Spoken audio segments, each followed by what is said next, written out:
And hello, and welcome to... Let me find the right button. Welcome to Yu-Gi-Oh! Unboxing. It has been a hot second since we've been here.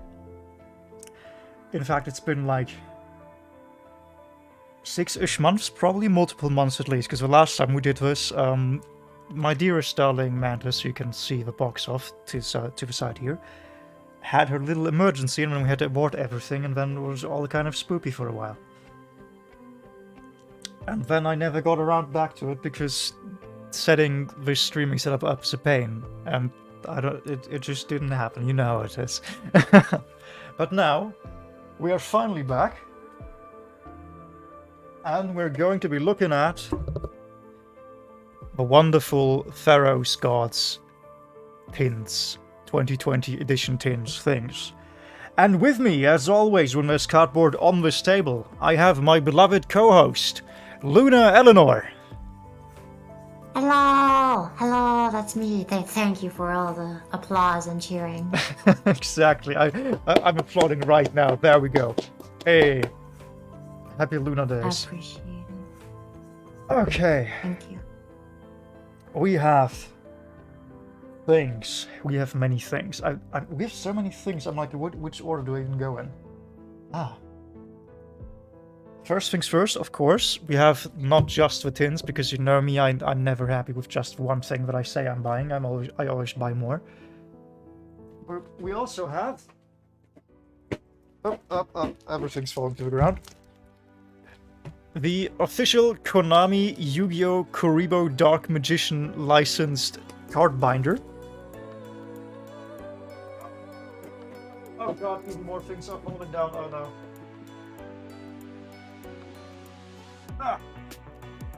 Matching with that, we have, of course, 50 Kuribo Dark Magician sleeves in the shiny holographic flair that they use for everything. And the official Konami licensed Dark Magician Kuribo deck box, which is like smaller than any of the deck boxes I use. 70 cards, all the ones I use are like 120. And it's not shiny, so it's a disappointment, but hey, also it's like not... yeah, go on. I would say it's beautiful, but the screen for me is not currently... You make a point, thank you. You should have said that earlier, as always. There we go. We have many Kuribos, and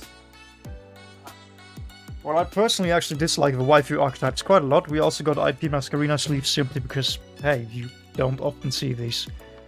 By the way. It's okay, she's not an archetype. That makes it better, right? Yes, sure. Oh, I'm also now realizing the thing that I usually do that I have forgotten to do. Because usually I flip the capture around so that it's like right side up relative to where I am. So that you can actually see things, because right now you can't read this. You're stupid. I'm sorry. I'm sorry you had to find out like this. So give me 1 second. Oh god, how did he even do this? Right click, transform, rotate 180. Hey, there we go. Now things actually are right set up, and let me click up Volunium so that she can see something too. Wonderful, except it didn't flip for Luna, so you can't read, I guess. Can I flip it in Discord somehow? I have Merc, I can close a window and open it and hope that works. Yeah, we can try. Boop. Projector. You do an hour of prep time and still something always slips through the cracks. It's how life works. That's just how it is. And nope, you will stay wrong side up. I can just flip my monitor. It'll be fine. That is exactly the kind of panache that we want here. Boop. Boop. Boop. Boop. Boop. Okay. There we go. As I was saying, we have Kuriboh, we have Kuriboh, we have Kuriboh, we have IP Masquerena, and we have the cards, and also hello Chris with the mismatching Exodia emote, because the legs don't properly slide under the body. I guess the head is the thing that's actually mismatched. The legs and arms do make a good fit. So... Oh, and of course, now that 3 years have passed, we can actually do the thing.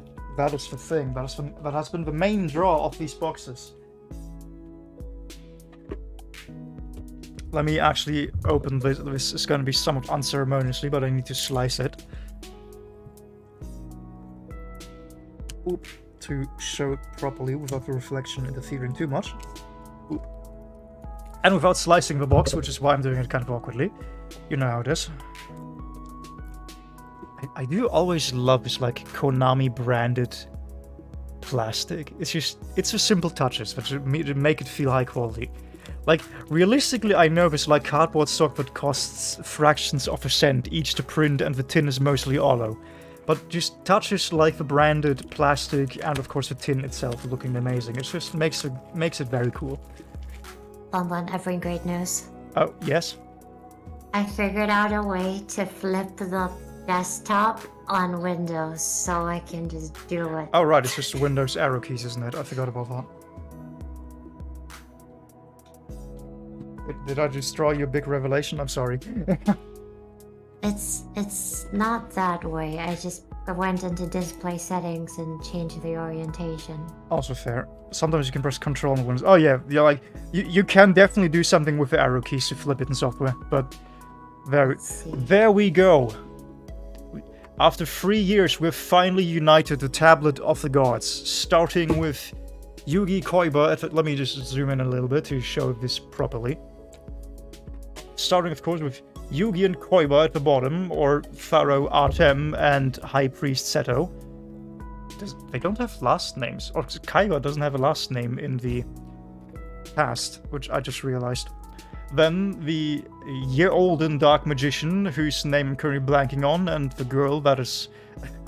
The girl whose inclusion in the lore made Kaiba's actions in the first few episodes very awkward. And now finally capping it off, we have the 3 Egyptian gods clearly recognizable by weird lizard, a gremlin, and sort of a chicken hybrid thing, Sphinx. Bloop. Honestly, they look kind of cute. I like them. I like Lizard Slifer because he has just incredibly goofy little arms. It's just like there's no articulation on them whatsoever. It's just little paws, effectively. It's great. He's like a little T-Rex boy. Yeah. And then Obelisk just says, this sure is a face. This is like a face only mother could love. It's great. It's so asymmetrical. Yeah, it's like amazing. Like the legs on one side just go down way further. His face isn't like the lower jaws are actually aligned or attached to the skull. I remember doing by accident and couldn't undo it. My book, it's okay, say memories of pain is my family. Oh no. Yeah, I remember we fucked around with it in like IT class that we had in school a lot. Let's not zoom in further, let's zoom out again. But I was like, there's like a slightly embossed raised finish to where the hole for the string in the Millennium Puzzle is, I just realized. And now we can, of course, finally compare, for real, how lore accurate is our Millennium Puzzle to the Millennium Puzzle. I think the answer is, ours is a lot more straight than the drawn one, which makes sense. I just, only now I also again realize how asymmetrical this is. Like, they really, I know for a fact that the actual hieroglyphs the actual Egyptians made are very well drawn, as it were, or well carved. So the fact that the most sacred god thing of all time looks like a 5-minute doodle is incredible, actually. Yeah, they just completely flubbed it on this stuff. Also, oh wow, just, well, we'll add it. Look at how big Ra's feet are in comparison to the rest of the body. They look so funky. And the symbols, the hieroglyphs, they look so weird. Yeah, it's like the sides have like, I don't have Egyptology. I'm assuming some of these are like actual hieroglyphs, but a lot of it is just squiggles. Like I don't see any of the men, as it were, and I know that. Wait, this is just a weasel. Where's it? I recognize some of them because I had like a book as a kid. Here's a Millennium Eye. Oh, this is probably meant to be a cat, not a weasel. Probably. That's like not a glyph. It's just a doodle of a cat.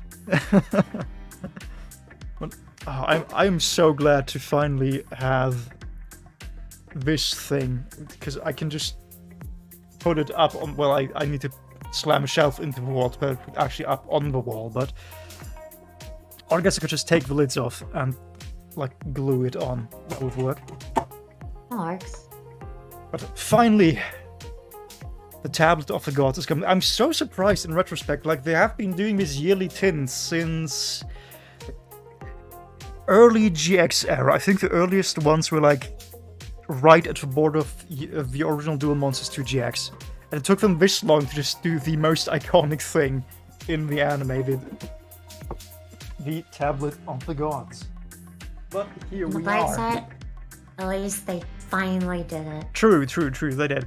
And also amusing, breaking me with tradition, because the last two tins introduced, as none of you will know because you don't play Yu-Gi-Oh, but as Luna's I are very familiar with.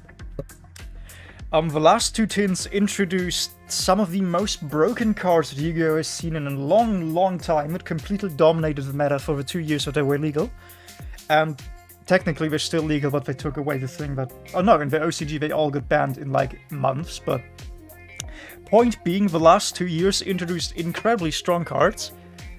This year, to cap off the Trilogy of the Gods, completely thematically and appropriately, they released... bad cards. Like... Hooray! very bad cards to be more support for the Egyptian gods. We are, of course, hoping to get them, but they are not good, because they're for the Egyptian gods, and those aren't good cards. Which is just a very... like, you could... on cardmarket.com, when the day the cards were unveiled as these are the new exclusive things, instead of, like, it being the last years, the price dropped by, like, €1 per box. That's kind of wild. Because a lot of people made the assumption, okay, the first year gave us Dark Dragoon, the second year gave us an even better version of them in Double Penetration Enforcer. The third year has to be amazing, like be it an Xyz or something to shake it up, or a Synchro or something, but no, it's just Egyptian cards. Nothing stops people from using old cards. Why would they do it? No, that's the thing. They are, in fact, including more support to make you play with Egyptian god cards. The problem is that the Egyptian gods themselves are just very bad. So it's like, you can use all the support and new steel and mortar and put in new windows to support your Hayshak made of clay, but at the end of the day, it's still a Hayshak made of clay. It's just not comparable, regardless of how many, like, support irons you put into it. Yu-Gi-Oh! Yu-Gi-Oh! Power Crept for gods from, like, one generation. a lot of them like were mediocre most times anyway, Oh yeah, no, unless they you're like talking like frogs or something. yeah, the only one that was actually playable at the time they came out were like Ra, and that was not for the that was not for the gods effect as such. It was just because Ra did some funny things. Well, Obelisk was actually played in Frog Monarch sometimes, but that's about it. He I'm- wasn't really the mainstay. Yeah, and Slifer just the coolest design, my favorite god, and just bad, always bad. It's so sad. They're just so easy to out. I actually had a conversation recently about, with a few exchanged comments with someone who plays Magic the Gathering, and they were like entranced by the golden bamboo sword archetype, or like just the bamboo sword archetype, like the continuous magic cards or the equipped magic cards, spell cards, or whatever. And I listened like, yeah, they have strong effects, but they die to removal instantly, so nobody plays them because bad. And his comeback was like, saying something dies to removal is like no argument, everything dies to removal. It's like, no, in Yu-Gi-Oh! Basically nothing dies to removal, that's the point. If your cards still die to removal, then they're bad. It just sounds weird. It feels like I'm making deck builds for you instead of making room for experimenting. I'm just dumping on a stand. I mean, depends on what you mean. Like, you're not forced to play competitive, it's the thing. You have 10,000 cards and 20 years of history to do whatever you want and play whatever you want. It's just modern cards as they are releasing have to give you a reason to play them because they need to sell them. They have to have a reason for you to want to use them. So over 20 years, because they never retire old cards, they just got continuously stronger. Which means that now, if you still want to play cards from the very earliest years of Yu-Gi-Oh, because the gods are from, I want to say like 2005, 2006, and we've been getting cards continuously since 2002. They're just just do it to the way that Yu-Gi-Oh is a forever format. All the cards get stronger all the time, which means that you can put out support to like make old archetypes better. For example, Cyber Dragon is a very old archetype that just continues getting new cards that make the archetype as a whole good-ish, but the original Cyber Dragon card is still it's just continuously getting worse due to the power creep. The problem with the God decks specifically is they are the archetype. If you want to play a Slifer deck, you will play Slifer. There's no alternative they can put in there. Or they tried to do that in the Sacred Beast and GX, and then nobody liked Sacred Beast, and since then they've not done it.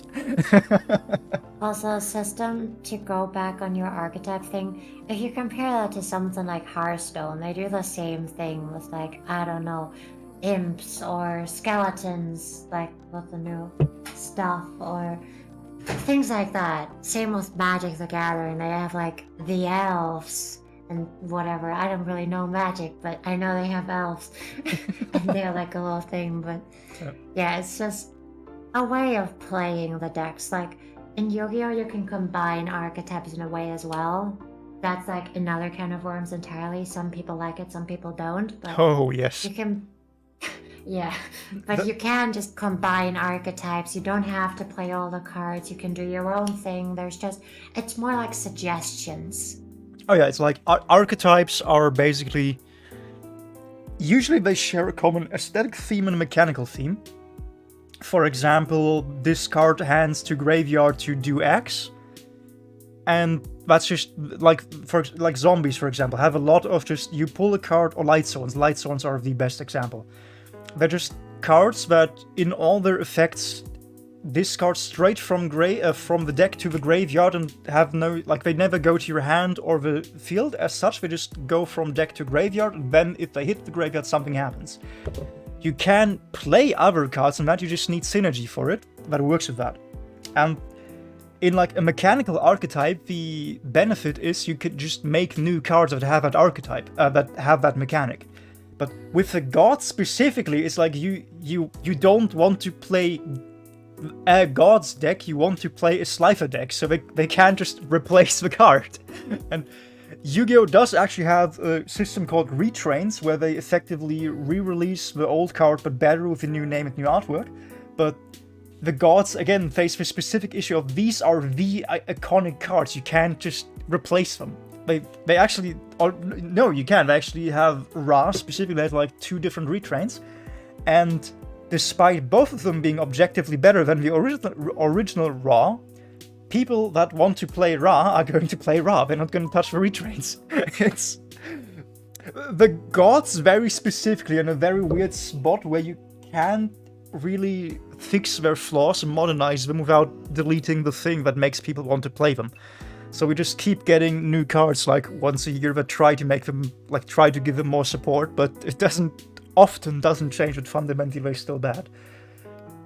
But for example, with Cyber Dragons, which is one of my favorite archetypes, the original Cyber Dragon is like, whatever, but the way the mechanics that they share of just you have machine monsters that special summon from hand in some mildly convoluted way that go into fusions and Xyzs, they just keep releasing new Cyber Dragons that like do that. Usually they just literally increment the number, like with Cyber Dragon V, we have Cyber Dragon 2, 3, and 4, and then with Organs.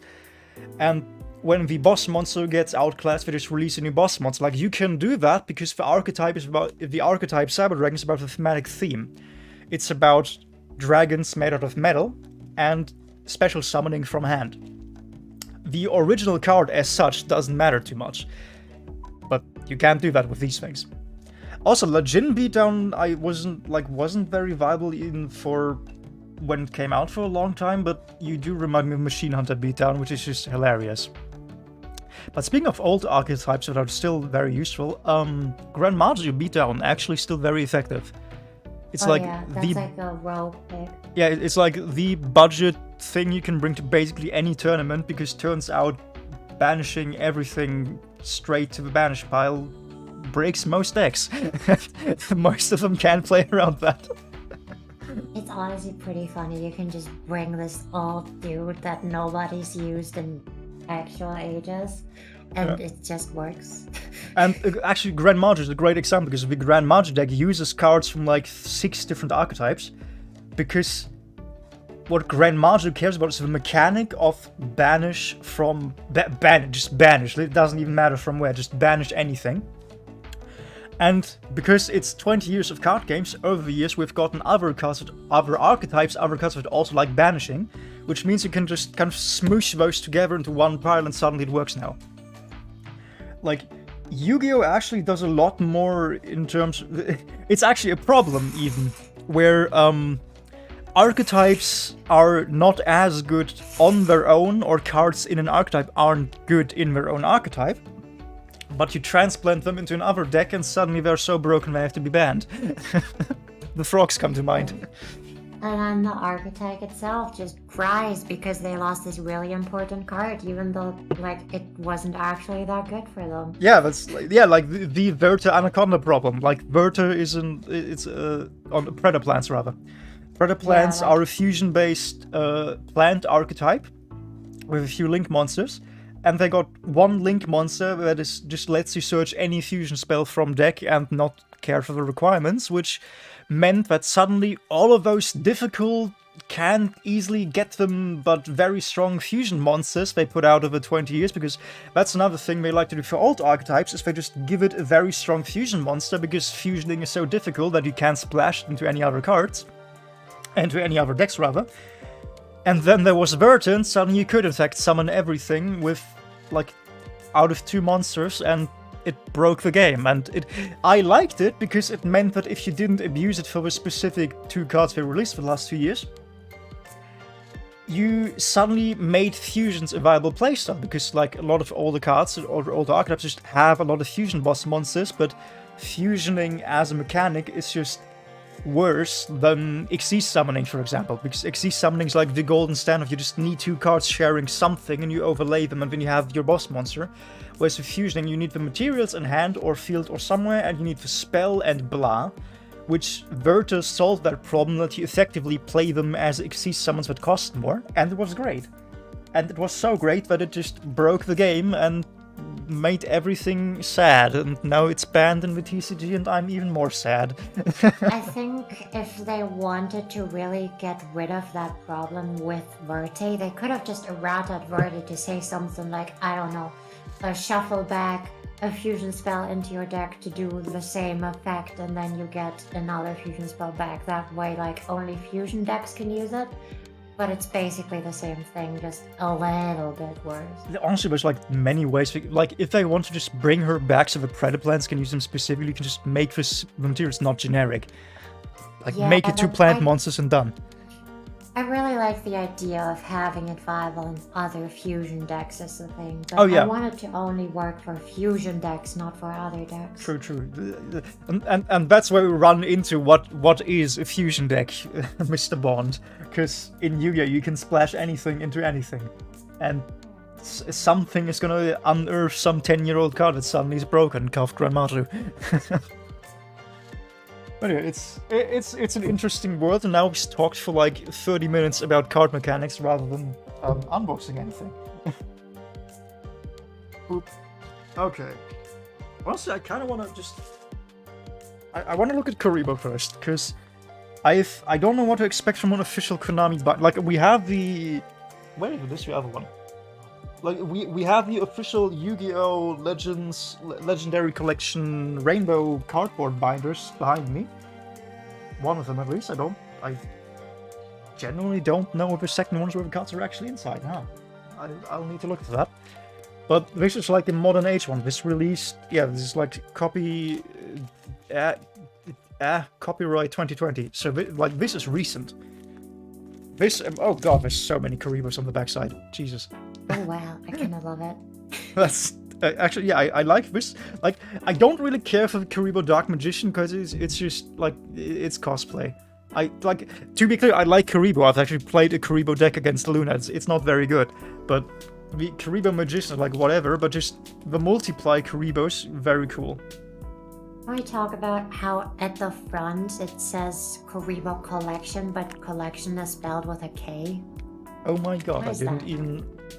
Yep, we sure can talk about that. Assuming I can... Oh god, I can't move it this far. Well, it's gonna be upside down for for everyone now. But, Karibo Collection 9-pocket Duelist Portfolio. That's a lot of ice. That's more ice than a photo. Portfolio? That doesn't sound right. Is this... It's not. It says it should say portfolio. Wait, but right? this is English. Yeah, I'm pretty sure there's like one I too many. But whole Well, I 780 guess cards. they might have made a pun with foil, maybe. Oh yes, they have, because it's the like super mega ultra rare Karibo. Oh my god, this thing has so many puns. What's the K though? Like Karibo? yeah, That feels like Karibo. a stretch. No, it's It feels no, like such a stretch though. the entire back is just Karibo. Of course, it means the Karibo collection. But Karibo Collection with a K, they could have put a little bit more. But you spell Karibo with a K. How do you spell Karibo? Well, yeah, with a K, but There you go then. collection. Luna, you told me jokes about Steve earlier. You don't get to complain about collection. Okay. Because you said that, I need to give that joke to chat. Are you okay with that? Yes, heard them. Go ahead. Okay, I just gotta find the joke first because I don't know where I put it. Karibo's Give me one copied sec. Kirby, it ate the Dark Magician, now it has a Dark Magician hat. Honestly, interesting thesis, sure. The Okay, Konami, I got Konami jokes. Karibo collection. Go Are ahead. you ready? Yes. The girl says, I'm leaving. I'm sick of you wearing a different shirt every half an hour. The man responds, wait, I can change. I thought you were going for the Steve one, not the even worse one. That's... No, I'm gonna go for Ah, both of them. Oh, both! Great, we're not even done yet. Okay, go ahead A then. double whammy. The other one is, the nurse asks, do you have a name for the baby yet? No. Give me 1 second, that was wrong. She's... So a baby was Jesus. born. A baby was born and the nurse asks, do you have a name yet? And the father responds, yes, it's Steve. The nurse says, aw, that's a lovely name. The father says, thanks, but what do you think we should call the baby? Ah,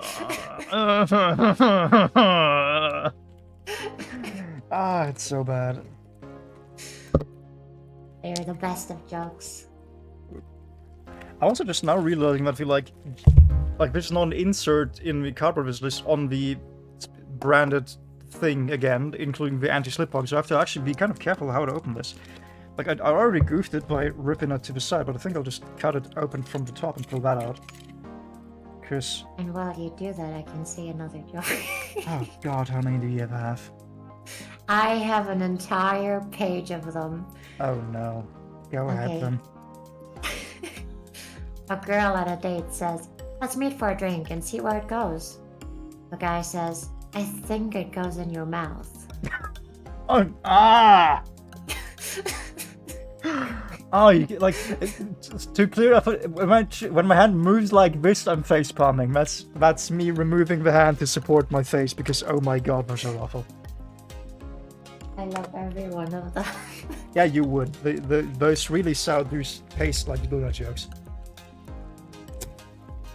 Why did I say taste? Because I have another joke. Oh, of course. Thanks. Okay, so a girl in an interview asks the person, the interviewee, "Can you type fast?" The interviewee is the person that is being interviewed. You mean the interviewer? Yeah. She asked the interviewee, the person that's being interviewed, Oh, okay. like, never "Can you mind, carry type on. fast?" Like, because you need to type fast for the job. The guy responds, "Yes, that and many other words."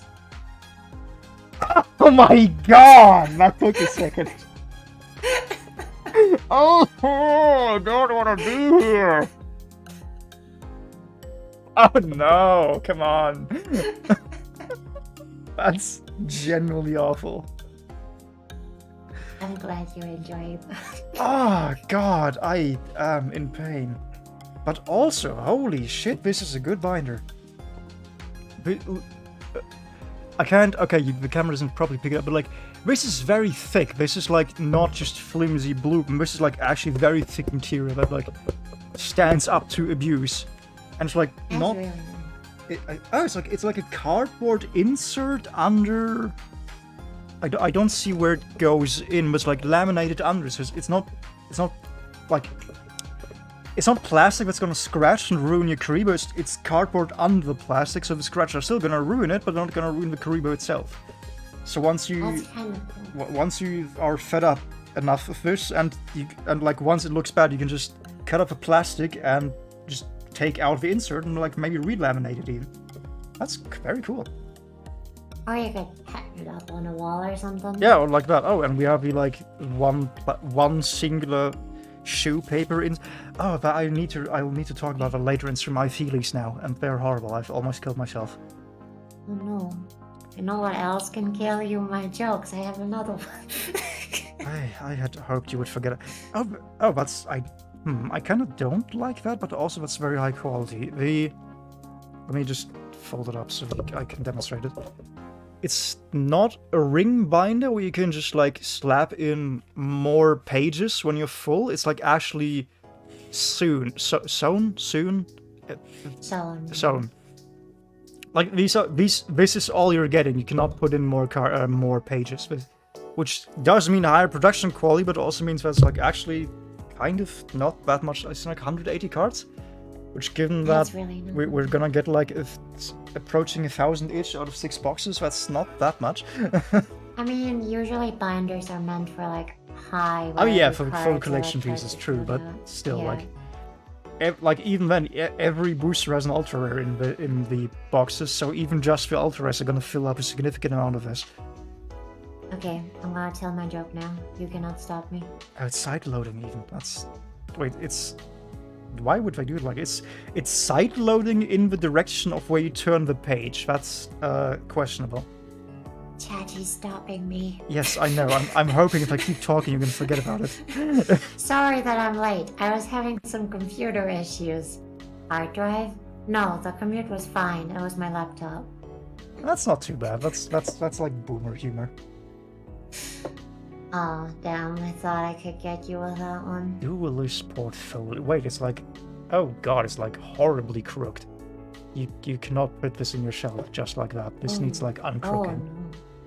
no. Why is it like that? I'm guessing just because it's like forced itself flat in shipment, but oh wow, this like needs actual strength to, like, I can move it, but as soon as I let go, it just snaps back into being its little baby shape. That's interesting, but okay.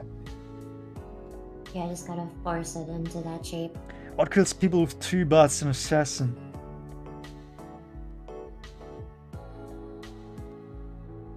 I can't tell if I'm overthinking it because assassin, like ASS-sin, which is how it's spelled, or if it's just an anti-joke because assassins kill everyone. So the joke has failed on account of my brain is too huge for it. I think it's both. S-in. Yes, but that's just how you spell it.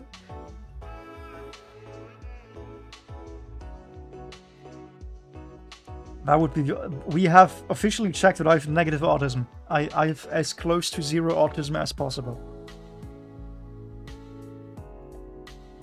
That's gonna take some explaining. As some of you might know, I use Tumblr, which is a bad website, filled with, among other things, many autists. And there's currently a post going around that's like just like an online assessment test for how much autism do you have, and gives you a score from 0 to the max, like 200 something. And the sentiment on the site, because it's the autism website, is how would you ever get below 100? How would you even get below 60? That's like impossible. Like for reference, if you're like above 50, you probably have autism. And if you're like in the 100+ range, you have very serious autism and should probably see a doctor. And all the comments were like, hey, how can you possibly do this? And the average score from the hundreds of comments I looked through was like 150-ish, approaching. And then I tried the test and I got a score 3. I'll try the test. You want to try? See how autistic I am. Okay, sure. Let me find the link for you. Wait, where is my mouse? I have no mouse. I have no mouse and I must scream. There we go. Boop, boop, boop, boop, boop. So it's a longer test, so you're gonna sit there for like a few minutes, but you will be fine. I'll slap it in the Twitch chat. So, everyone go measure your autism against mine. If someone goes lower than 3, you are more unautistic than I am. Luna, I just realized a grave injustice. This is like microtransactions. What is this? What is this injustice? The Karibo box holds 70 cards. The Karibo sleeves have 50 sleeves. So you need 2 sleeves. You need 2 sleeve packs to fill 1 box. That's painful. This is microtransaction mobile game pricing. I hate it. I scored a high amount of points on official tests already. I'm not surprised by that. Video, by the way. What do you say? Oh, video. Right. Sorry. Video killed Volunium Star. Okay. Lonium, do you feel ready to actually open the first box? Yes, let's finally do it. Meanwhile, I have HCD and started going through the one you posted in Discord. I got through 6 questions, looked how many there were and lost interest. Yep, that sounds about right. Okay. What's Mushi doing? Mushi is still exploring the sides of the cage. Okay. I was thinking about like having her sit on screen, but I've been moving around so much she's completely stressed. So if I take her out, she's just gonna neom away. So you're probably not gonna see Mantis today, but my fingers are too slippery. Oh, the box is like not meant to be opened this way. Come on. I want to do like, okay, this is like actually, what is this box? What? Oh, there we go. Okay, that was. Let's redo that. I'm already struggling there we go. On the second question. If you have to think about them, you're probably gonna get a high score. Just to give a spoiler, if you have to think about them, you're gonna get a high score. But it says I often use words and phrases from movies and television, so the often is tripping me up because I use them, but I wouldn't. Yep, if you have to think about them, you're gonna get a high score. Pain. Need to go make rice. Then have your rice be blessed by... I don't know if the microphone picks up on this. Don't hear it. You don't hear it, damn it. Nope, the noise filter isn't moving. Pain. Do I disable the noise filter? Because the crinkling of the cardboard is kind of a big part of the experience. Boop.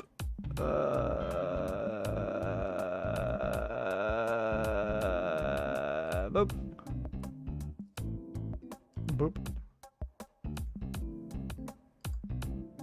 Let's just... Wait, oh, I don't remember how this worked. Let's just remove it. Oh, we can just... Sounds it. Okay, there we go. Now you may be able to hear it. You also may now hear annoying voices. You may now hear voices in your head. So tell me if this is worth it or not. But now we can hear the crinkling of the cardboard. And before Lunium has to say anything, this time I remembered to give you your ice back. There we go. Oh, and I just almost yoked everything off the table.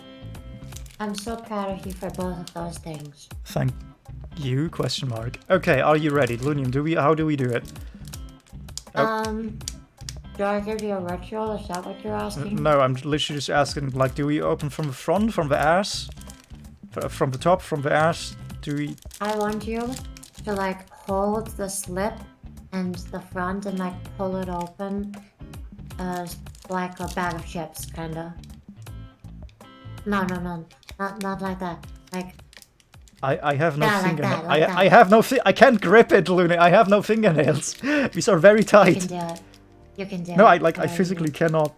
There's not enough loose air to like make a grip here.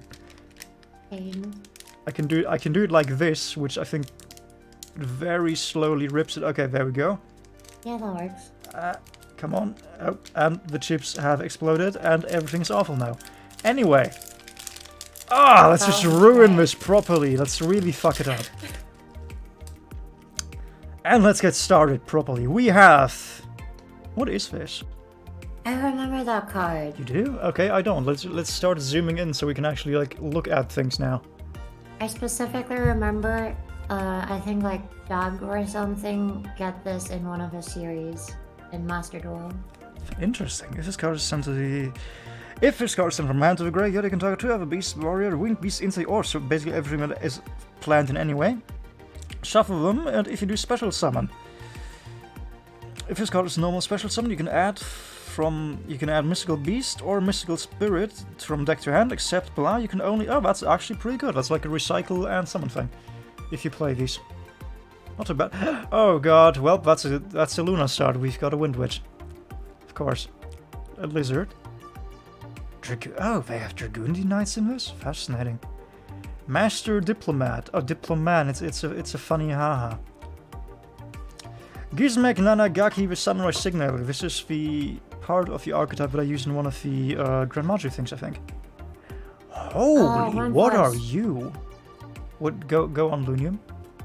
Okay, so there is an FTK deck with this guy, and it's really fun. Which one?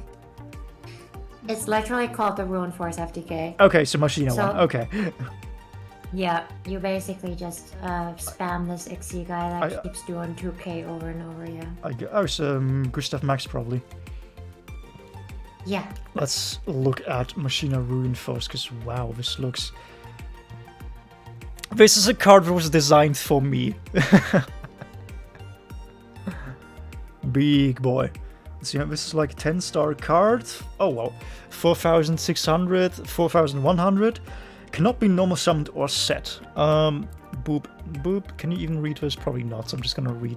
Do I zoom in even more to make you read along? Or do I just believe in you to trust me? The text is so small, it's still not readable. Okay, anyway. Cannot be normal summoned or set. Must be special summoned from your graveyard.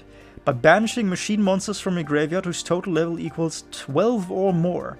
When your opponent activates a card or effect during a battle phase, quick effect, you can pay half your life points to negate the activation. If you do, halve your opponent's life points. If this card is destroyed by a battle or card effect, you can special summon up to 3 of your banished Machina monsters whose total level equals 12 or less. You can only use each effective Machina reinforcement, so it infinitely recycles itself. And has a once per turn solemn warning that also warns your opponent. It's pretty great, honestly. I'm gonna make a deck around this guy. I like this. This is funny. I have great news, by the way. This guy's worth 10 cents. Nice. Yeah. Oh right. I forgot to look up what the good picks are for the tins. The big ones are gonna be the. Oh, that's a funky one. The big ones, White Knight of Dogmatica Ritual Summon. The big ones are gonna be the DPE reprint and the. What the hell are you? Stardust Synchron, but as a monster card and not Stardust Dragon. I didn't know about this card, huh? I thought I had watched enough episodes of 5Ds to see these things, but apparently not. Neat. Baby. Whoa! Okay! Oh my god. That's actually awesome. I love that card. Alvain, the essence of entity. Alvain, the essence of vanity in ultra rare question mark. I don't remember the rarities. With some print lines across it, which is unfortunate, but this is a very good card for reasons that will take too long to explain. But it looks great and it's very good. And Lunium, give me a price because I think this should be something. Give me 1 second. You're gonna be the price checker now. I still haven't figured out where to find Cardmarket.com. Yeah, but where to find the whole tin. You can go into reverse from the. I'm just gonna pull it up. Because I looked up the Tin of the Pharaohs 2022, but it's giving me the one with Red Eyes Dark Dragoon for some reason. Oh no, Dragoon is in this. Wait, for real? Yeah, no, Dragoon and Double Penetration Force are both reprinted in this. Oh, in that case... that's what I meant with they are... Those are the big hits, because those are in... I think Nibiru is also in it, Branded is in this. There's a lot of good reprints. Cents. It's 17 cents. How is it 17 cents? I'm so sad. Okay, I can give you some of the top cards in this. Yes, okay? give me the good things to look for. Pot of Prosperity. That's amazing. That's a given, yes.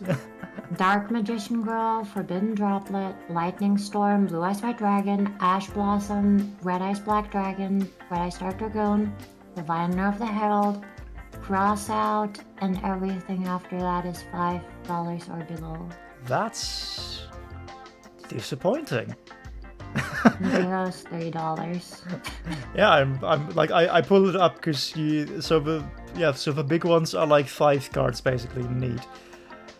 Yeah, and they're all Plasmatic Secret. Grid view. Can I show? I would like to see all 14 pages at once, if you could be so kind. Apparently that's not a thing I can do. Oh well. Okay, well. I'm still happy about this because this is just a very pretty card. Yeah. Speaking of which, oh wow, ready. Oh, this is the retrain of fusion. Wait, I need to give you your camera back. Thank you. Boop, boop, boop. And I need to mark the zone where I have this guy. But there, ready fusion in. I can never remember what these rares are called, but for one of the weird lines. Pay 1000 life points, special summon 1 level 6 or lower, non-effect fusion monster from extra deck, but it cannot attack, also destroy during the end phase. This is treated as fusion summon. You can only activate 1 ready fusion per turn. So this is the spell card retrain of Mad Fusion Scientist from the olden FTK days. Oh, that's not even what I was thinking of. I was thinking of, what's it called? Instant Fusion. Yeah, no, can I there we go, you can see his face. It's the face of the magician, scientist is on it. That's pretty cool. Yeah, and also I can play this in Ojama, I think. This is it is instant fusion effectively, but it's you can put it you can put it in addition with instant fusion, and you don't need the materials, of course. Yeah. Also, it counts as a cheap. This one's actually not cheap. How much is it? It's $1.89. Oh, nice. It's not the best, but Progress. it's something. No, that's 1 booster. Nice. The rarity is called Prismatic Secret. That's like the highest rarity in the set. Prismatic, okay. I knew it had some name, I just couldn't remember. It was like, oh, you can barely, like, at the angle that I'm holding it, I can't even make out the artwork. It's all sparkles. It's just so many sparkles. But yeah, oh, it even has like a little bit of sparkles on the text itself. That's nice. But yeah, I can play this in Ojamas, and this is treated as a fusion summon, which is very good, because that means you can properly fusion summon things. Wait, non-effect. That means I can't use it in Ojamas. God damn it. What can you use this on?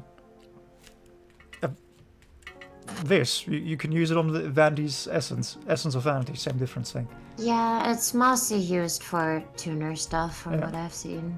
True. Or Okay, if you Scotland, have, like, 192. What? Well, if you haven't been professionally diagnosed, now's the time. 'Cause I think you're gonna do very well. I'm pretty sure Chris has been actually diagnosed. Okay. Branded in red. I still haven't made a branded deck because I don't understand how they work. There's like 3 mini archetypes and you have to look at them. And I don't understand it. It's like branded, Despia, Fall of Albus, and everything's weird. Oh hey, Beatripper formation. That's a nice one. Because I do like the Beatrippers. Which, alright, yeah, the Beatrippers are in this, so that's nice. It's still not enough cards to actually make the deck very good, but hey, at least they're in here. I guess now is the time to like start piling up into things that I'm gonna put in a separate pile, and things that are just things. Sure, let's open the Karibo box. It also says, again, Karibo Collection card case. So, oop, everything's exploding. You can feel happy with yourself, Lunium. I am very happy with myself. Or unhappy So because it's Karibos and you don't like the collection, but same difference. I don't like the collection that is spelled with K, but I really do like Karibo. Fair. I once again, as I was ripping open, I realized, wait, I should probably save this so it's not mangled, but oh well. I can probably save that, but oops. Time to buy another one for $5 so that I can save the label and slap it somewhere. Oh, it's used like some weird glue-ish thing. Oh, that end has like an very interesting texture around it. It doesn't feel like a common. Oh, that's a premium opening mechanism. Can you?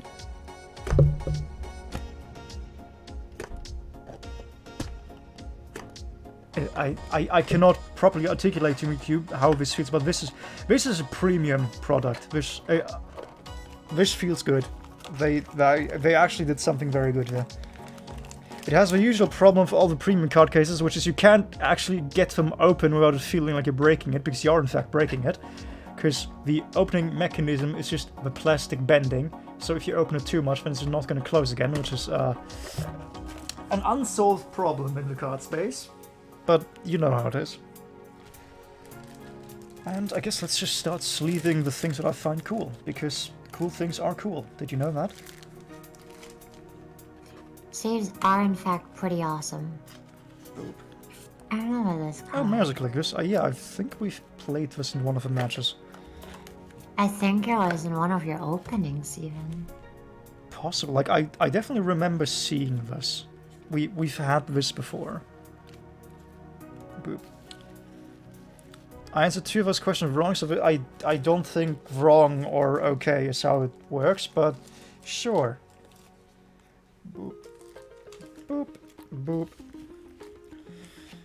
And now we should probably pick up the pace, because we've spent an hour and we're halfway through the very first booster of the first tin. Well, there's so much to talk about, so many cool things. So many funny ha-has. Spending time with the Lunium and the Chris's and the weapons and other people in chat. The Chris wearing a weapon on their hand. What? Huh? I was gonna say wield, but then I said wear, and then the sentence didn't make sense anymore. I mean, it didn't make sense before either, because why is Chris full of weapons? Oh, hey, more Beatrippers. 2 Beatrippers in one set. What am I looking at? I have no clue.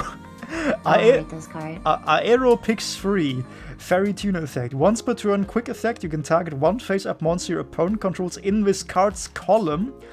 Move this card you control to another of your main monster zones, and if you do, move that opponent's monster to their main monster zone in this card's column.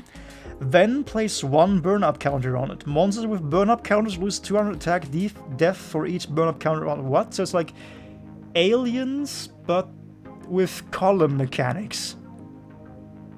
What in the goddamn? Is this an archetype? I don't know, but I want it to be. This sure is something. Where's Wikipedia when you need it? Aero Pix.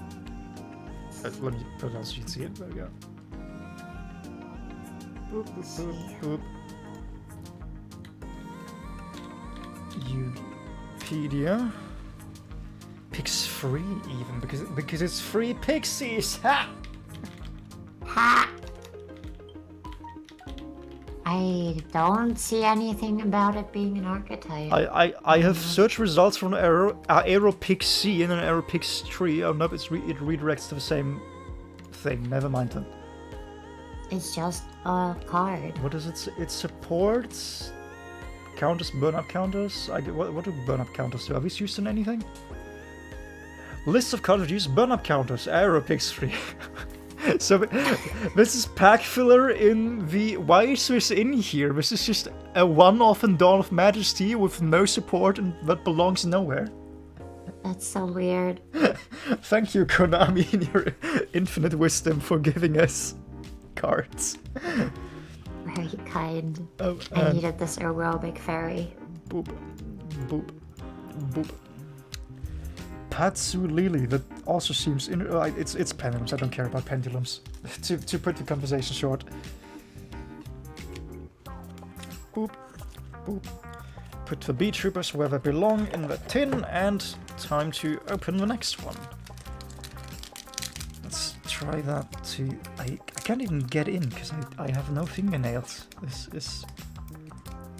is a stream for fingernail haver, and I don't have them.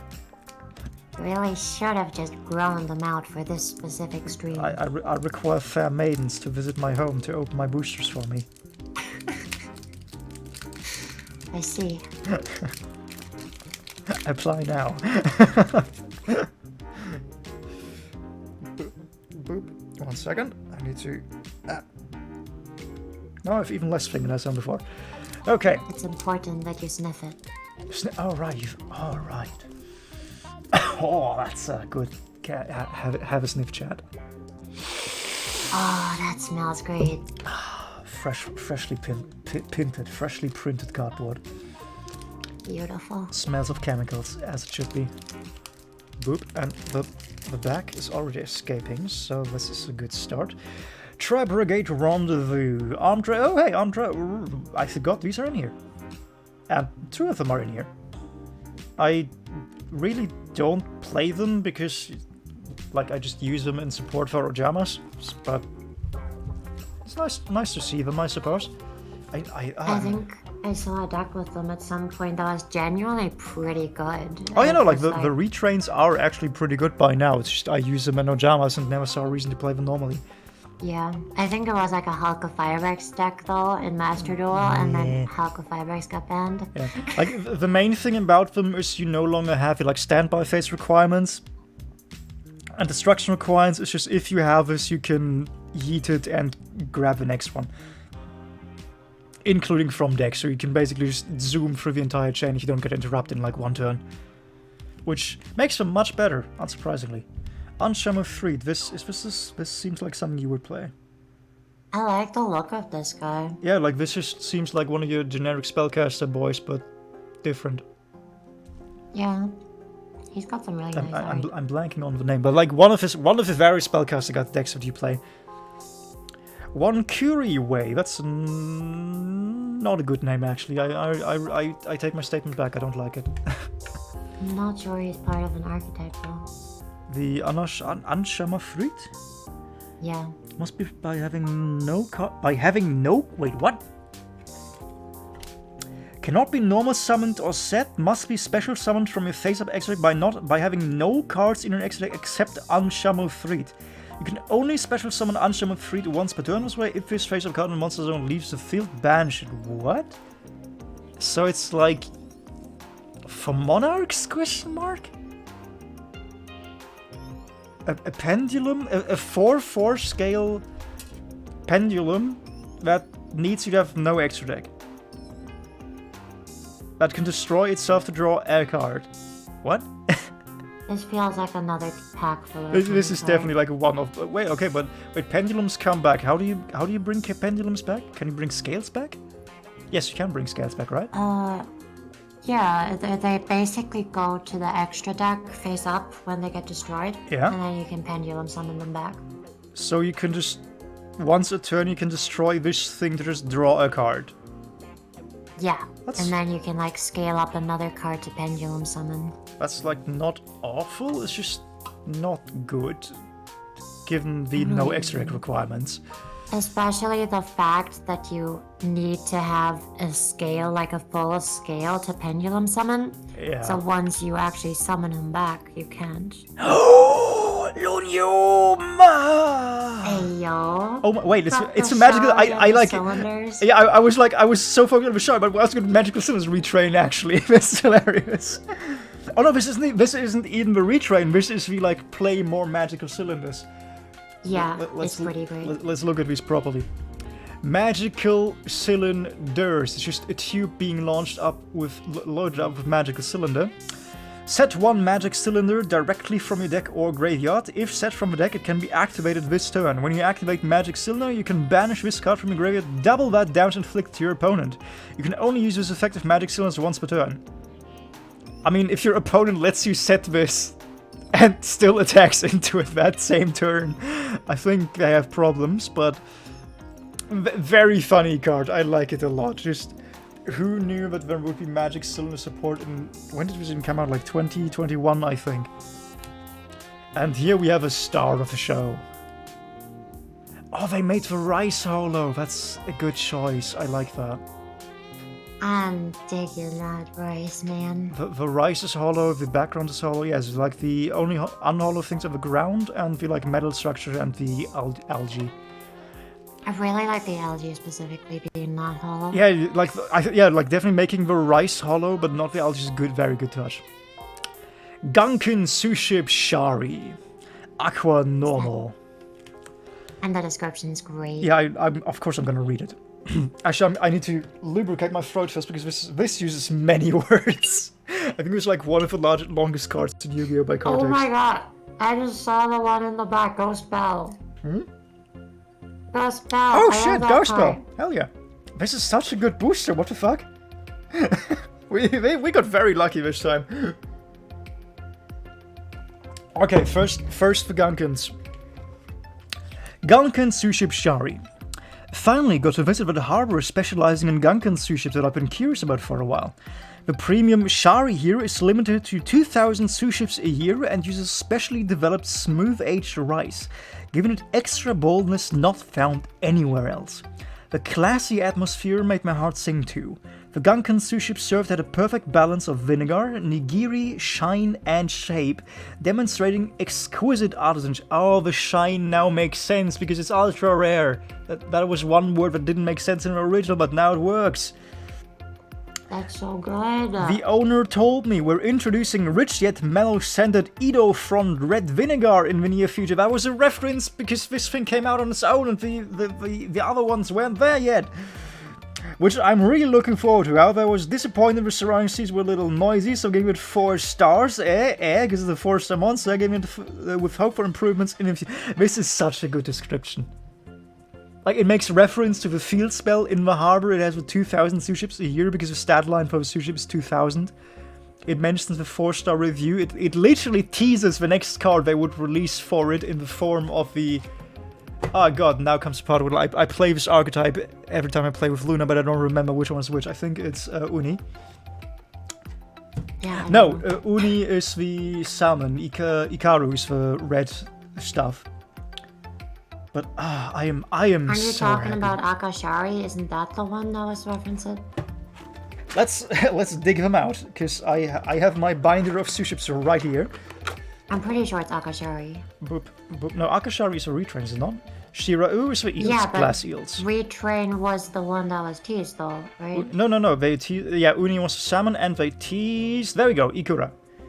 Because they Really? teased the rich, yeah, no, the classy, whereas demonstrating the owners told me we're introducing rich yet melted Edo front red vinegar in the near future. Okay, that could be Akashari then, which would be even more hilarious. So they teased the retrain when it initially came out. Or it could be because the rice is red in uni. Now my knowledge of sushi is failing me because I have no idea how sushi works and what you would do with red vinegar. I'm pretty sure it's Akashari. I'm calling it. That would be very great. Do I have Akashari? I don't. Why do I not have Akashari? I thought I had it. Oh, because I was hoping it would be in here, probably. That's the newer one, yeah. So, so we have one of the ultra rare Sharis, which is good. Now we need 2 more. And we need to get Akashari. But, this is a good boy. Magical cylinders, Shari, whatever this is, which looks like a weird fish. Ghost spell. That weird boy is weird. It's like an anglerfish, but it has like a scepter Triton spear thing. That's actually kind of funny. The issue. We'll put magical symbols in the box. Yes. I've got great news about Ghost Belle. She's worth $3.67.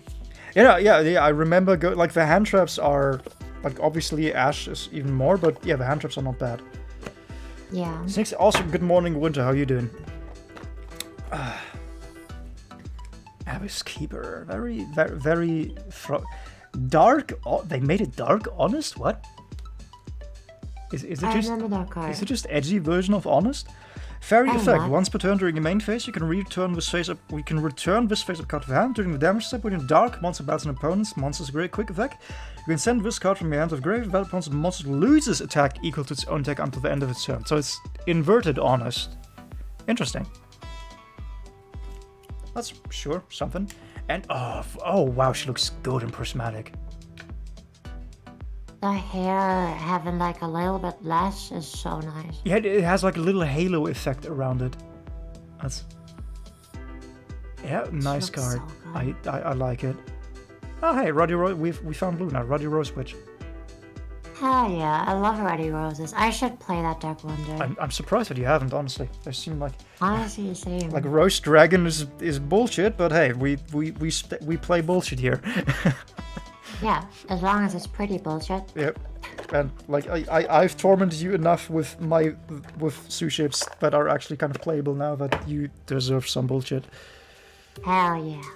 Ruddy Rose Witch, Link Apple. These look like Tamagotchis. That's kind of funny. Oh hell. Oh hey, speaking of suships. There. Ganken Shuship. Jesus Christ. It's a field spell.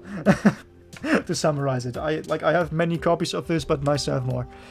Magi Key, Adlib. Oh hey, Despia cards. Magi Key, Magi Key, Mech Mortar, Gare Glasher. This looks very edgy. I am. Sure does. What was Magic Key? I remember the archetype, but not enough. Oh hey, Dino Restless. I'm pretty sure Magic Key has all the different types of summons. They have Xyz, they have fusions, they have synchro, they have links. That sounds about right. Yeah. And I have bad news for you. I don't see Akashari in here. Oh no, that's not nice. Worry not, I do have... it's over there, I would need to stand up. But we do have a surprise package of singles, which I hope I put Akashari in them. It would be awkward if not. If not, I'll have to reorder that. But yeah, I made some preparations and backups in case we didn't get quite as lucky as... Oh, this is awkward. I pulled the gold foil, but the package as such is still sealed. Uh-huh. Oh, that's so weird looking. How far can I take this? If I can just get a condomized booster, that would also be kind of funny. Oh no, it's ripping now. Okay, we've failed the mission. Let's just pin Mission that failed. down. We'll get it next time. Yep, it's just still sealed in. Now this is weird. Can I... it ripped. Okay, unfortunate. That takes some doing. No, it didn't take any, which is what happened. EMR. Tribute one machine monster when target one card on the field for every 1000... Oh, this is the, like, emergency card cannon sub. Expendable... Wait, isn't this the one that I use? Oh, no, this is the... Unexpected dice, the one that I use. Right. Materioractor Giga Boros. That looks funky as hell, but it's 2 level 3 monsters, so I'm not gonna read it. More armed dragons. We already got that. Dragoon Knight. Patrol. Oh, Plunder Patrol. I love those guys. Yeah, we realized at the same time what we were looking at. I haven't seen these in a while. I just know that MBT loves them, so I do too. Like, they are the TCG exclusive archetype that's like 10 cards short of being playable. Which is many cards. Much. But... It's just such a shame that they don't have an answer to all the attributes. Yeah. Like, imagine. Oh, Ghost Mourner, I love that card too. She's baby. She's like little rabbit ears. Oh, that's cute. It's very rarely played, but Wind Witches play her. I was gonna I know this, like, based on the naming scheme, I know this is a hand trap, but I don't think I've ever seen this. Wait, is this even a hand trap? Yes, it is a hand trap. Yeah, it is. And a tuner, interesting. Oh, hey, Book of Luna. Luna. Discard 1 card, target 2 face monsters on the field, change them to face down fence position. Easy. Wait, this is the... Oh yeah, this is the, like, stronger version of it, with a cost, but you hit 2. That's neat. Scrap Raptor. I've tried playing Scraps and I didn't like it. Isn't Scrap Raptor also used in, like, Dino lists? Yes. This is played in the... I don't remember... yeah, this is one of those that you can put anywhere. I think it was because the stat line is pretty good or something. Like it's a level 4 dinosaur. Right, it's a level 4 dinosaur tuner, so you can search it easily. Was I think the thing. Oh hey, it's Luna. Lina, the Light Charmer, looks stressed. Wait, do you play Charmers? I think you do. But do you use the links? I don't really play Charmers, but I have played like their links before in specific decks. Fair, because like I associate this artwork with you. It's very shiny. Lord of a Heavenly Prison. I generally can't make out the art through the, like... effect. Get out of my sight. Get out of my sight. I don't like this guy. You have memories with his card? Yes, I do. He's mostly played in trap decks, that's why. During your main phase, you can activate this effect. This card in your hand becomes revealed until the end of your opponent's turn. While this card is revealed by this effect, set cards on field cannot be destroyed by card effects. If a set spell trap card is activated, except in the step, you can special summon this card from your hand. Then, if you activate this effect while this card was revealed, you can reveal and set one spell directly from your spell trap directly from the deck, but banish it during the end phase of next turn. You can only use one. That is disgusting. It really is. How is this a card in the video game? Okay, Synchro Transmission. Let's see, $3. Yeah, that sounds about right. Rocket Keller. This is like a... This is a visual retrain of one of the very oldest machine dragon monsters that will also look like this but in white. The name is completely different. It didn't have an effect because it's old cards, but I remember what this is inspired by. Maggie Key Locking. Branded in high versus fireworks and balloons. Interesting. B-Trooper Squads. Tribute 1 non-token insect monster, special summon up to 1 B-Trooper token. For every 1000 original attack with tribute monster, you can only activate. This is one of those cards that, like, oh, hey, and even more B-Troopers. This was one of those cards where, like, yeah, you can link summon for all the link summons, and then you realize at the end of the combo, your link summons don't really do anything. So why did you do all that? Actually, okay, I think this specifically is actually one of the cards that you can use to get rid of the link locking you into bugs to then link summon more, but it's a mess, honestly. And Mighty Neptune. It's a trap, which is not I mean, yeah, great. Yeah, you can. I mean, you can use it with the Heavenly Prison Man, but yeah. And Mighty Neptune, which is just a cool looking guy. I love how B-Troopers look. They're just not good as such. Like, they're not bad, they're just not good. Like, people have taken tournaments or like gotten in the top 5 of tournaments with them, but I don't know.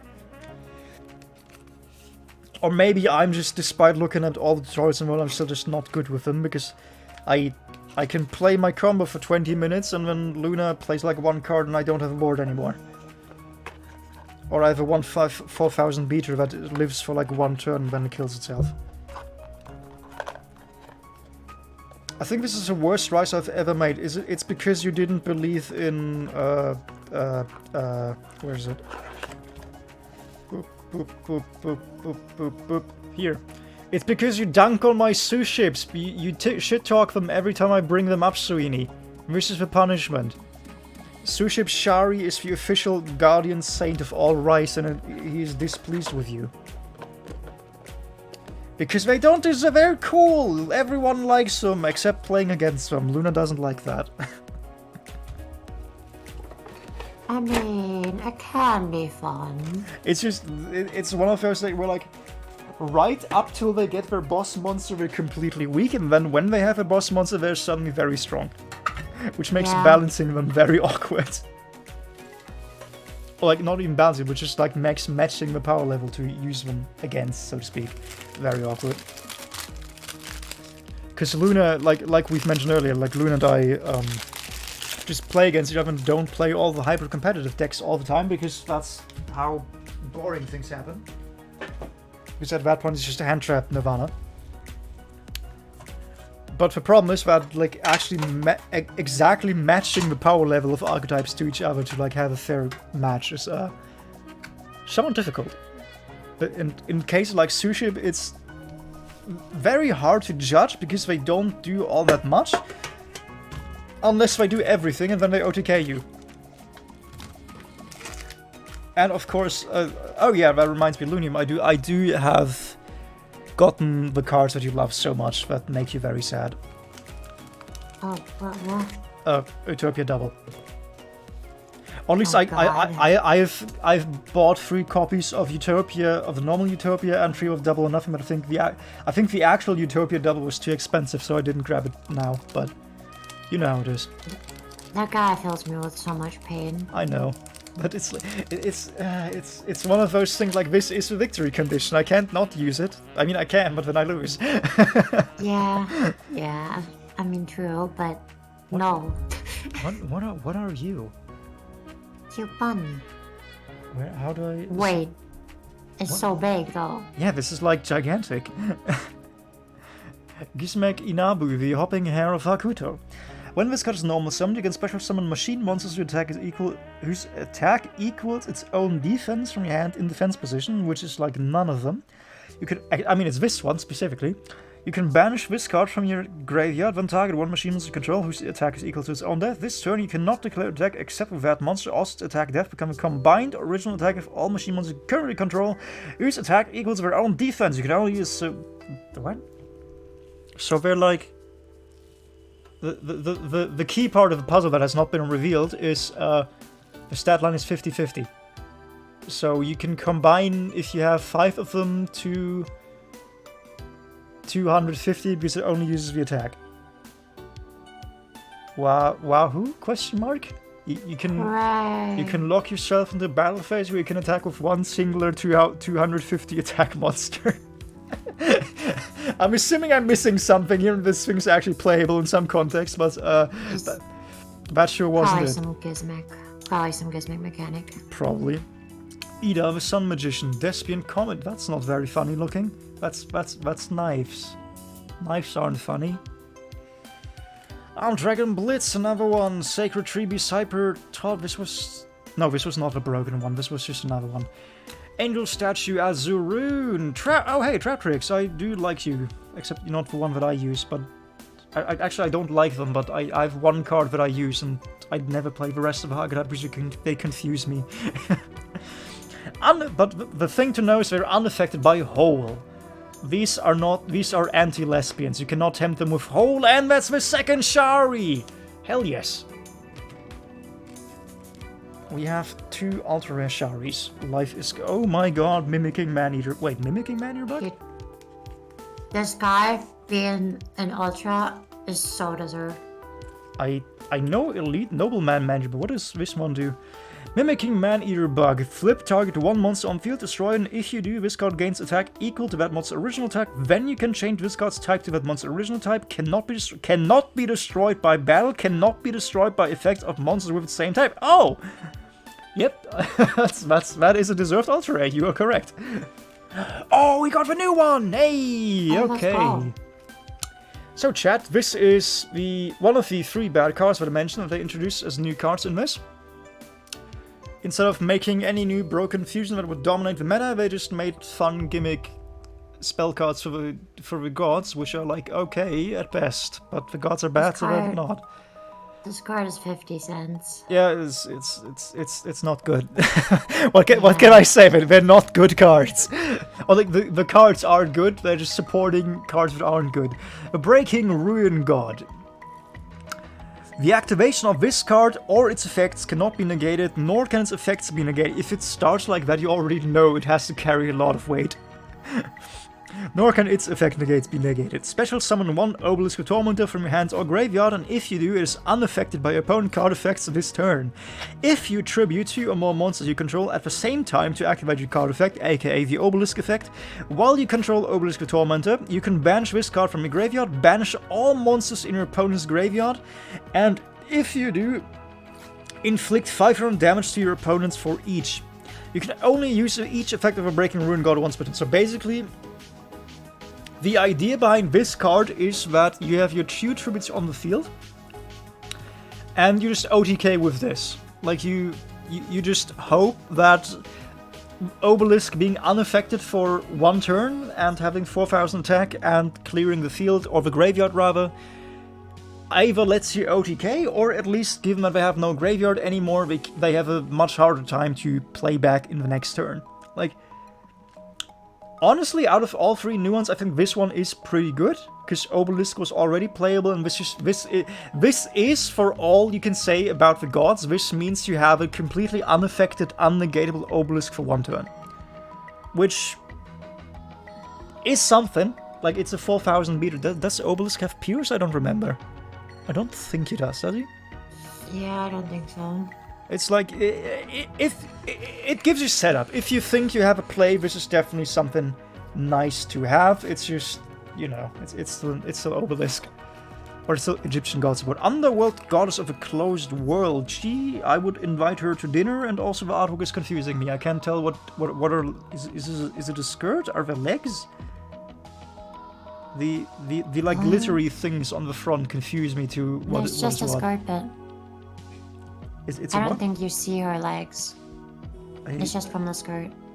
Because it opens in the front, and there's this like window here, but I can't tell what it's Yeah, it's like layered. for. Understandable, have a nice... Oh, she's like mildly... Okay, I see now. Boop. And Judge of the Ice Barrier. I have no memories of Ice Barrier, except the one dragon was kind of bad. Stellar Wind... Underworld Goddess, though, it's such a nice card. It's so good. Is in this some the good decks. one? I remember one Underworld Goddess being good. I don't remember if it was this one. Yeah, it's a pretty good card. I like it. 4+ effect monsters. You can also use 1 monster your opponent controls. Ah, yep. Okay, it's one I remembered. She just has a new art then. Okay. Yeah. As material to link summon this card, if this card is link summoned, you can negate the effects of all face-up monsters your opponent currently controls. The link summon card is unaffected by your opponent's activated effects unless they target this card. Wait, what? Oh, so, like, Black Hole doesn't hit her. Okay. Once per turn, when your opponent activates a card or effect that special summons a monster from your graveyard, quick effect, you can negate the activation. Yeah, this is just good stuff, generic. If you have this free space, you might as well. Like, tribute removal is just the best thing in the world, and on top of having I could play this in Suships. That's a bad thought. I'm putting that in the Suship pile. I can play that in Suship. Hell yeah. Stellar Wind Furry something. Sunvine Sowing. Sunseed? I've been thinking about playing Sunseed stuff. Interesting. Okay, they seem some funky. Well, the art at least seems... Let me like zoom out a little bit to just have full garden frame. It's plants. Why are they purple? I don't trust purple plants. Maggie Key, B Key, Ansi Lee Beeb. Moving on. Okay, B-Trooper Scale Bomber. Neat. And B-Trooper Sting Lancer. Neat. And Brandon High Spirit. That's a lot. Yeah, a lot of branded cards in this. So basically, we have a lot of archetypes. We have Branded. We have Bee Trooper. We have Suship. We have Armed Dragon. Maggie Key. What else? There's gotta be more. I mean, yeah, there's like all the one-offs for one. Like the Egyptian god stuff. Yeah. Dino Wrestlers. We had like 2 of them. Yeah, it's like. And there's the Ghost Mourner cards, like Ghost. Yeah, the hand traps, the Ghost. usual stuff. Yeah. There's some Fluanderies in here too, apparently. Oh, of course there are. I've been haunted by them every single tin opening. Why are there more? God damn it. It's all supers though. Yeah, and last time we got more Fluanderies than Suships, I remember. That's good times. Good times. Boop. Boop. Despian Tragedy. This looks basically visually the same as a comedy. Why is it funny? Armed Dragon Thunder 5. Card Cool Ordeus, the triphasic demon. Dealman. Oh, because he offers you the hand to like, hey, handshake, you have a deal. That's mildly This funny. is like mostly super poly target, pretty much. Synchro monster plus Xyz monster plus. Yeah, this is something used to clear the field. Psychic Eraser Laser, you and AI. Oh, that's nice. I like that. That's a funny name. I never There's got also it. I love you and this kind of card. Oh hell yeah! I never got into Cyber's monsters. They confuse me. I don't know why they're just not machines, but this is funny. Fabled and Brave, then marry at Oh hey, Ignis is in this. Oh yeah, so that's the AI stuff. yeah, so yeah, add Ignister and AIs in this. This looks like in what do they call the 5D big bats that need a field spell. I'm blanking on the name. They're like chalk drawings of become monsters. Earthbound, there we go. Yes, it looks like an Earthbound Immortal, just like wobblier. Yeah, he really does. Oh hey, there we go. What did I fucking say? Speak of the devil. Flew on And there's the another one, I think. Sure is. Flew on Reese 3 and Toucan. 2 super rare cards and 2 flew cards. Well, let's put them in a Luna pile. As it should be. Dragon Lark Parent. Ha, have not Lark, are we? Haha. Oh god, it's a big brain Oh, card. small world. This card is way too big brain for me. Yeah, this is a card that has like hour-long YouTube tutorials dedicated to it. Yeah, pretty much. Like, if you read this card, you will not understand what it means. Yeah, like I can let's zoom in and read it together, and I still don't know how to really use it. Like I get lucky on accident sometimes, but I still don't understand. Reveal one monster in your hand. Choose one monster from your deck that has exactly one of the same type, attribute, level, attack, or defense, and banish the revealed monster from your hand face down. Then add, from deck to your hand, one monster that is exactly one of the same type, attribute, level, attack, or defense as a monster chosen from your deck. And banish the card chosen from the deck face down. You can only activate one small world per turn. I gotta say, my mind just blanked halfway through. I understand in principle, and then I have to execute it and it just doesn't work. Basically what this card does is lets you, if any 2 cards share anything, like share one thing exactly in common, which I don't think these do at all, so bad example, you can, that's the thing, you can, for example, you can chain from Shari to something that has, like, you can chain from Chari to something that shares its attack, like the 2000 attack stat line, but is an aqua type. And then you can chain from the water type to Stree, which, blah, it's like, if you know what you're doing, you can use Small World to basically search any monster in your deck with any monster in your hand. You just need to know what you're doing, which nobody does. Because, Pretty much. like, matching only one specific thing across all cards is just brain fart. Any deck that plays Small World needs like a spreadsheet full of data about which card to pick for what. Yeah, like unironically, they have like Excel combo spreadsheets to use. Yeah. It's a card in the video game. And our card is 350. Yeah. I mean, I think all the prismatics are like reasonably okay. Maggie Key World, Destiny Hero Denier. He looks just. This is just a dude. Okay. Okay, Yeah, Uni. that is though. What is There's it? a bunch of prismatics that are like 50 cents. I mean, 50 cents is still more than most of the guys would cost like 2 cents. There's also one that's 25 cents. See? That's something. Uni! We have many Unis. Supernatural Danger Zone. We pulled like 5 of these in the last few tins because they keep putting them in every single tin. Welcome to the danger zone. Live Twins and Sunny. Wait, is this a new one? No, it's been out. Then it's just not used because I don't remember this. No, it's very much used. It's quite popular. Huh? Wait, does it have new art? Because I just straight up do not remember this card. Life Twin Sunny Snatch. Not Snatch. That means something completely different. Oh no. Sunny Snitch. When this card is activated, you can add 1 life twin monster from your deck to your hand. While you control an evil twin monster, each time you put a normal special summon the monster, you gain 200 life on if you do inflict 200 damage to your opponent. You can only activate 1 life. Okay, so it's just the burn gimmick, but all the time. Yeah, it's also not new art either, by the way. Then do you play it? Because I don't. Yeah. Huh? Are you sure? I'm absolutely certain Okay, I play but this in Life Twins. then it just doesn't register in my brain as an important card. Oh hey, Beach, this is the fusion spell for the big boy. Sure. And another mech mortar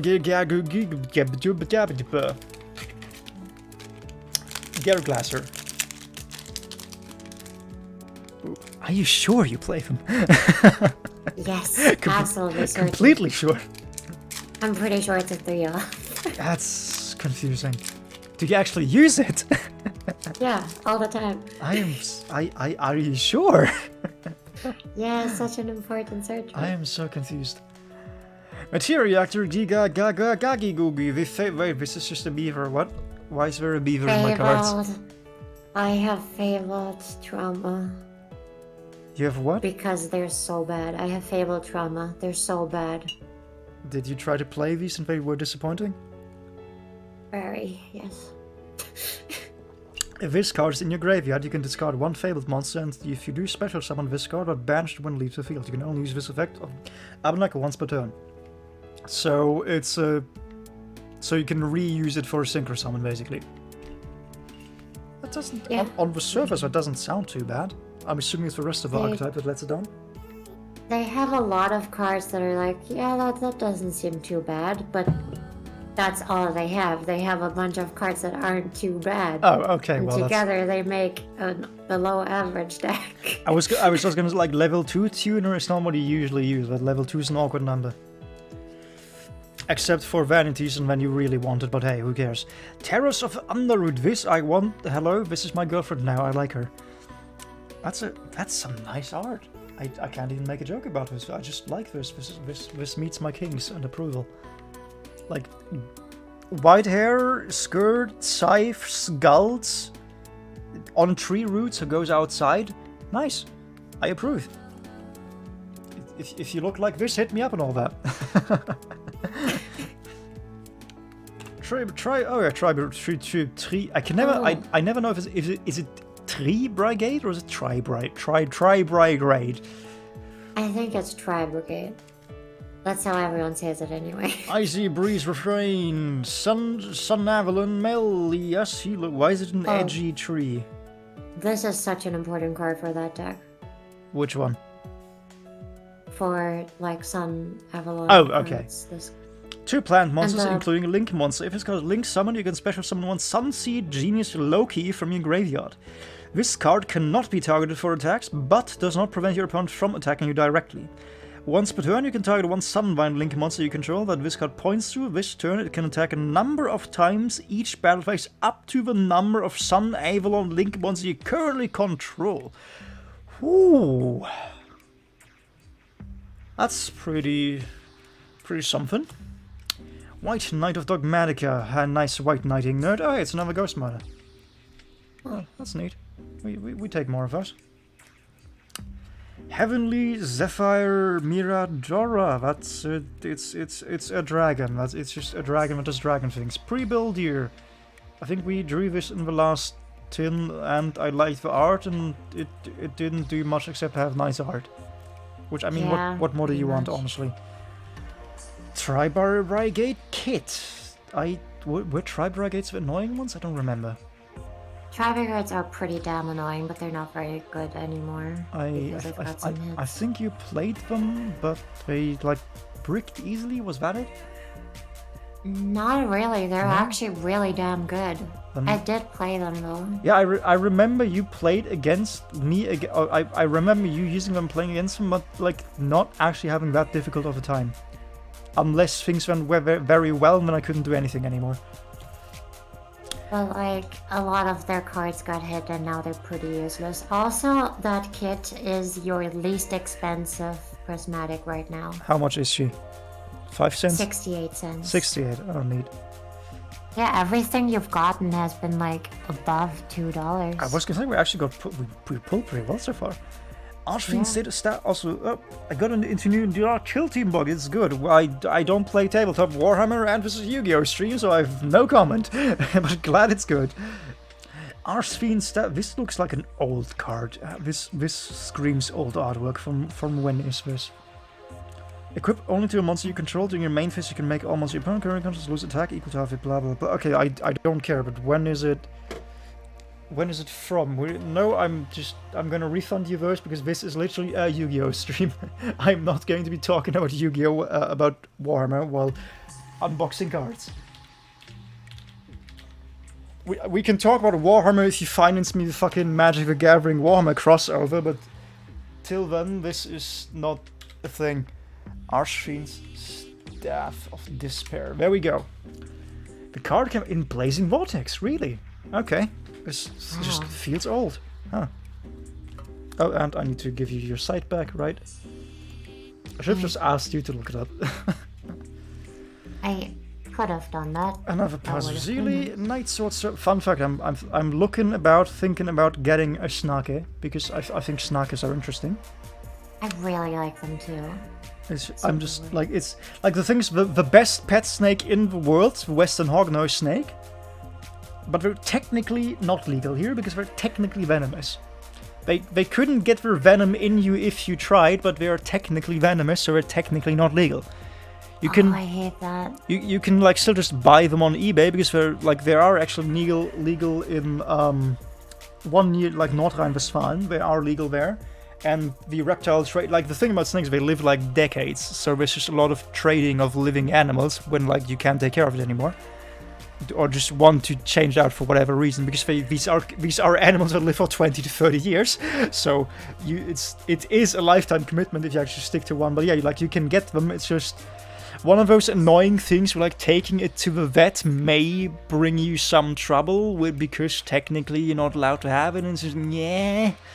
Getting a pet that you can't take to the vet is like but also they're good, so that's where I currently am. Yeah, that sounds painful. So now it's like, so either still go for that, or it's like a ball python or a corn snake. Ball pythons are on all accounts like the better snake in terms of careability, but they are picky feeders. Like sometimes they just don't eat for weeks and months at a time, which can be concerning. And they're just, I like the like more noodly snakes, but I just like they wind like hog noses can just literally wrap around your finger because they're that small. They have no problem just exploring your hand. Whereas a ball fight python, as the smallest python, is like it's a chonka. It's like the size of the fist, like the size of your fist, effectively. You can still like handle them and like move them about, but it's not quite the same thing as something that can wrap around your fingers as such. Zora the Magistus Confident, he looks very gay. Flying red carp, that's I know this is meant to be like the flyers, like the air kite things, but as an animal this looks disturbing to say the least. He is literally pogging right now. Oh my god, wait, but he's looking away, so he's like shy pogging? Like I am pogging but I do not perceive. B-Tripper Light Flapper. I don't think either this one isn't played or I don't use it. Yeah. At least I have no memory of it. And Undaunted Bumpkin, not Pumpkin Beast. I would have liked a Pumpkin Beast. Pumpkin Beast would have been nice. It should have had a pumpkin head. Imagine that. Just a dog with a pumpkin. Well, like, no effort to make it fit the design whatsoever, it's just a pumpkin is on there. Yes. Good, let's shove it all in the now newly designated trash bin. Oh, and it's floofing up because these wrappers suck. So let's put the wrapper not in the newly designated trash bin, just, okay, these are all, oh god. That's the thing about boosters, they're like very messy. Eco-friendly this hobby is not. Boop. Let's put it there, roundabout. Okay, and hope it doesn't fall down. And let's just leave what we have. Oh, this is already a lot of cards, isn't it? I need to be more selective about the things that I find cool. Damn it. You're just too, you know? No? Would you mind elaborating? No, I wouldn't mind. Okay. That makes it more concerning. The gracious thing that I was gonna say is I just like to, like, half of these are archetypes that I play myself, another good chunk is just cards that you like, that I plan to sell/send to you at some point TM. And others just like cards that are good and go in the binder. I'm gonna have so many cool cards thanks to you. Yeah, mostly like Flow and the recent Life Twins probably. I need to like actually go back and archive everything that I've pulled, but I just don't want to because it's so many cards. But Yeah, the problem only gets worse the longer I don't do it, which is the problem.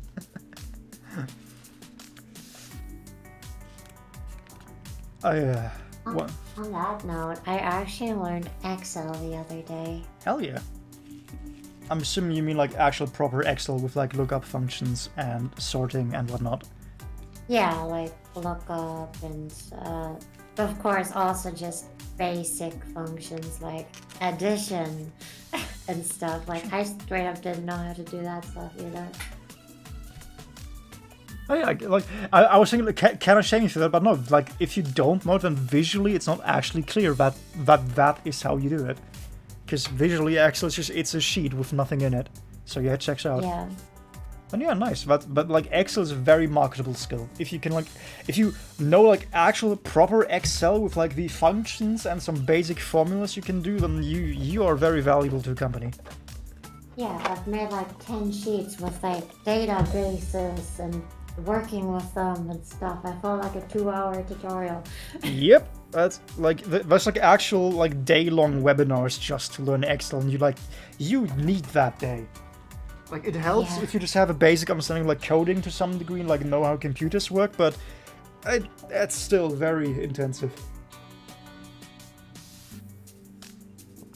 Also, for those that haven't been here in a hot second, we are of course still drinking out of a broken pot of greed, which is still broken because I don't even know where the handle is at this point. Rest in peace, handle. You will be missed. And on to the... Okay, now we can go slower again, because now we're at the third box, and actually we don't need to go quite that fast. I'm gonna milk this after all. I need to get this ad revenue that I don't get. We're actually quite quick now that we're not actually waiting for someone to write them down. Yeah, but like that's one thing, and it's just like also just don't talk about as many of them, because the thing is with this boost, like this tin is in the realm of Yu-Gi-Oh! Where like I was just like actively following the releases and playing the game during it, and you also were, so it's like there's less, oh, what is this funky thing, because we know the cards. Like, yeah. I have no reason to, I guess for the audience's sake I should probably do it, but like I don't need to explain B-Troopers, Sous-Ships, Armed Dragon, Magic Keepers are just things that are in the game that we know because they came out while we were playing. The last two tins have the benefit of being like before we actively caught up in the release cycle as such, and they use the previous year respectively. But this is just the last year, and the last year is a time where we've played a lot of Yu-Gi-Oh! With Illunium. And my back is already starting to hurt from this fucking chair. I did not miss this part of the in-person, well, not in-person, but the like hand cam streams. No, in person. I'm totally there right now. Please believe me. True. I mean, I did plan to go up to the coast, but then the wedding happened, and now the €9 ticket isn't a thing anymore. So now it would be expensive. Yeah, it's kind of awkward what happened with that. Yeah, I'm so sorry that I had to like cancel so short. But it was literally like I thought I had most of a rest. Like I thought I had most of a week off to like. I had to be there on Friday, or like I had to be there on like Thursday late night, and then Friday wedding. But no, it was like, hey, it's fucking Wednesday or whatever. Can you come over to like help with setup? Oh, okay, I guess I am. I mean, like, it's a wedding. I can't just say no, but... Yeah, I got you. The timing was very awkward. A metal foes are another thing. Ice things are in this fairy archers. Armed Dragon, Thunderbolt, Despian Tragedy, more Armed Dragon. Oh no, this is a new one actually. Lightning. Oh hey, Ghost Reaper. Oh, Winter Cherries. I really like this card. Really? This was really good in Fluandery specifically. If your opponent controls more monsters than you do, which is in Fluandery, can explode all the time, pretty often the case. Quick effect, you can discard this card, reveal one card in the extra deck, and look at your opponent's extra deck. Also banish all cards in the extra deck with the same name. Oh, so you basically just use this to like look at the staples they're probably playing that you don't play because you don't use your extra deck, and just banish things randomly. Exactly, it's such a nice side deck card just because you don't need your extra deck. You can afford to fill that up with like 10 cards that are really good. Yeah, that's and it's like specifically it's specifically like you did not get to go first card because it's if your opponent has more monsters, so it's like wow. Yep. And the thing is, most Fluandery's end boards have a single monster on board. Yeah, you have like the wind it. statue and that's it. Yeah, I guess Wind Statue with Empen, yeah. Well, sure, yeah, we'll put that here. And speaking of a devil, it's the second toucan. Wahoo! And the Swallow was played in like NR format kind of deal. I was gonna say, visually it looks very reminiscent of some of the Flu cards. Because it's a hat and a bird. It's a bird and a hat, rather. Yeah, that's just special summon, unfortunately. You can special summon this. If two monsters with same level on the field, you can special. Oh, yes, so it doesn't really do much, but hey. It's more good in Lyrilisk. In that deck, it's genuinely nice. Token. That's a shiny card? Question mark? We have a new record. Oh, how much is it? $5? 66 cents. It's a negative cents. Record. Okay. Yeah, negative record. Despian Queritus. Despia monster, light or dark monster during the main phase. Quick effect can change the attack of all monsters currently on the field to 0, except level 8 or high fusion monsters. If this face-up card and its owner's control leaves the field because of an opponent's card effect, you can add to your hand special summon one form. This doesn't sound that bad. I'm presuming missing something here, but superficially, this does not sound awful. It might be good. It might just be that Despia is not really too popular right now. Possible, or it's just like it's good, but Despia has better things, so why play it? Yeah. Heavy Metal Foes Amalgam, more Magi Keys, Cyanide Cascade, Trickstar Festival. So, more Sunvines. So why this is a lot of Magi Keys. There's like 4 Magi Keys in this booster. What do the Sunvines do? Why do you like them? Why do you want to use them? So the Sunvines mostly just have a lot of variety because they go well with a lot of different plant archetypes. So they're like this moldable piece of clay that can be turned into whatever your heart desires. That's a very poetic way to call an archetype splashable. not to dunk on you, but you're not exactly describing a completely unique concept here. Yeah, but I wasn't done yet. So they also include stuff like Naturia cards, which I really like, and I'm a big fan of a lot of their designs because they have like cherry trees and stuff and some really pretty looking vines, and it's overall just such a cool deck. That sounds nice. And why haven't you made one?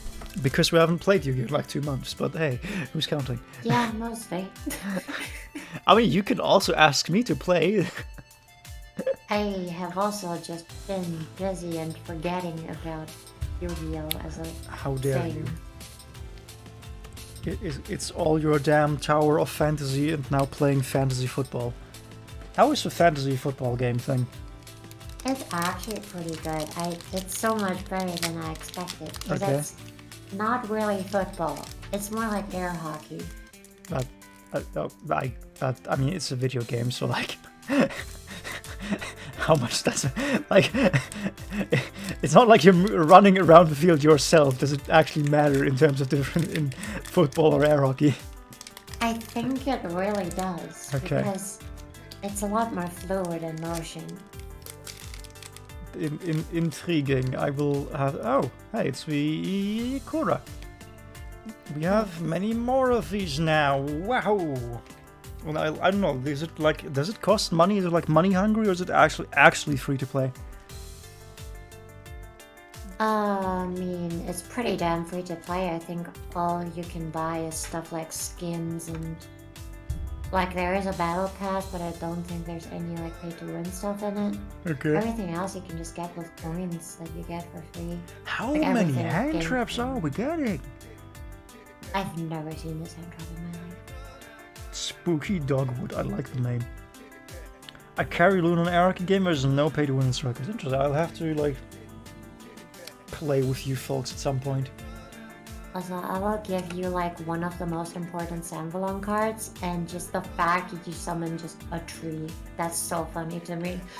Okay, I do like tree. Where are you?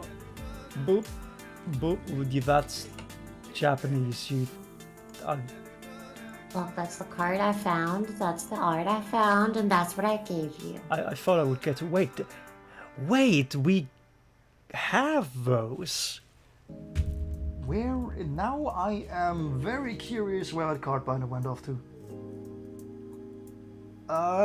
Give me a second. We're gonna be moving around for a bit because those that art seems familiar. We got those in like. I think it's like packing material because they're not expensive at all. Like the first singles we ever ordered. Boop. Oh, So be right back. I can actually stand up Okay, now. okay. Oh, this is so good. in the meantime, I'm gonna be looking at some more Sanvalon cards to try to find some more pretty This is the air. questions.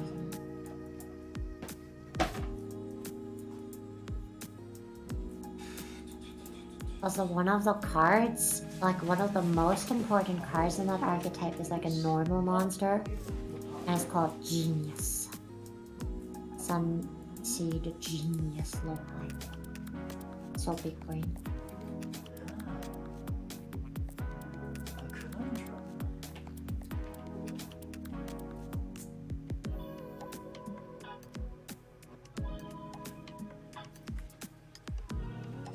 What is Bonzo doing in the background? Whoa. Whoa. I found a Sanvalon card I've never seen before. Like a weird looking island, like a floating island. I can't show chat this, but that's okay.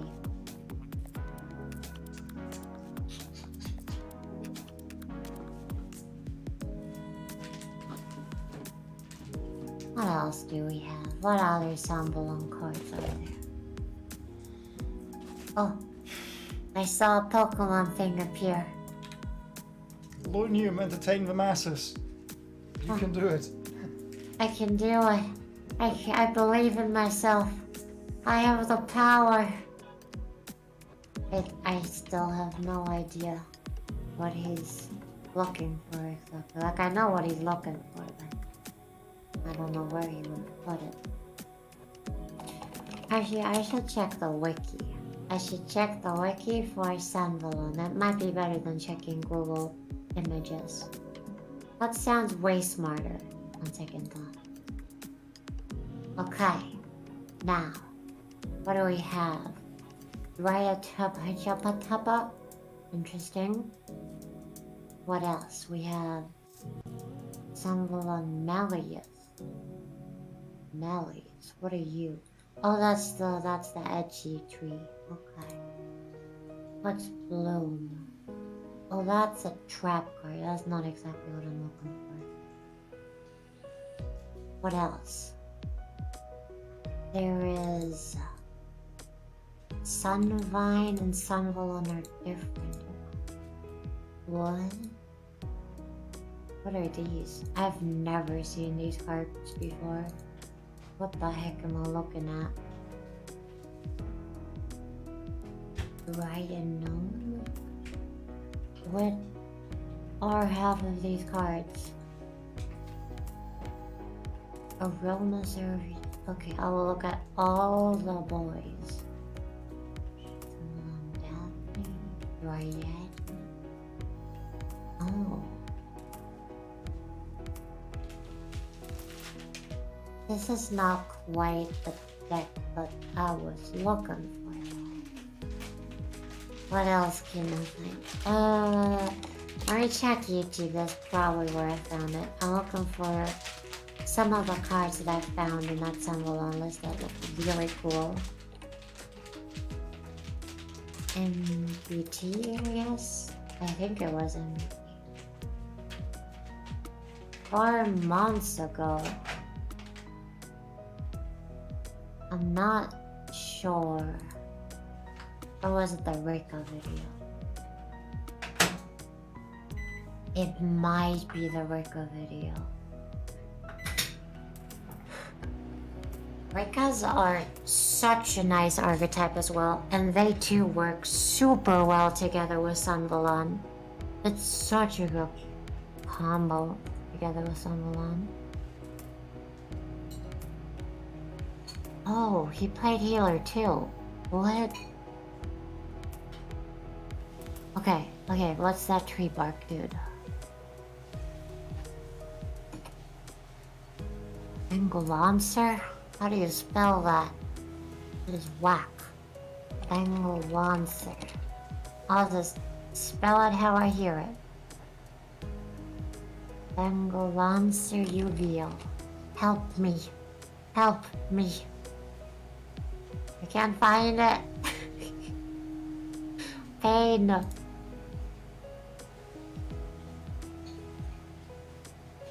Bengalancer. I know how he pronounces it, but I don't know how he writes it. It's very sad. Very sad indeed. Well, a Rika deck sounds pretty cool though. I want one of these.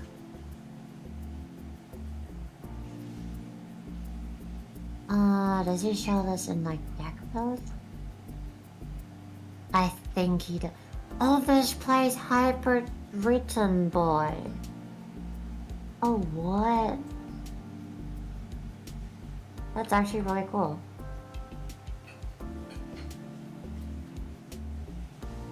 Bengalancer, okay. Bengalancer. Let's see if I can find it now. There we go. That's more like it. That is like one of their big boss boys. I guess I can just put this image link in chat. Will it work?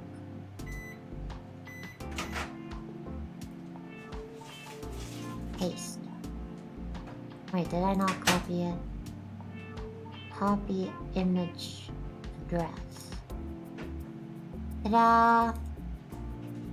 One of the boss boys. Oh, apparently it actually uses that thing. Who would have thunk it? Who would have thunk it?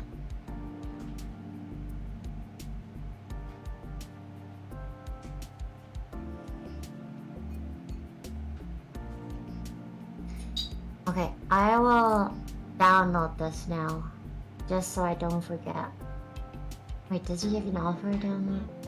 I don't think he does. That is unfortunate. I guess I'll just have to copy the thing one by one. I hate having to do that, but it has to be done. The purposes that I seek.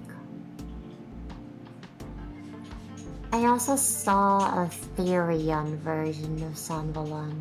That one seemed pretty cool too. So I don't really know which one to go for. Both Therion and Rika really interest me.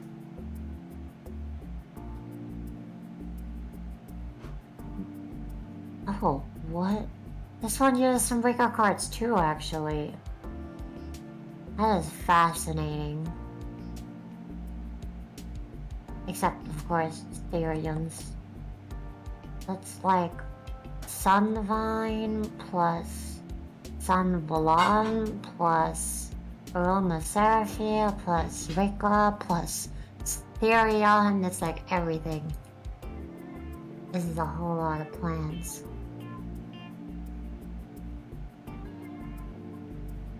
Fascinating, fascinating. On that note, it has nothing to do with that note, but I found like 2 cool board games today that I looked a bunch into, and I really want to play them at some point. The first one is called like Dixit, I think. Let me check. Let me double check. Yeah, Dixit. And basically how it works is every player gets a handful of cards that have like certain just art on it. And it's mostly like kind of abstract art. And then the turn player has to describe the card in some way, shape, or form. They could say like a phrase, they could say a poem, they could sing a song about it, tell an entire story, they could or even just say, this card disturbs the heck out of me. And even that would be fine. And then every other player has to choose a card of theirs that looks like the description might fit to it. And then everyone puts down their cards on the table and they get like mixed up.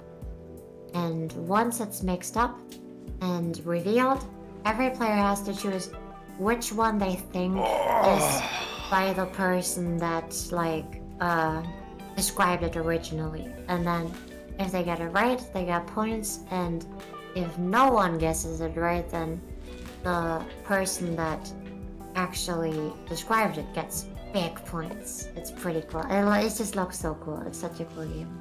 What are we describing? Welcome back. Thank you. I was talking about a board game that I found today. That sounds really cool because I had a topic in mind. Okay. It's called Dixit. Have you ever heard of it? Nope, and it sounds like a slur. I guess so. You asked me.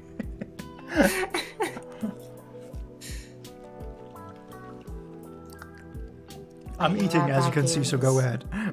Yeah, that game is really cool. I guess I can just describe it again. Yeah. Repetition is how viewers learn anything. Exactly. So basically, you give every player a handful of cards, and those cards are literally just art. They have artwork and nothing else. And the turn player has to describe what's on their card in some way, shape, or form. And that can be like a poem, a song, they can just say, this disturbs me, or even just a single word can work if it's like paradise. And then the other players have to choose one of their cards that looks similar to what the description was. And then the cards from everyone are shuffled and revealed to everyone. And then the non-describing players choose which one they think is the card that was described. And if they get it right, they get points. And that's the entire game, basically. So it's Scribblio, but in like reverse, sort of, kind of. Kind of. Yeah, I can see what you mean. Or like not like inverse rather. You have the art and then you match things to describe the art. Yeah, Huh. pretty much. Intriguing. And it's kind of cool because you can tell a story and just make it really broad.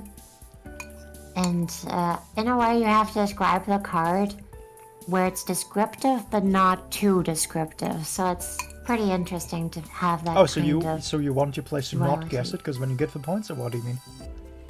You want the other people to not guess it, but you still want to be fair about it. Ah, okay. I will simply say dragon to every single card. It has to actually have a dragon. See? It's fair for one of those cards. Pain. Whenever you want to play Strikers Bondline, let me know. Oh yeah, no, I was not making a request with, hey, I want to play with you. I was stating a fact. I will play with you too. There was no doubt or option of denying that. Yeah, you don't get a choice in this, Chris. I mean, you neither, but yes. No, I get a choice. I get a choice. As long, I mean, I'm on a stream tonight, as you might see. I'm somewhat busy at the moment.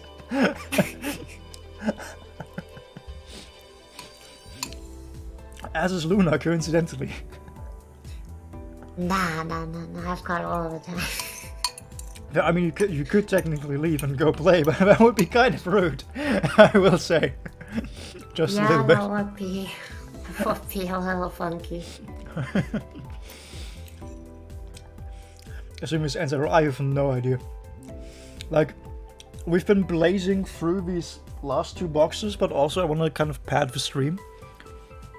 Because the last few box openings were like half-day affairs, basically.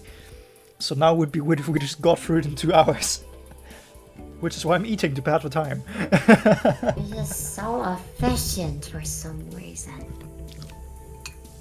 It's because we just straight up don't talk about the cards.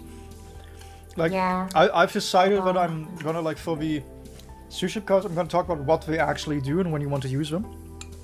Just to provide some commentary, because, like internally for me, it's like, I have a list of what I want, and I have a list of what's in this, roughly, and then, like, I just check off, okay, I want this, I need this, blah. Whereas in the past, it was like, without like, oh, I have no clue what's in this, no clue what they're for, I haven't played the game in a while, I know nothing. So That's a bit of a different mindset. Yep. And now we actually know the cards, like, even in more detail. Like, just recognizing the hand traps based on the... Oh, hey, there's another mimicking bio. Just recognizing the hand traps based on naming scheme, even if we don't know what the hand trap is like, you can do things. Namely, you can zoom through it. But I can't find my phone. Why do you have no poems? What is this? My phone, not Oh, a poem. phone, not poem. Okay, same difference. Where in the I've world? planned to play Oh, other game found at it. 10 or 10:30 your time. Also, you might end up liking Strikers, just feel Pokemon Unite-ish. As long as it's better than Pokemon Unite. It looks like Unite and kinda, sorta, tangentially feels like Unite, but it really has nothing to do with it. On that note, I wanted to get the gang back together, as it were. Because apparently the game actually got updates. Like, there's a new map, there's new legendaries, there's new everything. Oh, what? It's I like, guess we gotta get back into yeah, that. like it's Rayquaza now instead of a Zapdos. Rotom's now replaced with Raigeki or something, like an Ultra Beast, and it's actually very more important than the other thing. It's allegedly it might my be worth audio it going just back to broke. for a day.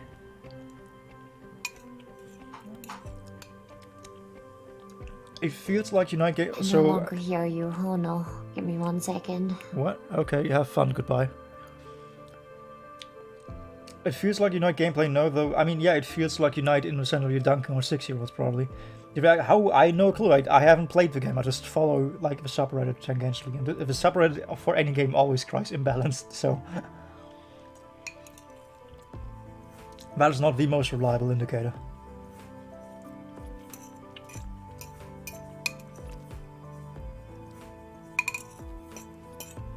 Also, I'm almost done with the rice. We can almost look at cards again.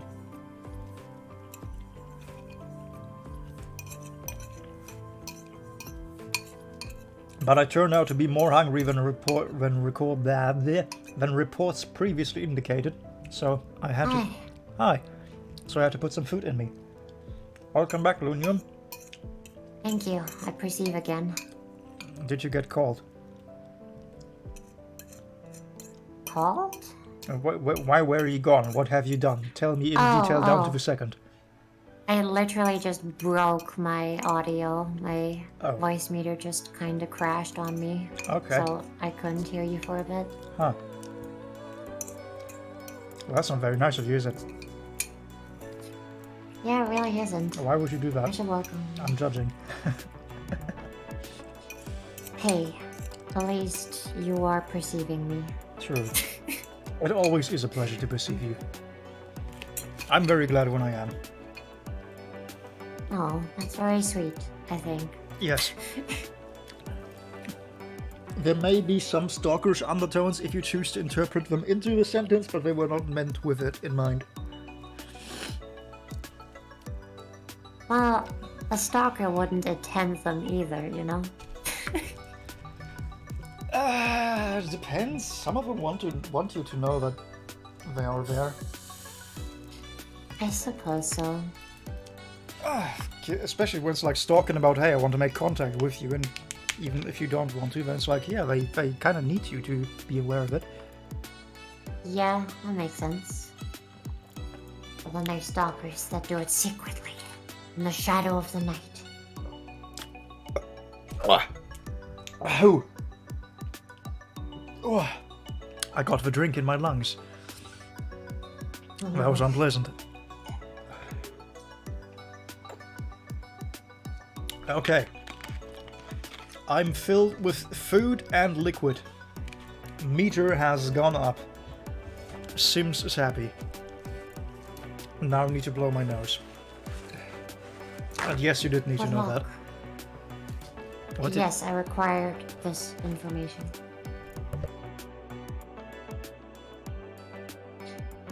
You know what? I'm gonna play a mobile game right now, as we speak.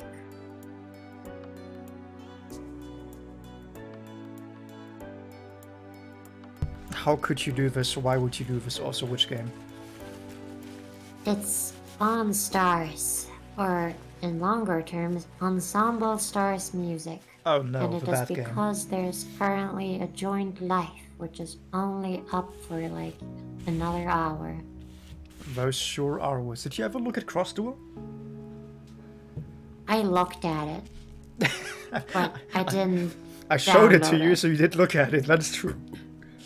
Yeah, I looked at a video, but that's about it. Okay. For what it's worth, I've also not opened the app since that one time where I like took screenshots of it to show you. Yeah, it just doesn't look very appealing. I'm gonna go back to give it another shot because the thing is, Cross Duel came out as I got a PS4 with Bloodborne and Horizon Forbidden West, so my attention has been somewhat divided with things that are more interesting than a mobile game. I just saw Doug Douglas Dimmerdome Doug play it, and it just looked straight up bad. I don't understand why they made a Yu-Gi-Oh game, is what I will say. It shares nothing with Yu-Gi-Oh except using the monsters, but even then it uses the monsters visually. They don't start with effects. You need to unlock effects on the effect monsters. Conversely, you can normal summon fusion monsters because they aren't fusion monsters, because fusions aren't in the game as such. It's very weird. White Knight of the... just White Knighting. Very funny team. Oh, hey, another Breaking Ruin. Well, this is the one we already had, so that's annoying. Okay! Ghost Ogre and Snow Rabbit. That's a playable one, I think. I'm not certain. It's used in some metas. It's bad in others. Like, it depends what's currently good. So I'm gonna say like €2. I'm pretty sure it's actually more than that. Give me 1 second. I'm currently playing my mobile game. How could you do this? I'm relying on you to be an independent investigator. And you just play mobile games. Okay, let's see. Most of the art is like not prismatic actually. Huh. Ogre. And snap it. It's $3.14. Ah, close enough. And Flew on the Reese and Snowell. That's the only bad one. I was gonna say this is not the name. The name is bad enough that I think I would remember it if you played it, because I would definitely make fun of it. But I don't remember it, so I don't think you've played it. Yeah, it's just straight up not played in any Clueless whatsoever. Nice. B-Trooper, Scale Bomber, and okay, one, and for Daily Special, and Ikura. I had so hoped the third one would also be Gunkin Ship. So since I made the commitment to pad out a runtime, Gunkin Suship Daily Special. This is one of the 2 spell traps in the archetype, the other being the field spell, because it's just not a very like it's a monster. It's all monsters. There's nothing else in it. When you activate this card, you can also reveal 1 Gunkin Suship Shari in your hand. Reveal 3 Gunkin monsters from your deck. Your opponent chooses one of them for you to add to your hand. Also shuffle the rest into your deck. If you revealed Gunkin Suship Shari in your hand at activation, you can choose the card to add to your hand, instead of your opponent choosing.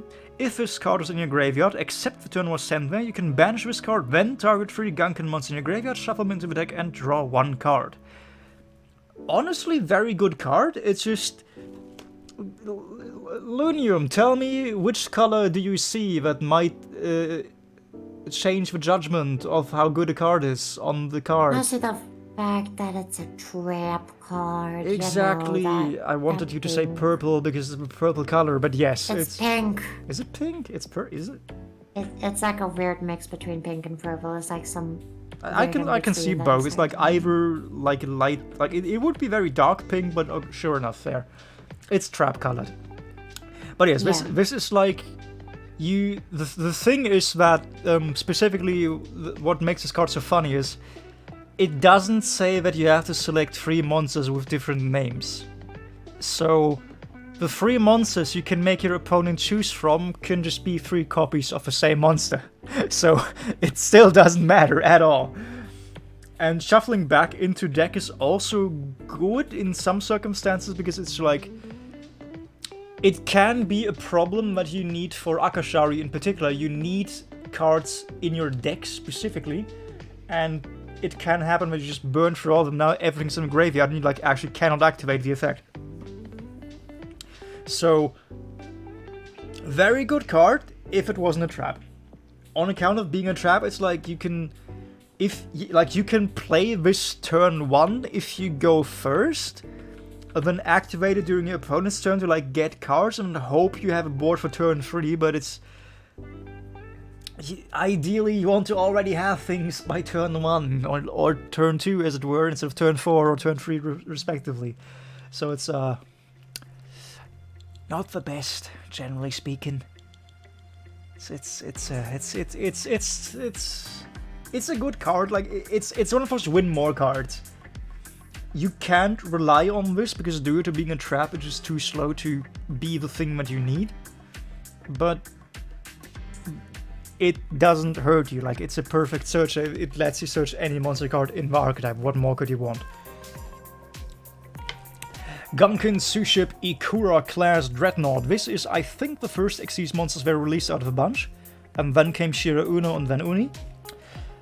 2 level 4 monsters. If this card is Xyz summoned, you can apply these effects in sequence based on the materials used. You can only use this effect of Gunkin Suship Ikura class Dreadnought once per turn. If Gunkin Suship Shari is used, draw 1 card. If Gunkin Suship Ikura is used, this card can make a second attack during each battle phase. Once per turn, when a Gunkan monster special summoned from your extra deck inflicts battle damage to your opponent, you can target one card your opponent controls to destroy it. This is very noticeably like the first boss monster syndrome, because they didn't quite know what to do with it at that point. All Xyz monsters share the if you use Shari do the thing. Oh yeah, I guess I can... Where are they? I can show how the two ships work. Because I do actually like that a lot, and I think it's very interesting mechanical game design that I hope they use it more, just because the idea is very interesting. Boop. So the way Sue ships work is that you have... Boop, boop, boop. Boop, boop. Let me move it up. You have Shari, which is literally just rice, uninspected normal monster, does nothing. Then you have the 3 effect monsters, which are the toppings. And they also have effects, because they're effect monsters, obviously they do things, but the way it works is you can summon any Xyz monster with anything, because like they aren't specific. It's just... It incentivizes you, because the Xyz monster has special effects if you use Shari and Ikura. Which means you are incentivized to deck match and play them inside the archetype, but you don't need to. You can also, for example, just use your Ikura and your Shari to make a Shiro Uno, if you want to. It's not necessarily good, because most of the time the matching effect, as it were, is the thing that you really want, but it's a thing you can do. Particularly if you only need the draw one card effect, then it's like very much a thing you can do, where it pays off to just match, but badly, as it were. Or like use incorrect ingredients, to continue the cooking analogy, as it were. Boop. Boop. Boop. I've been tested, got a 50 on the autism thingy. That's with like, I think, yeah, you're like close to the border, but that's acceptable. So probably be like, allegedly a lot of people also yelled about overlap with HCD, and or something that I definitely know is like, it just has a lot of overlap with, hey, were you lonely during a childhood, or a loner of something? So probably not, like, you are safe from the autism, but you probably some tendencies which are explained by the HCD. The social radiance fucked me, I just like chilling more. So yeah, that's what I thought. It's like, because I think HCD also has like some noise sensitivity or like stimulation sensitivity stuff that just incentivizes you to be alone, which then is the autism. Ikura, and yeah, now to come back to, now that we've explained how the matching works. The thing about Ikura is it's one of those like win more cards, because by itself it doesn't actually do too much. If you use the correct ingredients, it can attack 2 times, and each time it deals damage, you can destroy a card. The problem with that is that, generally speaking, you don't want to go into Ikura, like the normal Ikura, the effect monster, or the main deck monster, because Ikura doesn't, like, Ikura is not a combo extender, Ikura is a combo ender, as it were. And that's not the thing you generally want to go to. And for the double attack effect, there's better cards you can use. And if you need the destruction effect is nice in theory, but also not ideal, because generally, if like most cards at this point, if they are destroyed, they do something, so it's like, huh? If you can get it on the field in addition to everything else that you want, it's a nice card, because it's a win more card. It lets you win harder and more securely, but it's not generally the thing that you want to go for. That would be like almost always it's Uni, because Uni is negate without destruction, which just means they are dead. Particularly for spell traps, they're just sitting dead on your opponent's field and they have to cry. Luna has nightmares about her field spell getting negated, and then she can't do anything about it because it's not destroyed, and the recyclist can only recycle it if it's destroyed, because why would you just recycle a field spell that's still on the field? Clearly, if it's on... I still see the pain Yep. in my head. Like, clearly if it's on the field, it's still working, right? No! Uni says no thank you to that assumption. Die. Uh, But yeah, it's like... It's a double attacker and effect distraction, but if you just want double attack, you go into... Like, if you plan to win by attacking, you go into Utopia double or nothing, and then you OTK. If you are reliant on the destruction effect to, like, set up a field, then your opponent probably won't let you get to this point. Like, if you have things that you desperately need to attack...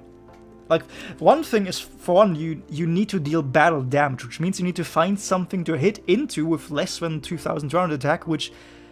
Honestly, most things your opponent's gonna leave in attack position on the field are probably gonna be higher than 2,200. Which means that usually you can trigger the destruction effect of the Ikura itself attack, which at which point it becomes kind of meh.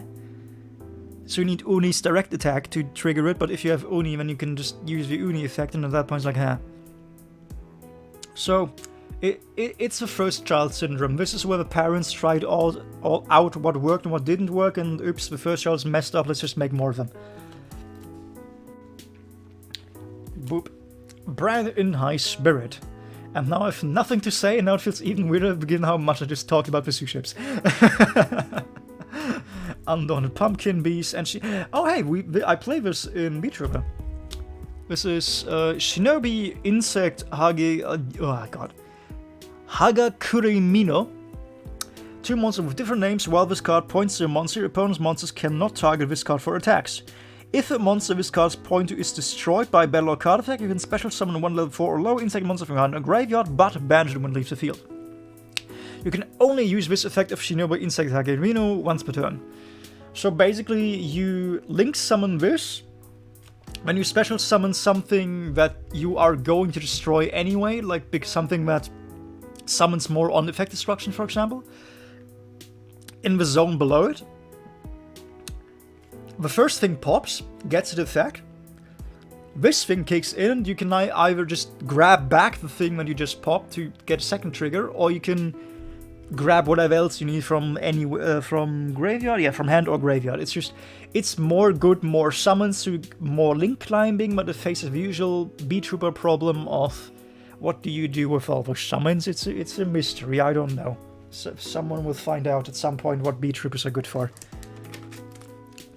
When they have a fourth wave of support, realistically, because at this point they're just still just a little bit away from being good. I'm guessing that they might get support when the OCG gets them. Yeah, that's what my hope is. Like the OCG gets the world premiere, or not? What do they call them? Not world, but what, like the import pack where the TCG exclusives come over in the next 2 months, I think it was. So actually pretty soon. And I'm hoping that by then we will see, or after that we will see more support for the funky TCG exclusives that just haven't been touched in a hot second, like Beat Trooper and Goki is another one. Or no, sorry, it's not. It's pronounced fish due to the linguistic meme that I can't remember. But yeah, Goki, except you just say fish, so it's fish. You gotta say goatee. Goatee. Oh, sorry. Okay, but yeah, you don't go. Goatee is something different Yeah, entirely. so yeah, I remembered I remembered it's pronounced like fish. Peach. But yes, Goatee pronounced like fish, Plunder Patrol, Beat Troopers, all the funny TCG exclusive where they give them like 4 cards and then they abandon the archetype completely.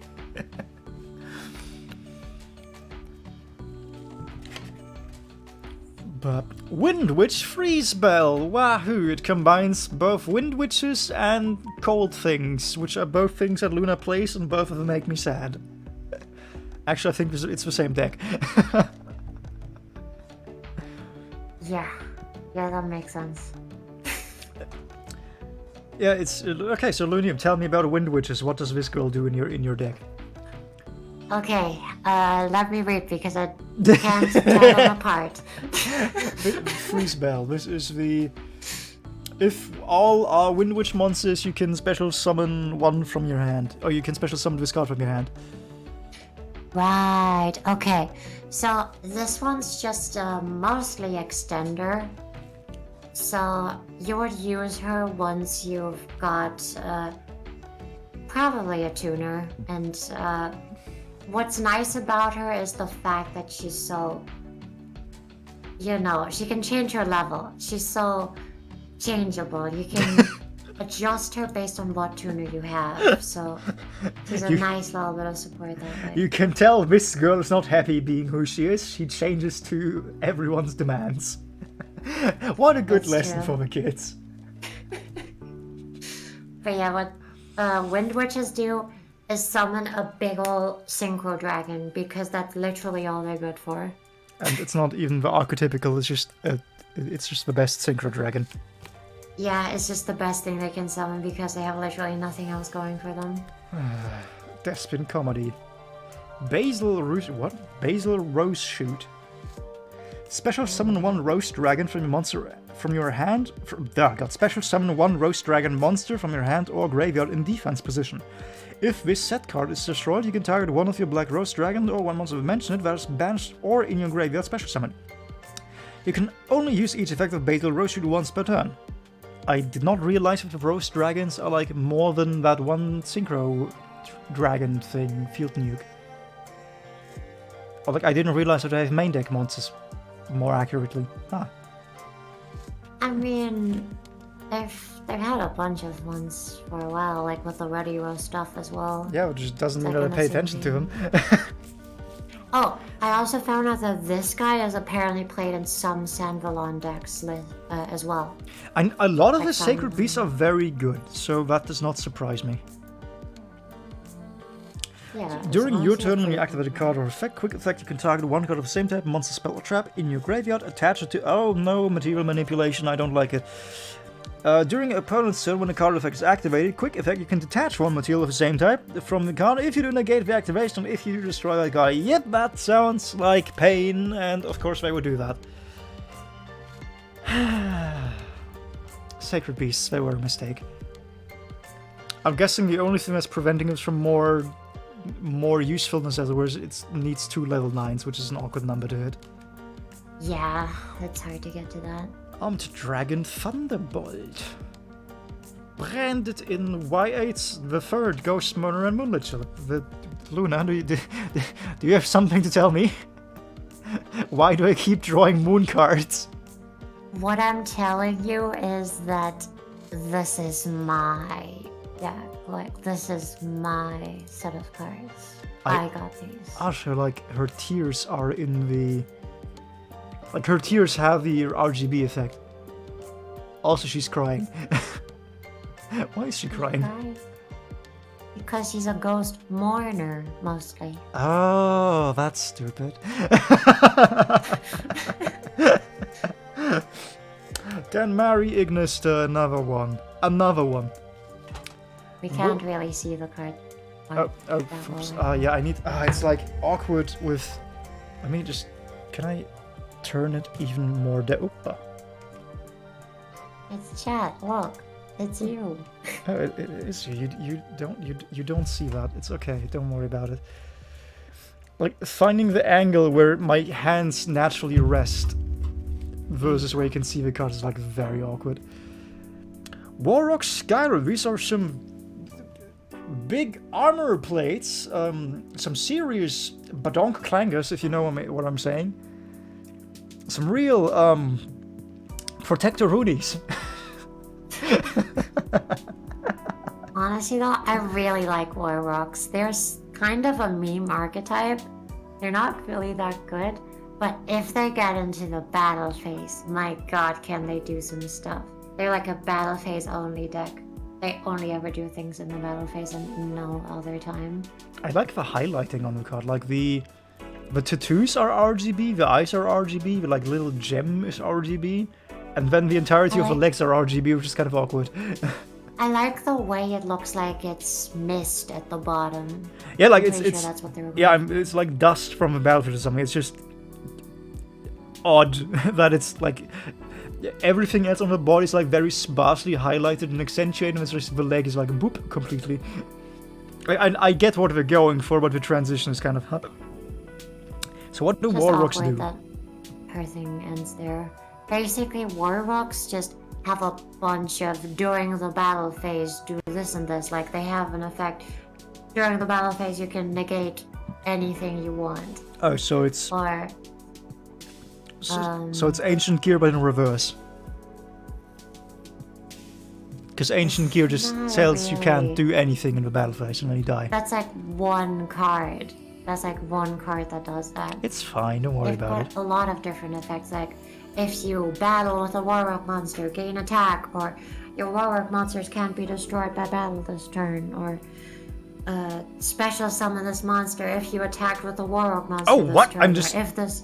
Yeah, like I got to the last sentence here, like what? Okay, you can special summon one level 5 or lower. It's like nice, but who cares? But for the rest of this turn, you cannot attack directly. Never. I misread it completely. I thought like, hey, for the rest of this turn, you level 5. It's gonna all attack directly. Like, what? But no, it cannot attack directly. That's very rude. Why would they do that? Lunium, why can't they attack directly? Why do they hate the big Protectoronis? It's because rude. True.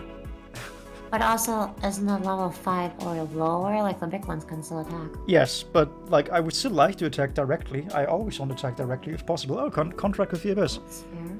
This card can be used to... What, oh, this is... Never mind, this is not the card I was thinking of, but it's still a funky one.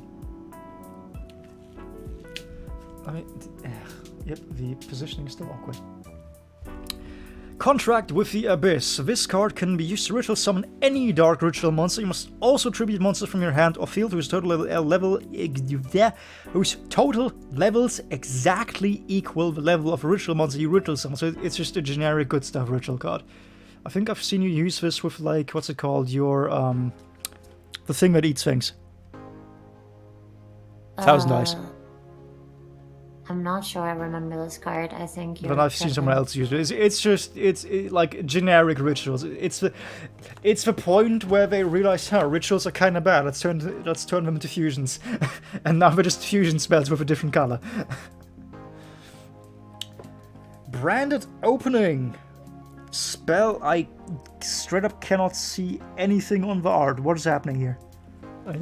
Camera, can I see? I can actually see more through the camera than I can with my own eyes. Because it's just incredibly weirdly reflective in person, as it were. This card's apparently worth $3.85. Oh, I would thought we were setting a new lower record because the brandeds haven't been very expensive so far. I think the other one must have just not been that good and branded then. Discard one card, then take one Death Spear monster from your deck and either add it to your hand or special summon in defense position. Discard then oh yeah, special summon from deck is pretty good. Also, for the rest of his turn after this card resolves, you cannot special summon monsters from your extra deck except fusion... except fusion monsters. If a fusion monster you control would be destroyed by card effect, you can banish this card from the graveyard instead. You can only use each... Okay, so... Discard one, summon anything, which is huge, and just protection for fusion monsters, which is pretty nice. So yeah, I can see why... Whoa, what are you? Oh, Stained Glass of Light and Dark. okay. I just completed the autism test and I clicked score and it just deleted all my answers and I didn't get a score. Thank you, website. I think I don't know, did you take too long, or are you just... I might have. I had this website open for a while. Did you take so long to score that you just... You got such a high score it can't display it. Well, time to redo it, but faster this time. Stained Glass of Light and Dark. Is this mirror? Is this your mirror cards? It seems like it might be your mirror cards. Actually, I think so, yeah. Like, I remember nothing else that would have this theming. Apply one of the following effects in sequence, depending on the types of effect monster you control. Fairy, you can draw 3 cards, then place 2 cards from your hand on the bottom of your deck in any order. Fiend, you can make your opponent draw 1 card, then discard 1 random card, then if they still have a card in their hand, they discard... What? You can make your opponent draw 1 card, then discard a card, Then if they still have a card, they discard a card. You can only activate one stained metal. This is so rude, what? Yoink a random one and then yoink another one. Fuck you. I can't believe it. Crystal Beast best deck. Nope. Not even close. They recently got a they actually got a new structure deck with which introduced an entirely new archetype, as it were, because it completely retrained all of the Crystal Beasts that existed into Dark Crystal or something like that, and they still suck. They're still not very good. So that made me so sad. Like, you can play new and fancy fresh Crystal Beasts if you so want to, because they did get a new structure deck with which has all the old cards and all the new cards. It's just it's Crystal Beasts. It's like the Egyptian gods. You can slap all the support you want on them. It's still not a good archetype.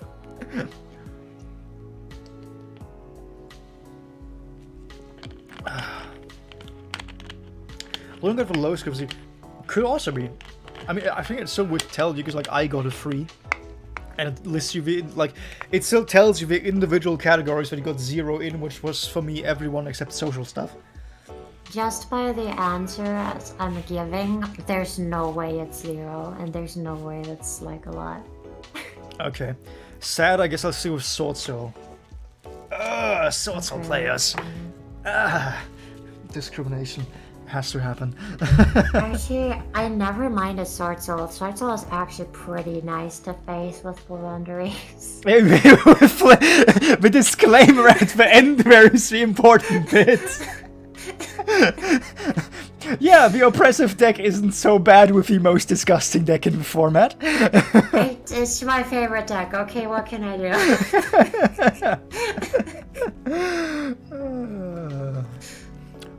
Mirror's Click, Magiki, Unlocking, Pazuri. Aye, go Kika, Ganken, more Gankens, and the other ones don't matter, except I still want a snake. Are there black? Sweeney side, are you in the chat? Actually, I can just write her. Also, we've been having fun with Sky. Oh, so Sword Soul, Sky Striker, next thing you'll tell me you're playing Eldritch. That's the only one that's missing.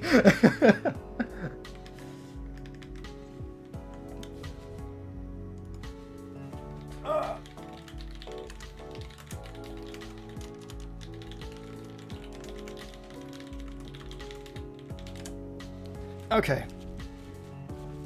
I am back. I had to make a memory about snakes, or write down a memo about snakes. Good stuff. Boop. Boop. Boop.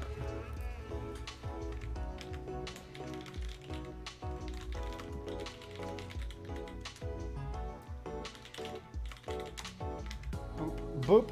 Boop. Okay. No, I could never play Eldritch. It's not anime. It's pretty anime in the sense of, hey, this is the despair episode where our opponent has a mental breakdown and cries. Unless you mean like waifu archetype, in which case I think the JoJo stands would disagree with you. Where's I need to get close to the camera.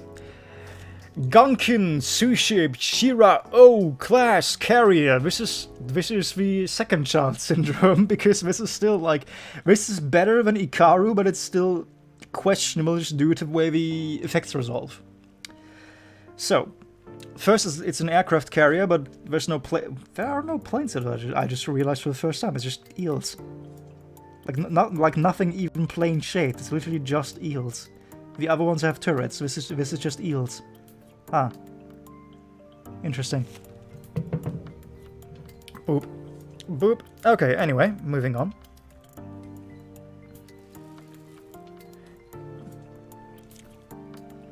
Two level 4 monsters, so once again all the normal ones.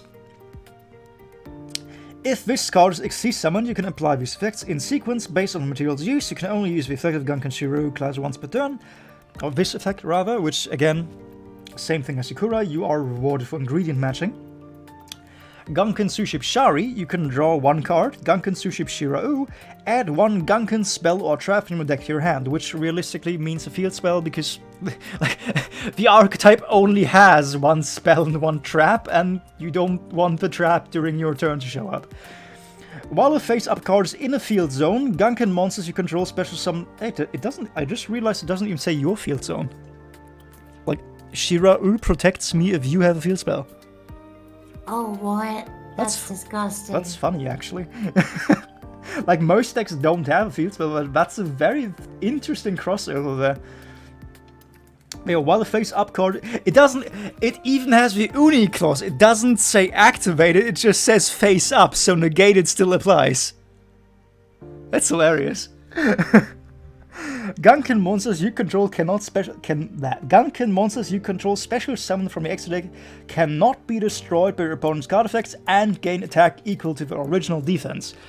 The second effect is like completely negligible because it's like 200 something attack for each of them, which is like wahoo. But usually the break point once you're above 2000 is 2500 and then 3000, and this lets you hit neither with neither.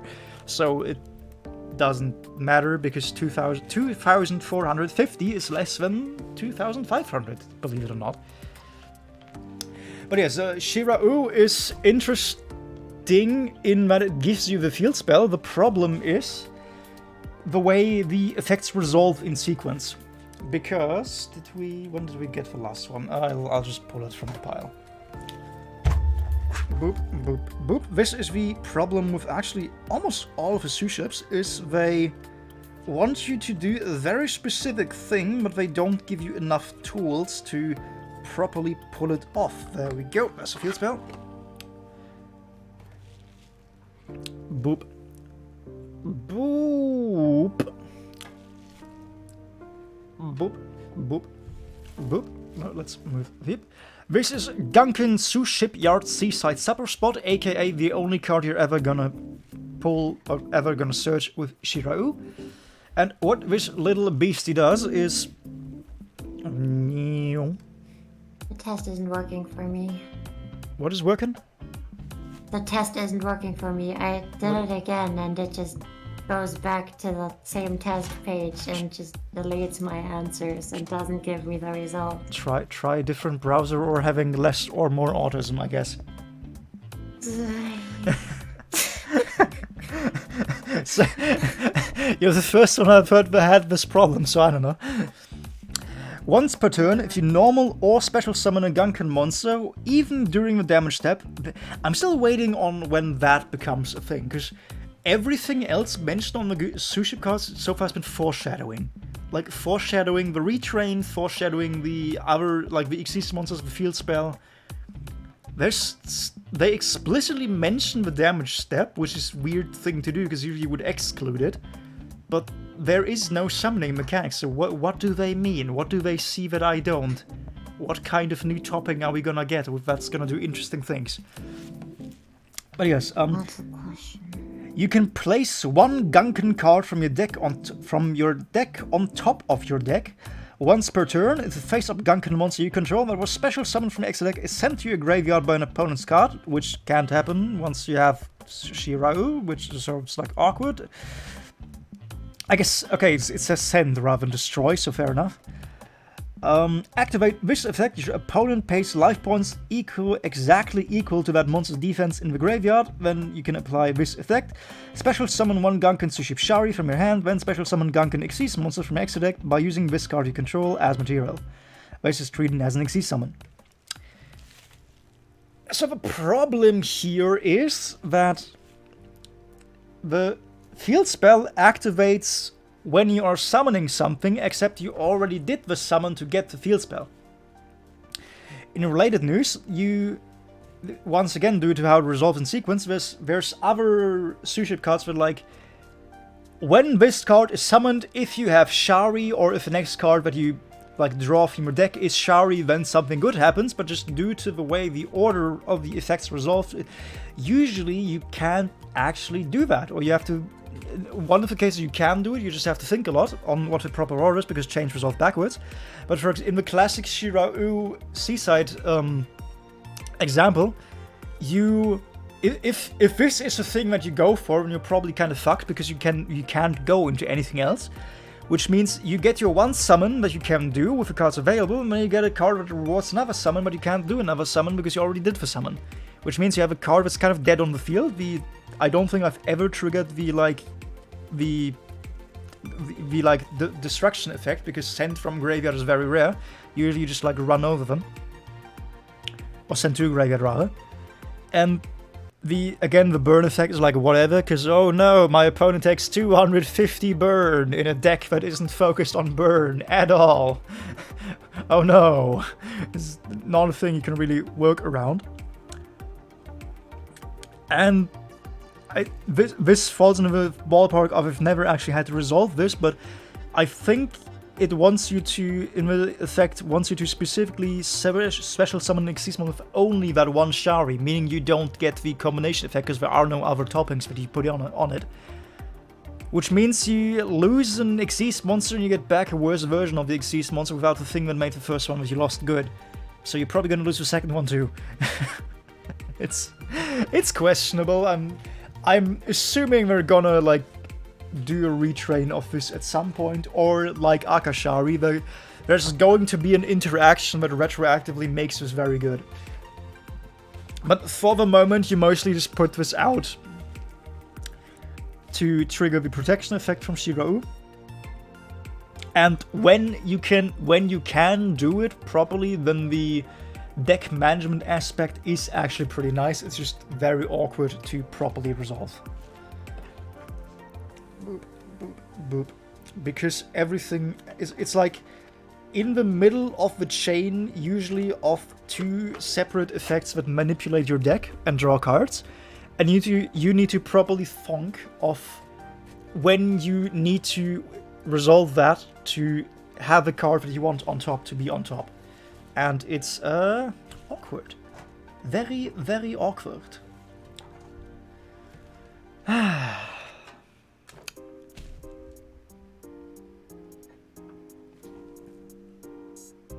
Honestly, I probably shouldn't go for... Like, I go for Shirau more than Ikura just because, hey, protection is good, but the protection usually doesn't save me.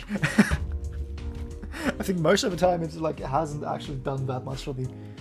Ikura, at least I can get like one destruction effect off if I attack with, what's it called? Uni.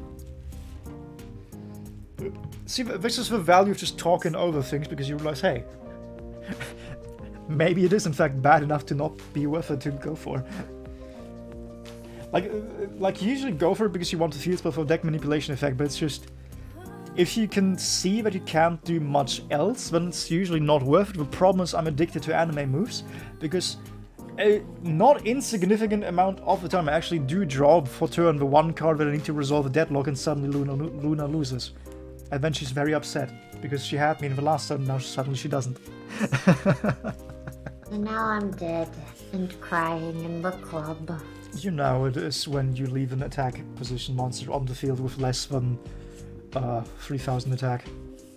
You know how it is, black and yellow, black. Oh no, you need like less than 2,000. Less than 3,000 is not technically a kill. That's one of those things about double. I know that I keep cucking myself by forgetting that you can't attack directly with it. It's just, yeah, I'll just clear the field for the guaranteed kill. Wait, god damn it. Forgot a thing, didn't you? Yes, happens so often, and of course Luna doesn't... Like, Luna, of course, doesn't stop you from doing it before it's too late. Because why would she? That means I win, so come on. I mean, to be fair, usually that means like having your field wiped is still pretty bad, but yeah, it's it turns what would have been a guaranteed win if I didn't want to brag into, whoops, well, this goes on for a few more turns.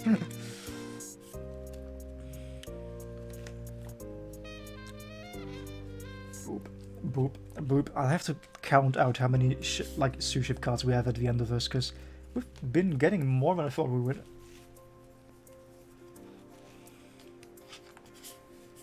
Schloop, schloop, schloop. And and Fluwundereases.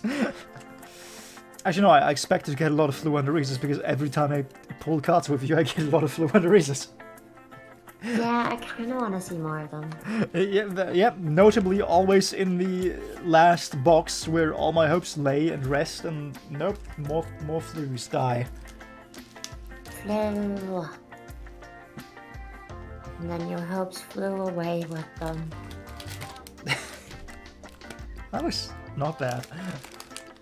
I think I'm running out of white sleeves. I need to grab more. Like I got these transparent ones and then I never use them ever because I just like the white ones more.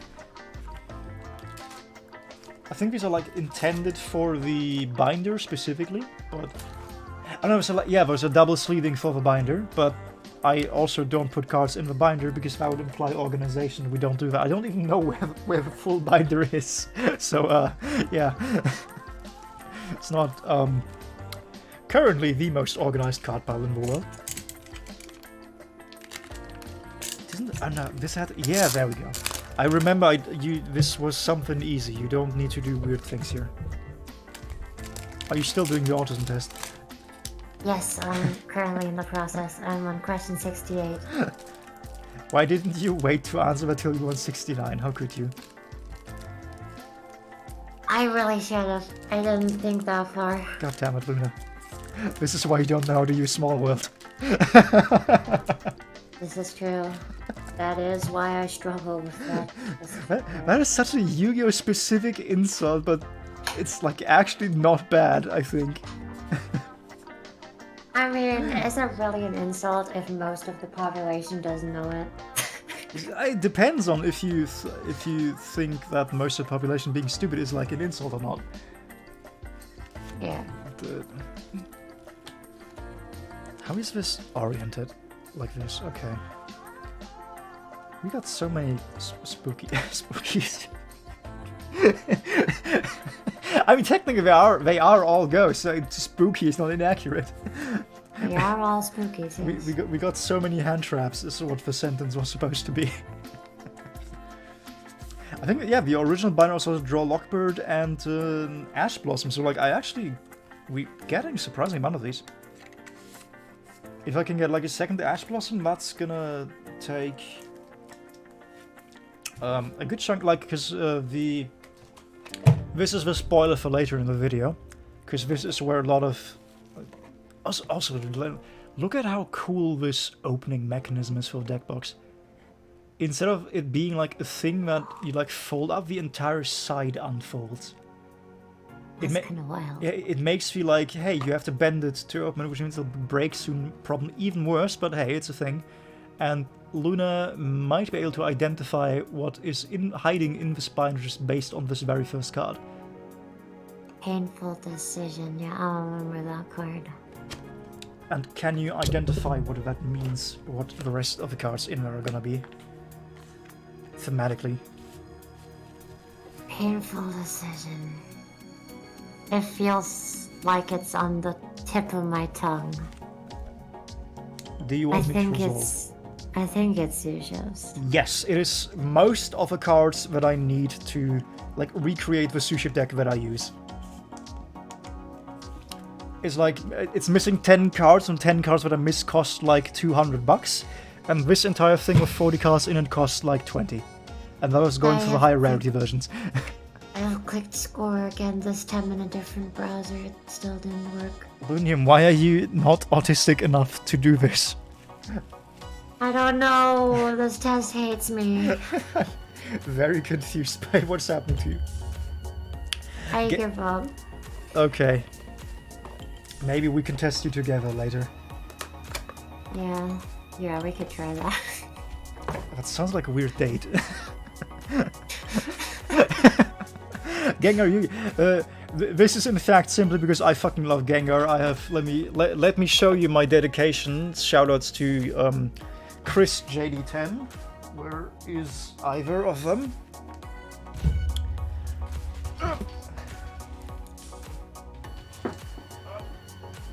Oh, I'm so dusty. Oh no.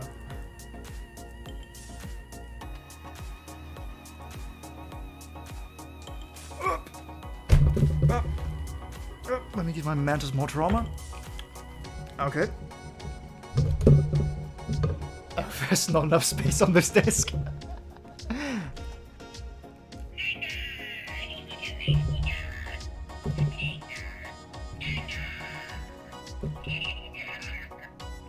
The voice lines.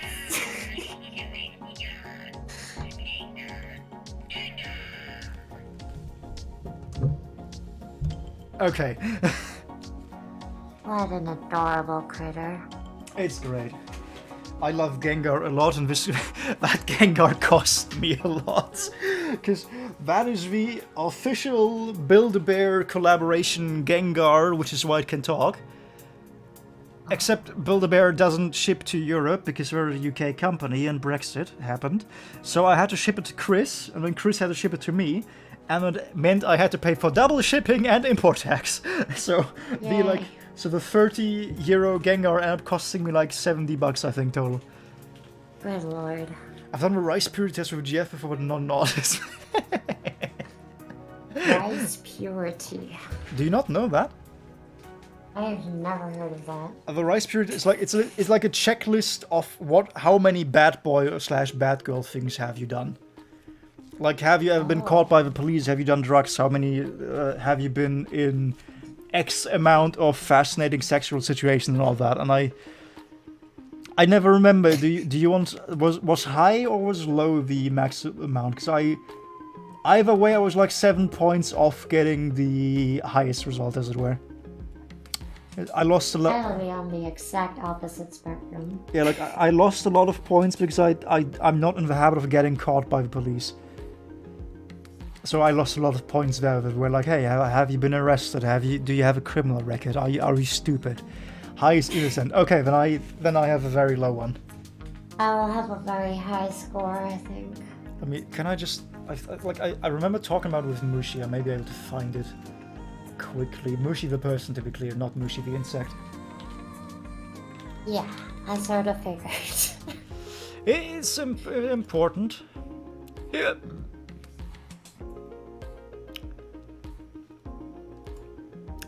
I got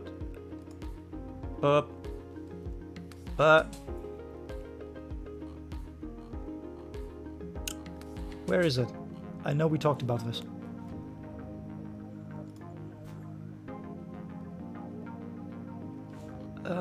Right, I'm too boom. Right, because the content, there's like a modernized version for like TikTok zoomies, and I sort of couldn't answer because I didn't know what half of the acronyms on it meant. Oh no. Going off this one conversation I had 20 points in the actual rice test, so 20 as in close to 100, so like 80% disgusting, not disgusting, 80% unpure, as it were. And 20% pure is basically completely pure in terms of dilution, so I can continue to say that I'm an innocent Christian Catholic boy. Got the cross right here. You can, and only people that are innocent and pure and wholesome can wear a cross. That's how that works. I see. Yeah. If you doubt me, you will go to hell.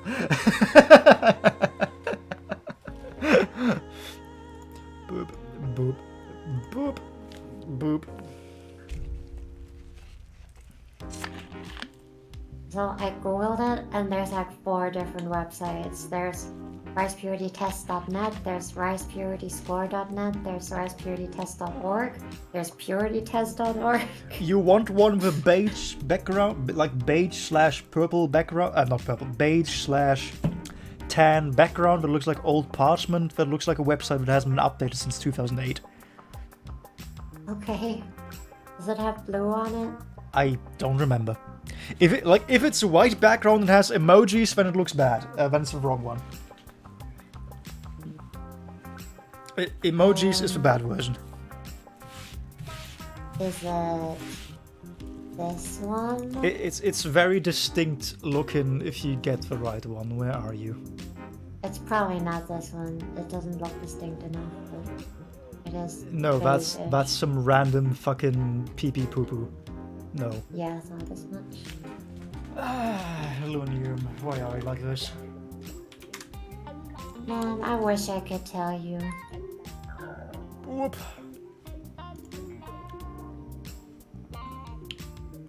I think it's literally just ricepuritytest.com. That's all it is.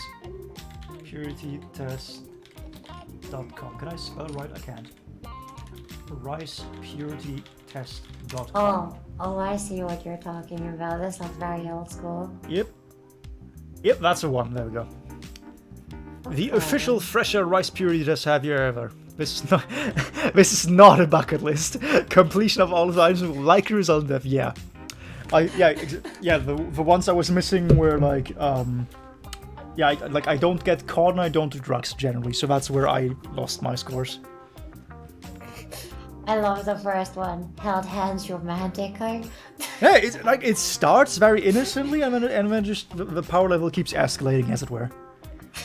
Like, I don't think anyone that has been alive on this earth enough to take the test can get 100 score.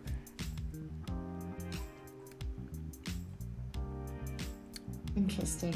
Oh no. There we go. I scrolled to I was the waiting. bottom. I was waiting for when the Luna noises start. Because I'm pretty sure you're blushy enough that, like, just reading half of these questions is gonna make you react. Okay, I'll do the test. I'll do the test. Sure, let's take a short detour to do the fucking rice purity test. My monitor's like... Oh, am I supposed to stream this? I meant myself, but... Oh, okay. we can compare scores at the end. Yeah. Good start. Question number 4. Have you danced without leaving room for Jesus? Yeah, it's an important question. Good Yes, here. I am Yes, not we are. religious. I need to, like, tilt the monitor back up because I can't read anything.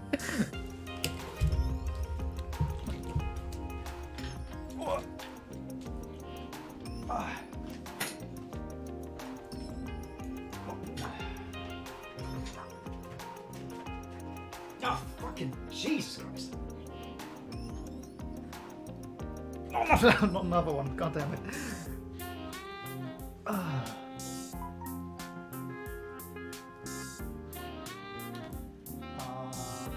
Give me 1 second.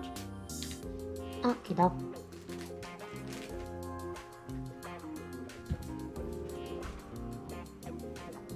What do you mean kissed for more than 2 hours consecutively? Who does that? What the heck? What?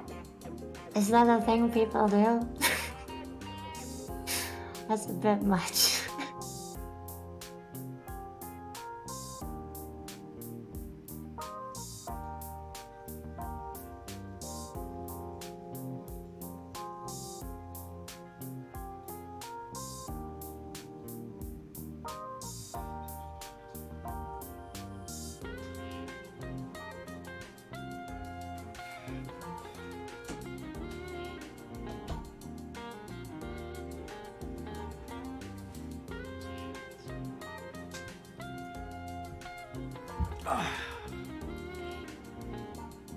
Boop.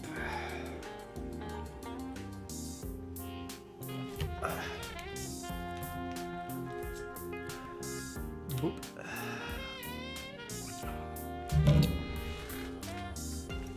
I return. Hello! I think the fact that I stumbled over 2 separate BDSM restraints on my way to my monitor might be an indicator for the kind of score we're gonna get. And I literally just tilted the monitor up. Why is it already bent down again? God fucking damn it. Okay. The official Thresher Rice Purity Test. Have you ever?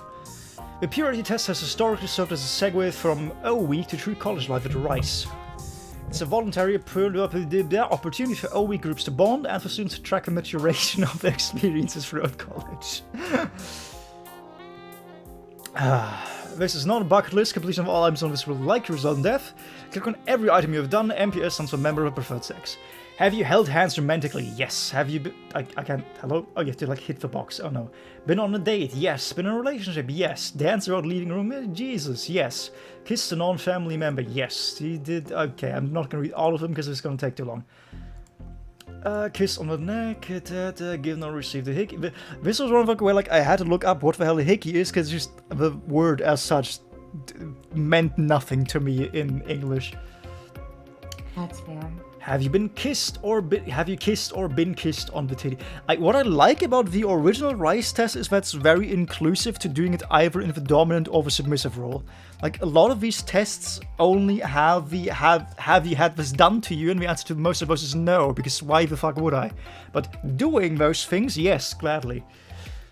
Have you kissed a titty? Kissed someone below the belt? Kissed for more than 2 hours consecutively? This is one of those, I'm assuming, like, pauses for breathing and whatnot, but you know how it is.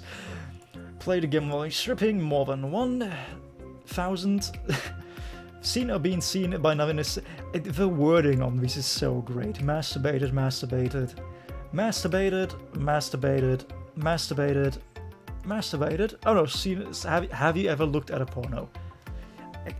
Like, these days, I don't think you can even escape that. Half of the advertisements on American TV are effectively pornos. Yeah, that's not a wrong description. But massaged sensually, yes. Gone through the motions of intercourse while fully dressed. Now I actually have to think. Yes. I remember that one night. Undressed or been undressed by a mem... Every time I read MPS like MP5 first. Nope, not yet a gun. I have, however, showered with a gun, because I didn't know it was there. The guy that had it was very mad at me, because apparently guns don't like water, who knew? Shouldn't have let him in the fucking shower, an idiot. I now have my score. How high, low is it? Wait, no, let me guess. High is good, and let's give this a quick scroll through.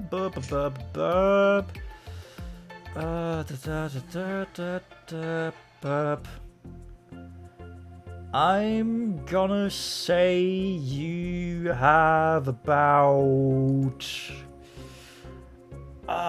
estimating things. I'm gonna say 60. Weapons passing in 86. Oh no, let me, no, wait, okay, that's not enough. Yeah, no, okay, 60 is way too high, too low. Let's see, no, 86 I think too high. I think she does do some things, she just doesn't talk about them, so I'm gonna say like 70 approaching 80. Okay, are you ready? I'm ready. For the big reveal. Hit me. I got... Roll, please. Done. An 82. Ah! Sorry, I was throwing on a nice reaction.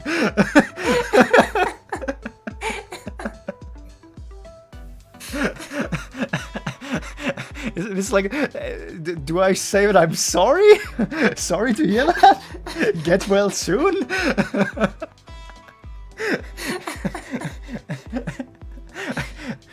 I'm sure you will find the opportunity in time to lower your score.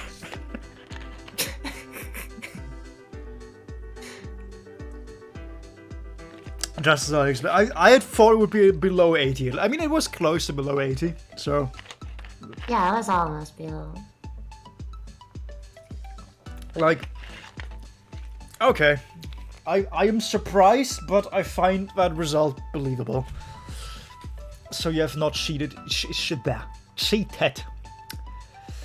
I have in fact not done that. Fondled or had your butt cheeks fondled, breast fondled, genitals fondled, bad or given blue balls in both meanings of a word. It hurts a lot. Had an orgasm, which is so... The wording on this just amuses me so much. Sent a sexually explicit text or instant message. Is the facts included in that? I don't know if facts are included in that.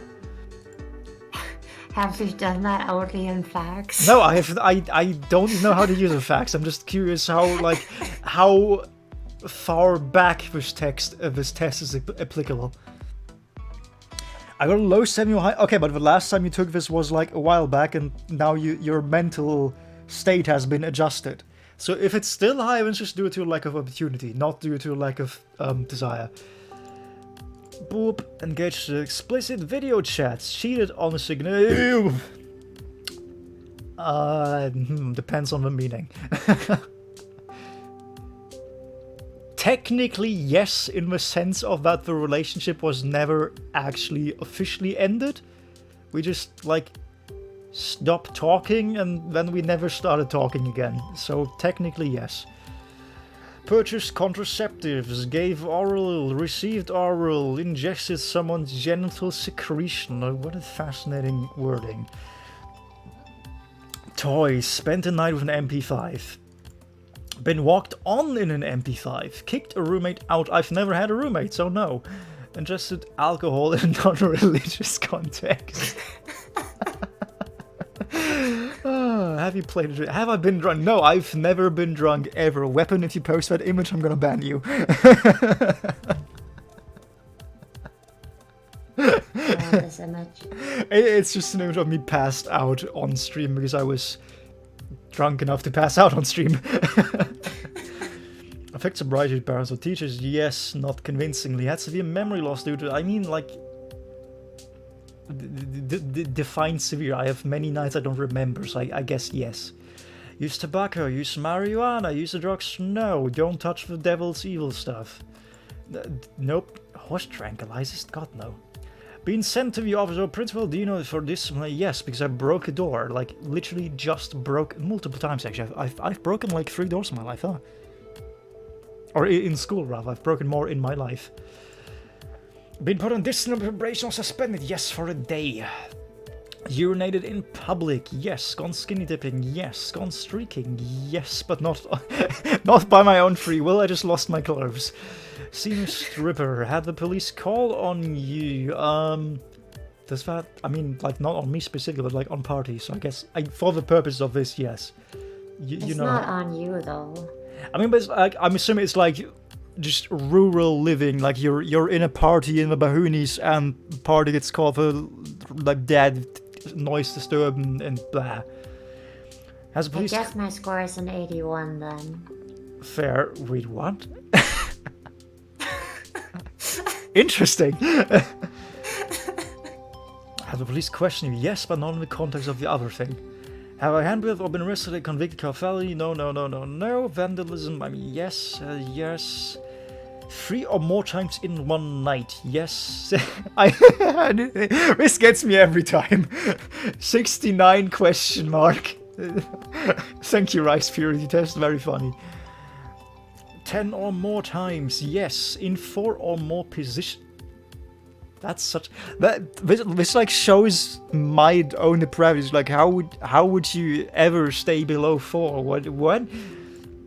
Had intercourse with a stranger person you met within 24 hours? Yes, that's what the internet is for. And in a motor vehicle? Yes, a boat actually, not a car. In outdoors? Yes, in public. I mean, outdoors is in public, is it not? Like I understand what they mean, but technically speaking, outdoors is in public all the time. Yeah. I found it. Gotta find. No, you don't have to find it. I'm very happy if you don't find it. I have no problem if you don't find it.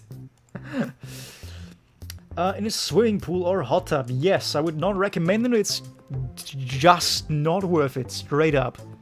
Because water does not actually lubricate. Water just washes away the natural lubrication that you have, and then it's also you can like move underwater because of momentum. So. Not worth it. Just like shower sex. Not worth it. You literally just slip and hurt yourself. Would not recommend. In a bed not belonging to you or your partner? Yes. Well, you or your partner were in the same home? Yeah, that's gonna... God, that's one of those things where like... Actually, no, when you get married, you can do it again. Non-participating third party? Yes, of course. The cuck chair is a beloved friend of mine.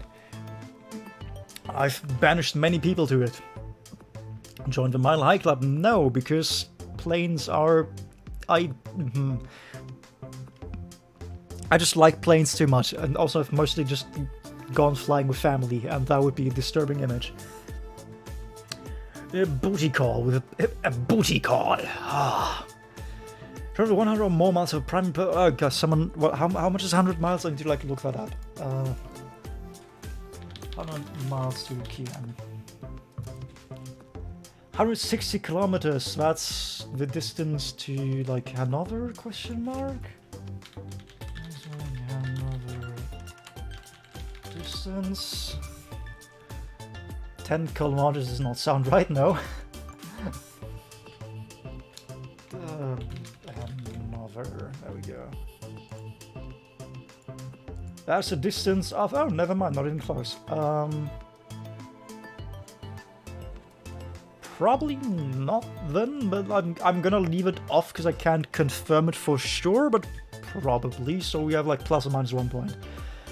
With 3 or more a year age difference, yes, I used to be a callboy. With a virgin, yes, not actually, it's like not as hyped up as you might, don't believe a hype. It's mostly it just means you have to wait a lot.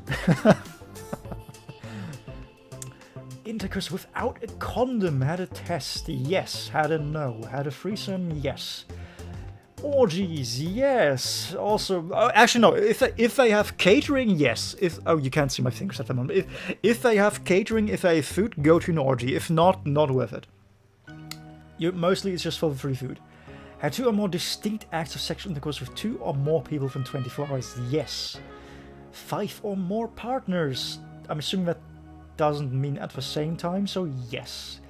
Photographed or filmed, yes. Period, yes. Anal, yes. That's a good one. I do like that one. Had a pregnancies. I know what it means, but every time I read pregnancy scare, I'm just assuming that you mean, like, have you scared someone who's pregnant? Luna's blocking the sex acts. Oh no, Luna, why are you in the cock chair? I need to keep the people's eyes innocent. Yeah, if I try to remove her now, it's gonna be weird to restore her because that like grabs up. I mean, we're like almost done. We're 6 questions away. Had a pregnancy scare? Yes. Impregnated someone or been impregnated? I mean, yes. Yes, I guess. Yeah, but yeah, no. But if you need the morning after pill, that counts. I think so. Yes? Question mark. Paid or been paid? Yes. Committed an act of voyeurism? Yes. Committed an act of incest? No. Engaged in bestiality? No. Calculate my score. Your score 12. It has gone down. Okay, what have I... Apparently I've done more things since I took it the last time. Well then. When was... Oh yeah, the last time I took it like 3 years ago, so actually that does check out. Together or score still isn't 100. What do you... Huh? What do you say? Together our score still isn't 100. I mean, good. I would be very unhappy if I got a score of like anywhere above like 30 would be very depressing. First a 3 and then a 12. Clear your bad at tests. Yeah. You have a point. I don't know if it's a correct point, but you have a point.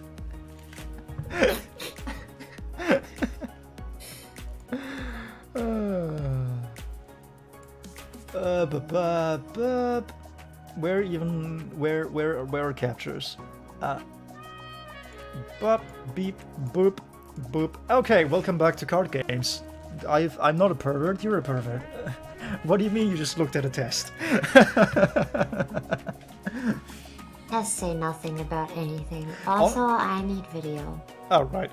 It also was like less kinky than it's the kinkiest thing is like, have you gone to an orgy and like have you had a lot of partners, which is like, orgy is a one-time thing that's not worth it, don't recommend them. Many partners, it's just have you had many partners. Like I used to be a callboy, so yes. Oh. Why do I have... Oh right, this is from the insects. Now, where were we? Where are we? What are we doing? Who are any of you people? Why is my phone 15%? Because chat. It's your fault, chat. True. Very, very true in all meanings of a word, and not even a funny haha.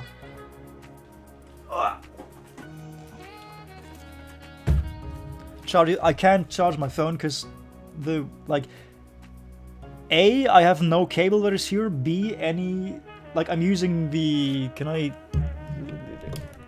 Hello, chat. Down where are you? This is the ground. I can't put a cable there. Boop. So I cannot charge it without not having access to it, and I kind of technically I can just rely on Luna to tell me whenever someone says something in chat, but that's awkward. I can be your text-to-speech. Thank you, Lunium. I appreciate it. Weapon says, charge your phone. Thanks. I got that one. This is your phone speaking. Charge me. I mean, I do have the VR cable might work. So, give me a second just to see what it's attached to.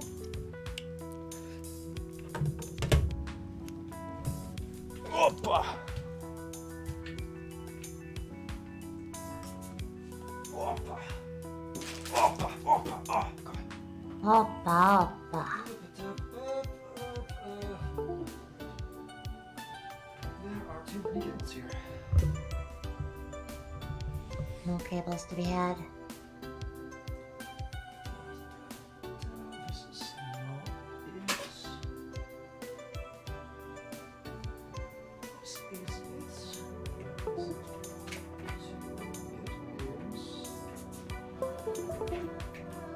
To and from there. Is it long enough for this?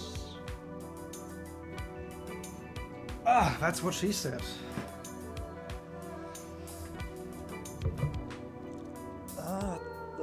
That's gonna be a very tight fit. That's also what she said.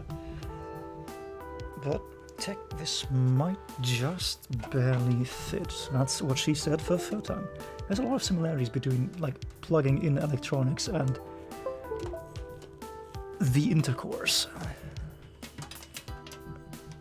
This is not making me happy, I will say. But technically this works. That looks awful. Let me tilt this display a bit.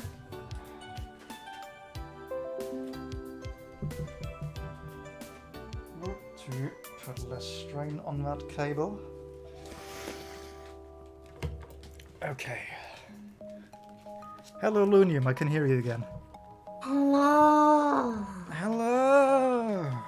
It's so nice to hear you. Nice. And to have you hear me. Hell yeah, it's been so long. It's been a while. I've missed you. I miss you too. I miss you at every waking moment of my life. Oh, I think that's a little overselling that. Understandable, I've never missed you ever. That's a little underselling that. You're being very difficult here. That's what a woman is supposed to do. It's always so nice. True, I am happy every time I hear her. Oh, you're making me push. Except for when you tell jokes. Those are the best times. Nope. On that note, you want to hear a joke? Also, you just said I'm making you blush. You said literally yesterday, nope, never gonna happen. So get done. No, I didn't say anything. Yes, you did. You've been tamed, Brad. I called it. Let me move the microphone up a bit. It's too heavy for everything. So hit us with the bad jokes then. Alright.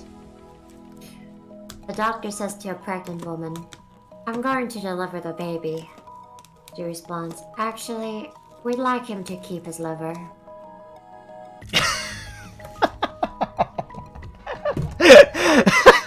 Okay, that's actually a good one. I like that. I'm glad you like. Yep. That is stupid enough. That's actually very funny. I like it. I agree. That was actually a good one. I'm surprised. Okay, I have another one. Though. Of course. She's not happy unless I'm in pain. Okay, so the doctor says to a man with a piece of paper in her hand, "Sorry, your wife didn't make it." The man replies, "Okay, but can you bring me the one my wife made?" I think you meant baby, not paper. No, like a piece of paper, like this is what happened. Yeah, but usually the joke is like doctor arrives with a baby, your wife didn't make it. Okay, but I want the one my wife made. Because that's how the joke works. Because it doesn't really work with. Why would a woman just make a piece of paper in a hospital? like feel free to do your hobbies, but that's generally not what you're in a hospital for. Okay, I've got another one. Okay, third attempt. A man says to a police person, "Any idea how my house burned down?" The guy replies, "Fireworks." The man says, "Yeah, I guess it does." Oh, God! That one took a moment.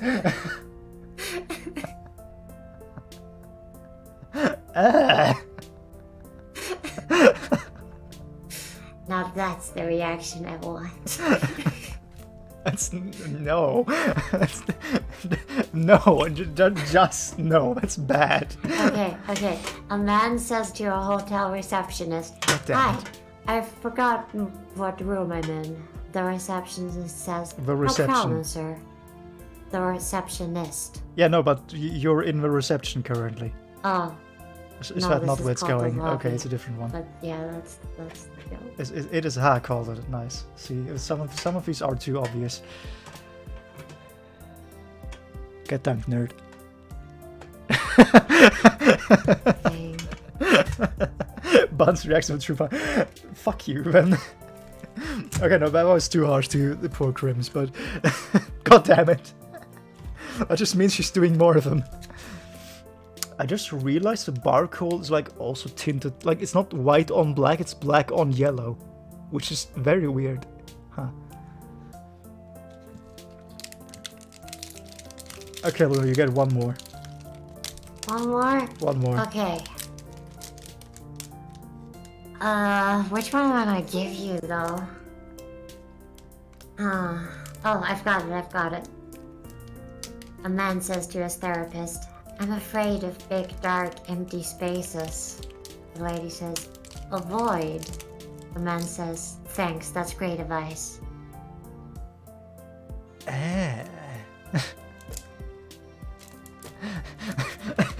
I don't even have a strong reaction either, it's just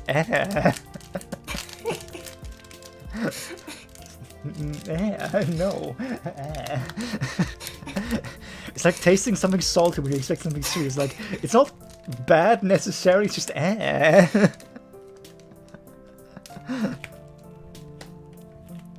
Okay, we are ready for the cards upside down.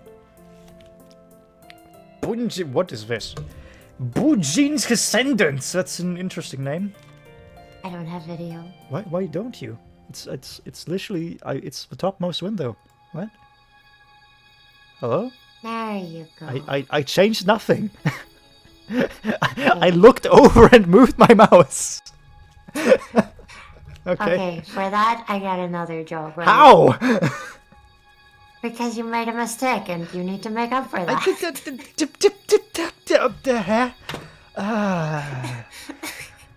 Go on then. Okay, the doctor says... Why is it Relax, always David. doctors? Cause doctors... Okay, make thank for you. Good jokes. Okay. Okay, the doctor says, "Relax, David. It's just a small surgery. Don't panic." Was that the joke? Why are you losing it? Hello? Did I win? I think I won by making her lose it. Good job, me. I win the joke contest. This joke is too funny, I can't say it. Huh. Okay, I'll try again. The doctor says, relax, David. It's just a small surgery. Don't panic. The patient responds, my name is not David. The doctor says, I know. I am David.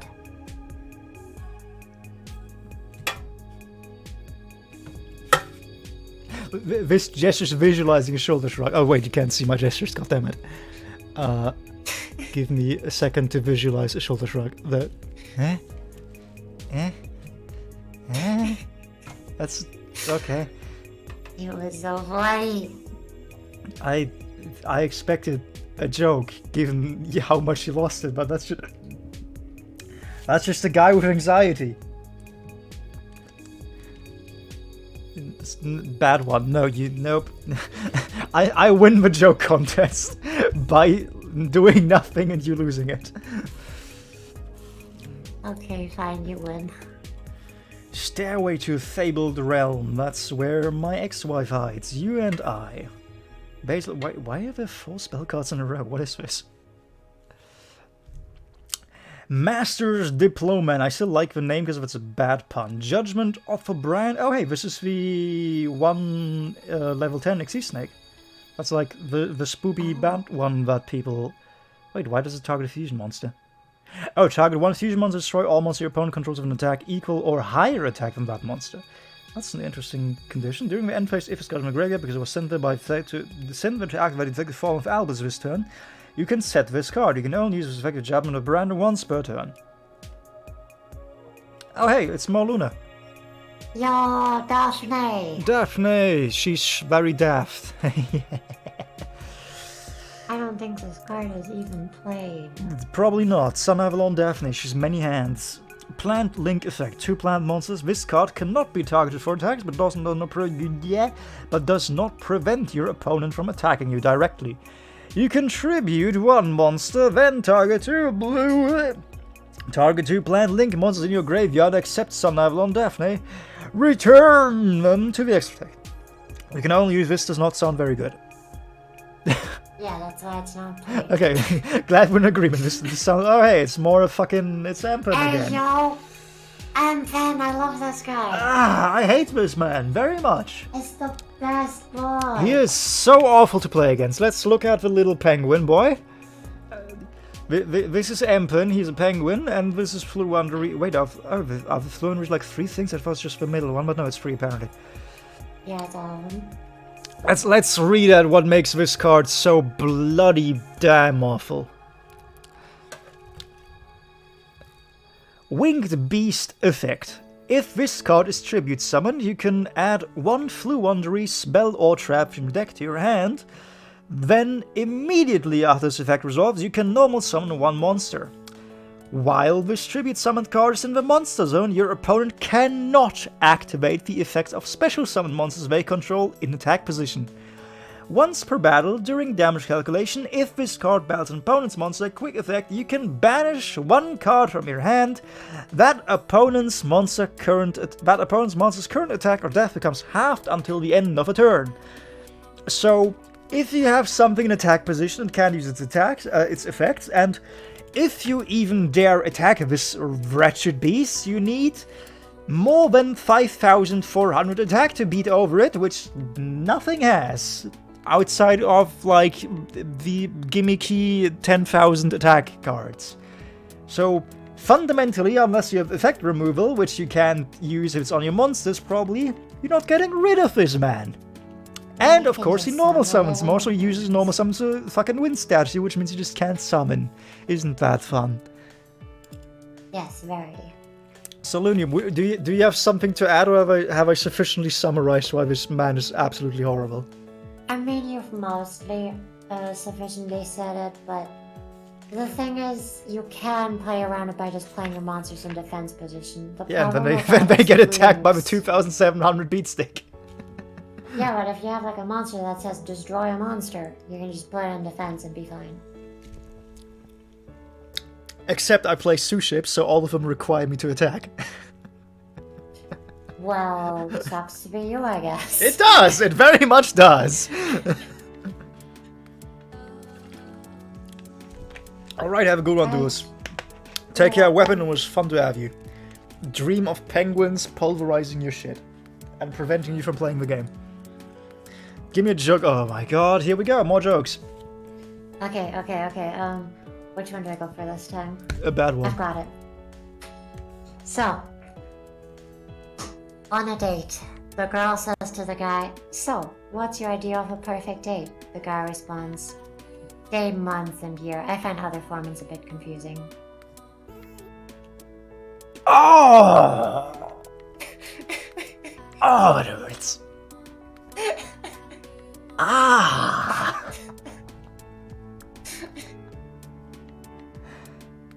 Oh no!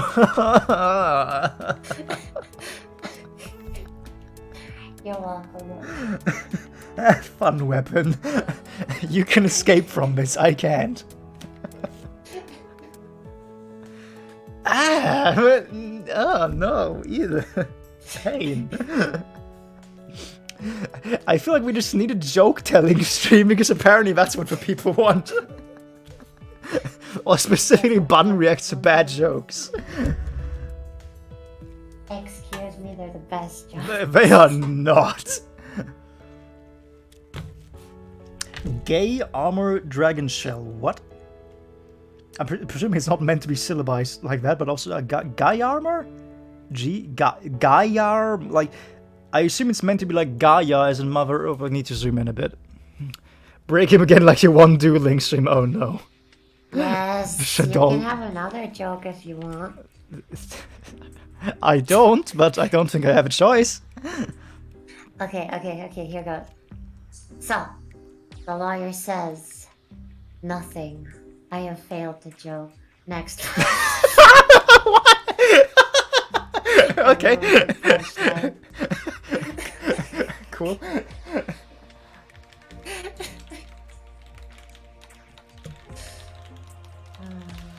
Yeah, no, I don't have a joke anymore. Everyone's the punchline of that one. It doesn't work anymore.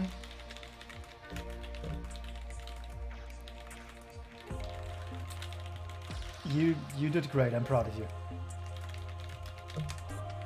Thank you. I thought that was the joke. Like the lawyer says nothing. End. Just like an anti-joke or something. The joke was like, I'm not saying a word without my lawyer present. Yeah, I thought said, that's where... You are like, the lawyer. like, And then the guy said, exactly, so where's my present? But I ruined the fact that he's the lawyer. Okay, that was awful. Yeah, no, God, no, I think the other version is much funnier. Just the lawyer says nothing, and then you just stare at them. I think that's a much better joke, personally. Okay, Gaia more Dragon Shell. It's a thing. It's a drag. I don't play synchros. I never know what they do. They're synchro cards. Tribute this card. Target 3 other synchro monsters in graveyard. Return until... Oh, it's a recycle. Never mind. We're ignoring it. Oh! That's a card already. Oh, that hurts everyone in the audience and me, except when I played with Renmaju. I have good news though. This you will like about the card. He's very expensive. The price is $1 and What? 69 cents. Okay, nice. Very good. How is he $1? He's like OP. I guess he's only super, so he's not like... Oh no, is it super or is it ultra? I can never remember. But he's an ultra. The problem is though that only few archetypes can actually play it. yeah, but it's such a good just kill everything thing. It really is. Oh hey, We have a record. for positive or negative? Negative. Nice. 59 cents. That's 10 cents too low. Is this is for retrain, isn't it? Yes. Dragon Synchro Effect. Why is the retrain worse than the other one? Or like cheaper than the other one? If this card is Synchro Summon, you can banish all cards from the graveyard. Then, if this card was Synchro Summon using Black Rose Dragon or Plant Singer's material, you can destroy all other cards in the field. When you're... Wait, why does it resolve backwards? That's rude. When your opponent activates a card or effect but would destroy a card, quick effect, you contribute to this card, negate the activation, and you can special summon Black Rose Dragon from the extra deck or graveyard. So it banishes all. Wait, does it banish your own too? All cards from the grave. So yes, it banishes your own too. That's so it's Zeus, but even more so. Like you will blow up everything. That's kind of a wild card. And I have a thematic joke to this one. To Ruddy Roast Dragon. Okay, go on. Yes. Okay. The pair therapist says, "The wife says that you never buy her flowers. Is this true?" The man says, "To be honest, I never knew she sold flowers."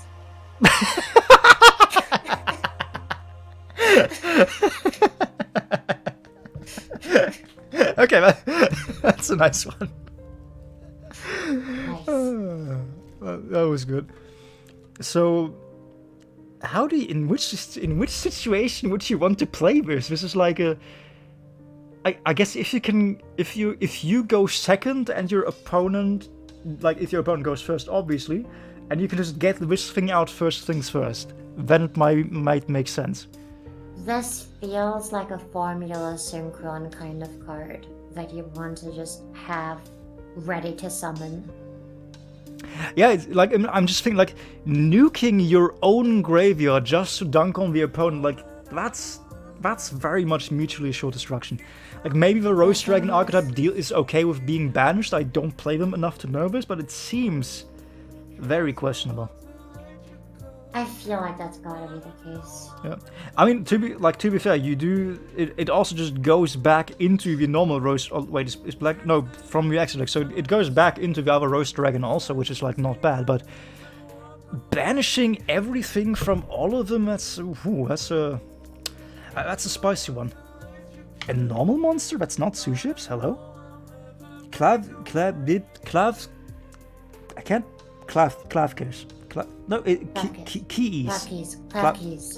Clavkeys, the Magic Key Sky Blaster. Everyone is full of possibilities. Everything you do, moving forward, stopping, closing, opening, is all in your hands. There are many doors in this world. To open them requires a magic key. 2 keys and 1 door. 2 wills and 1 body. 2 girls and 1 cup. Once the doors are opened, the worlds will be connected and the great power revealed. Actually, there's another normal monster that's related to some of these cards, because the Sunvalons actually have a normal monster that's really important to them. Oh, okay, interesting. It's like, I don't really remember the exact name, but like Sun Genius Loci, I think. Okay. Alright, Trickstar has... Wait, what are Trickstars again? I know the name. Do you play these? I haven't yet. Then I don't... I know, I'm thinking of his Sunstar, never mind. Despian Proskenio, this looks fancy. Apparently I'll have to get into the Despians simply because they're like edgy as hell. Like comedy, tragedy, this thing, it's all just black and red and knives and dragons and spikes and skulls. I am intrigued. Yeah. Speaking of...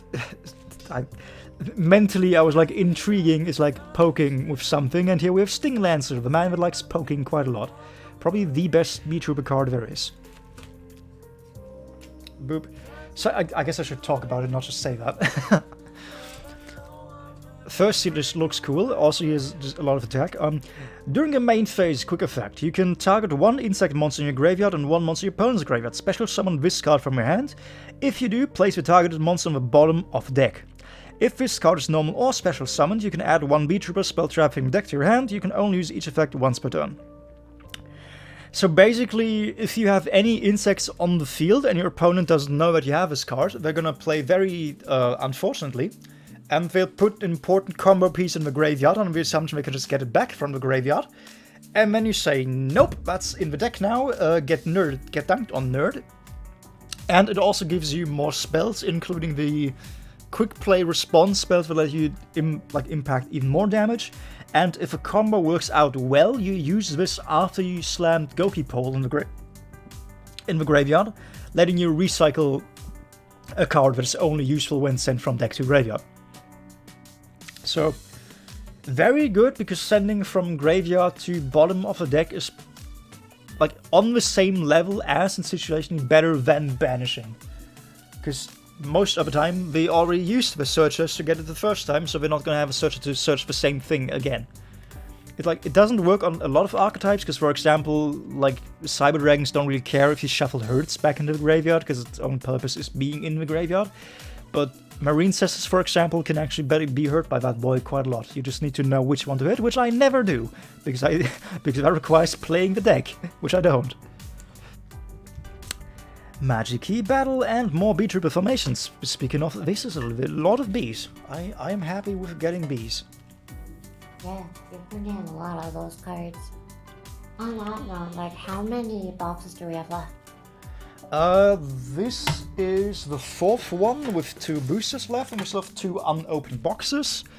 And then we have the, like, 30-ish singles in here. So we are more than halfway through. Gotcha. Which, given that it's not even 11 PM, we are remarkably fast for once. Yeah, we're actually on time. It's just really, like, but the thing is, like, we didn't write down the 2021 tins either. Why did those take so long? I have no idea. Like, that would require going back to watch the stream, which I don't think it's in either archives anymore, because I forgot to export them to YouTube. Maybe it was just because we were talking a lot more about the cards, since they were a lot more new to us. Very possible. I mean, it has to be, basically. I do remember I like, just pointed out, oh, this looks cool, I'm gonna play this, and I did with a lot of them. Others were just ended up being very bad. Like, the 21 had a lot of Infinity tracks in them, and when I tried Infinity tracks and they just don't do much, or I just got them completely wrong, I don't know. They ended up being disappointing. But for example, thanks to the tins, I tried Shaddoll, and that led to one of the most memorable moments on this channel ever recorded. It was such a good moment. Not in the time, but like looking back at it. Like, looking back, this is by far the best, funniest clip of my entire channel without even like a little bit of doubt. In the moment, holy shit, I wanted to die.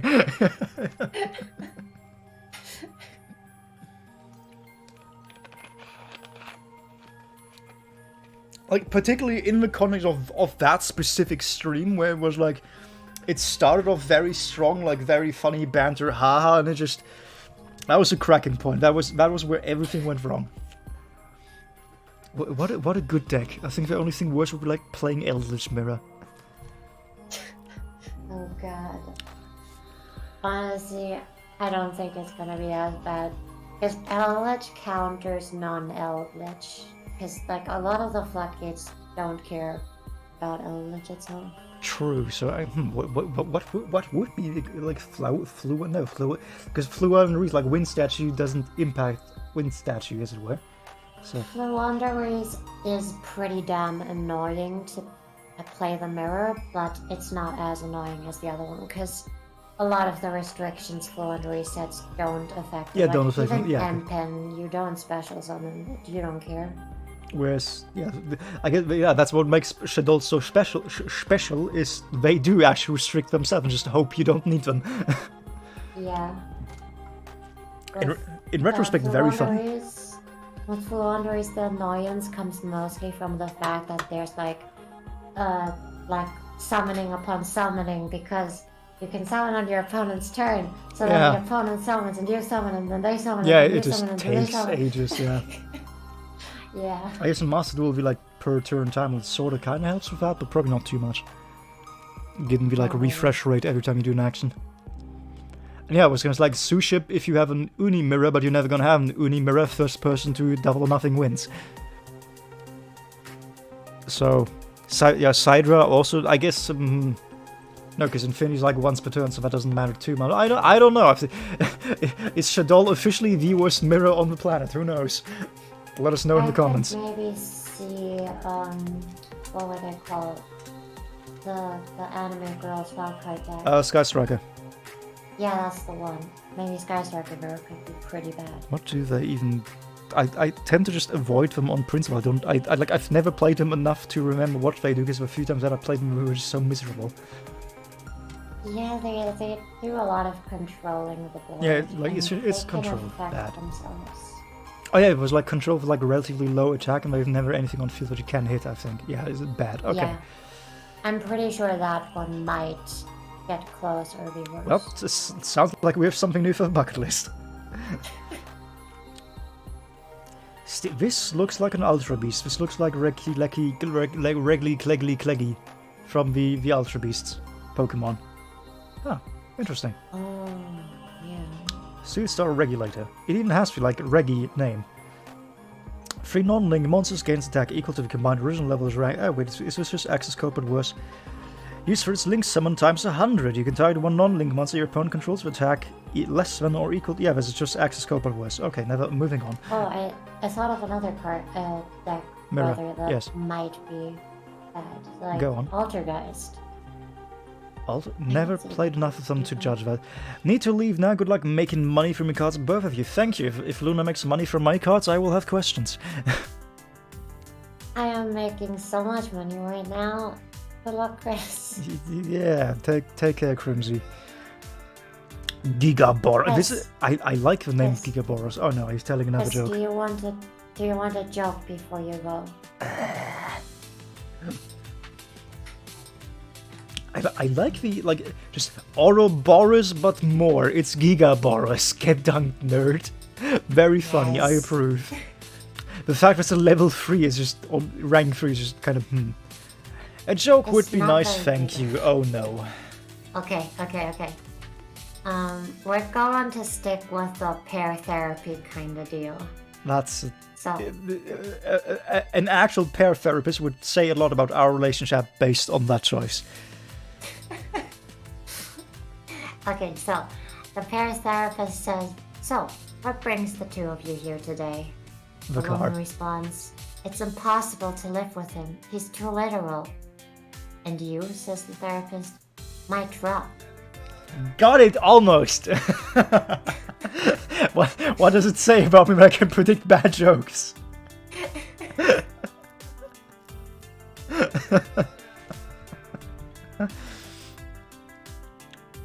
Yeah, but that was okay on the grounds of I predicted it, so I can't slam it, because that would have implications about myself. Okay, bye-bye! Take care. Bye-bye. Bye-bye! Gigaboros, great name. Armed Dragon Lightning! Screams of a branded, that's a disturbing sentiment. Oh. If a fusion monster was sent in your graveyard this turn, special summon one of your fusion monsters that is banished or in your graveyard. During the end phase, these branded sounds incredible, just like based on what we've pulled and read of them, like halfway, this seems like a very annoying archetype. During the end phase of this card in the graveyard, because it was sent here to activate the Fallen of Albus this turn, you can set this card. Yeah, like, whatever Fallen of Albus is, it keeps recycling the trap cards, and the fusion summons are okay, and also you can get rid of them. So, that's, oh hey, it's more of you. God damn it. No. Flua, well, would you, oh, nice, another all then. Would you like to talk about Stree? Because I don't remember what he does. Stree is, like, good, but it's not as good as some of the other ones. You usually play him with 2 copies, because he can be a combo starter if you really need him to be, but you'd prefer if it was another one. But you kind of need combo starters because the deck has a problem with actually getting to start their combo. It has a consistency problem, that's the main issue with that deck. But Stree is mostly used for recycling your cards. The Stree can banish one of your cards, and the Wanderer's cards want to be banished. So they can then, like, banish, I don't know, your field spell if it got destroyed. And then you can get it back with another card. So it's a very important card in your recycle loop. And of course you can always just banish an opponent's card if you want to. Oh wait, it can? I didn't even know that. You can. Huh. You can absolutely just banish DPE. I've done that a lot. That's concerning. Then thank you for It's not. like my main way to out it. Then thank you for not doing that against me, or I negate it every time you try it. I don't remember. But that sounds I mean, infuriating well- enough that I would have probably remembered it. It's just not a quick effect, so Ah. it's kind of, you know. Oh, and you have does to he have to it be on sit. field if it's normal summoned? You can It's target. when he's summoned. But yeah, I think I usually have like a trap or something for it by the time this comes up. Interesting though. That's it sounds a lot like drawing the equivalent of drawing Cyber Dragon Hertz with Hertz with no way to discard it. Like it's good, but you would kinda rather have something else in your hand. Yeah, pretty much. You want really mostly Robina. That's like the main one you really want, and then Ecolin as the second option, and this is like the third option if you don't have any of the other two. Reasonable. And another Allvain, the essence of this just looks so good. And it has a little dent in it. God damn it, what's my card have a dent in it? Pain. So gorgeous. Yeah, it's like just I do really like how foil cards look in Yu-Gi-Oh! It's just unironically the rarities are one of the best aspects about the game, which like very controversial thing to say given what they do to the price and short printing and all that, but they just look so nice. It's like one of the main things about Magic the Gathering is like, as far as I can tell, everything is commons. Like those few foil cards that exist are like half the time not even tournament legal. And there's just not enough of them. Meanwhile, Yu-Gi-Oh! Just like everything, and yeah, this is the Danger Field spell. I think something for Dangers recently came off a ban list, so they might actually become playable again. I didn't even know they had a field spell. Yeah, no, like Danger is one of those things where we talked about, like outside of their own archetypes, the cards are incredible, which is why they get banned, and then the archetype itself kind of doesn't work. Danger, Disturbance, Disorder, featuring Nessie and King Kong, and I think the like Shipwreck Inmore is actually also supposed to be another monster, but I can't identify them. When your Danger monster is destroyed by battle with an opponent's monster, you can destroy that opponent's monster. You can banish 3 Danger spell traps with different names from your graveyard, destroy all cards on the field. Also, you cannot special summon monsters from the rest of his turn except Danger monsters. You can only use this effect of Danger Disturbance once per turn. Oh, the first effect isn't even once per turn. So you can just run your small ones into big things and destroy them. That's kind of not funny. Like very suicidal, but what is a danger deck if not playing dangerously? That's kind of what the name is for. Branded Opening. I guess it's time to read what this thing does. Discard 1 to... Oh no, this was the special summon and recycle and everything. Yeah, I'm gonna make a branded deck and you're gonna hate it. Oh yeah, probably. Pendran's. Actually, you like Predaplans, right? I have never played them. So, but you like them on concept, right? I remember like 2 cards of those, and I think like visually they looked okay, but I don't know what the actual playstyle is. But basically, Branded and Predaplant is a very viable deck. Yeah, because Brand is a fusion deck, and Predaplant had Verte. Used to have Verte. I mean, even without Verte. Okay. Flip throw. I mean, yeah, it sounds interesting. Oh, it's a disgusting Carp again. Pogu Carpu. Brave Drive, Cyber's effect. You look like a normal monster from 2006. Once per turn, when Cyber's monster class attack, you can discard 1 monster when attacking monster gains 600 attack. Wow. For a discard, that's not worth it. Magikey McMusket Ballbuster. Why? That's not how a Gatling gun works. What? Why? What? It's not. No. A Gatling gun works by having one like fire mechanism where the barrels rotate past, where the barrels don't heat up too much. Not firing out of all barrels. Why is it still spinning? Ah, this hurts me. Okay. Free Wanderees and a Scary Sea. Lunium. This part makes me sad. Oh, okay. Tell me about it. Would you like to talk about it? How does this make you feel?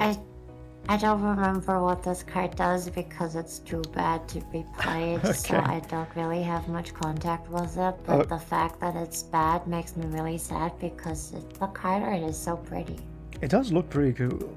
It's Counter Trap. When your opponent would special summon a monster, while you control face-up tribute summoned monster and no special summoned monsters, negate the summon if you do return that monster to the hand. Also, for the rest of this turn, your opponent cannot special summon monsters and can conduct up to 3 normal summons this turn, not just 1. Hello? Why? Why does this card give me 3 normal summons? Well, it's gotta compensate you, right? Generally not. No, that's not how traps work. I was not aware that trap cards had to adhere to karmic balance. Usually bad things happen and that's it.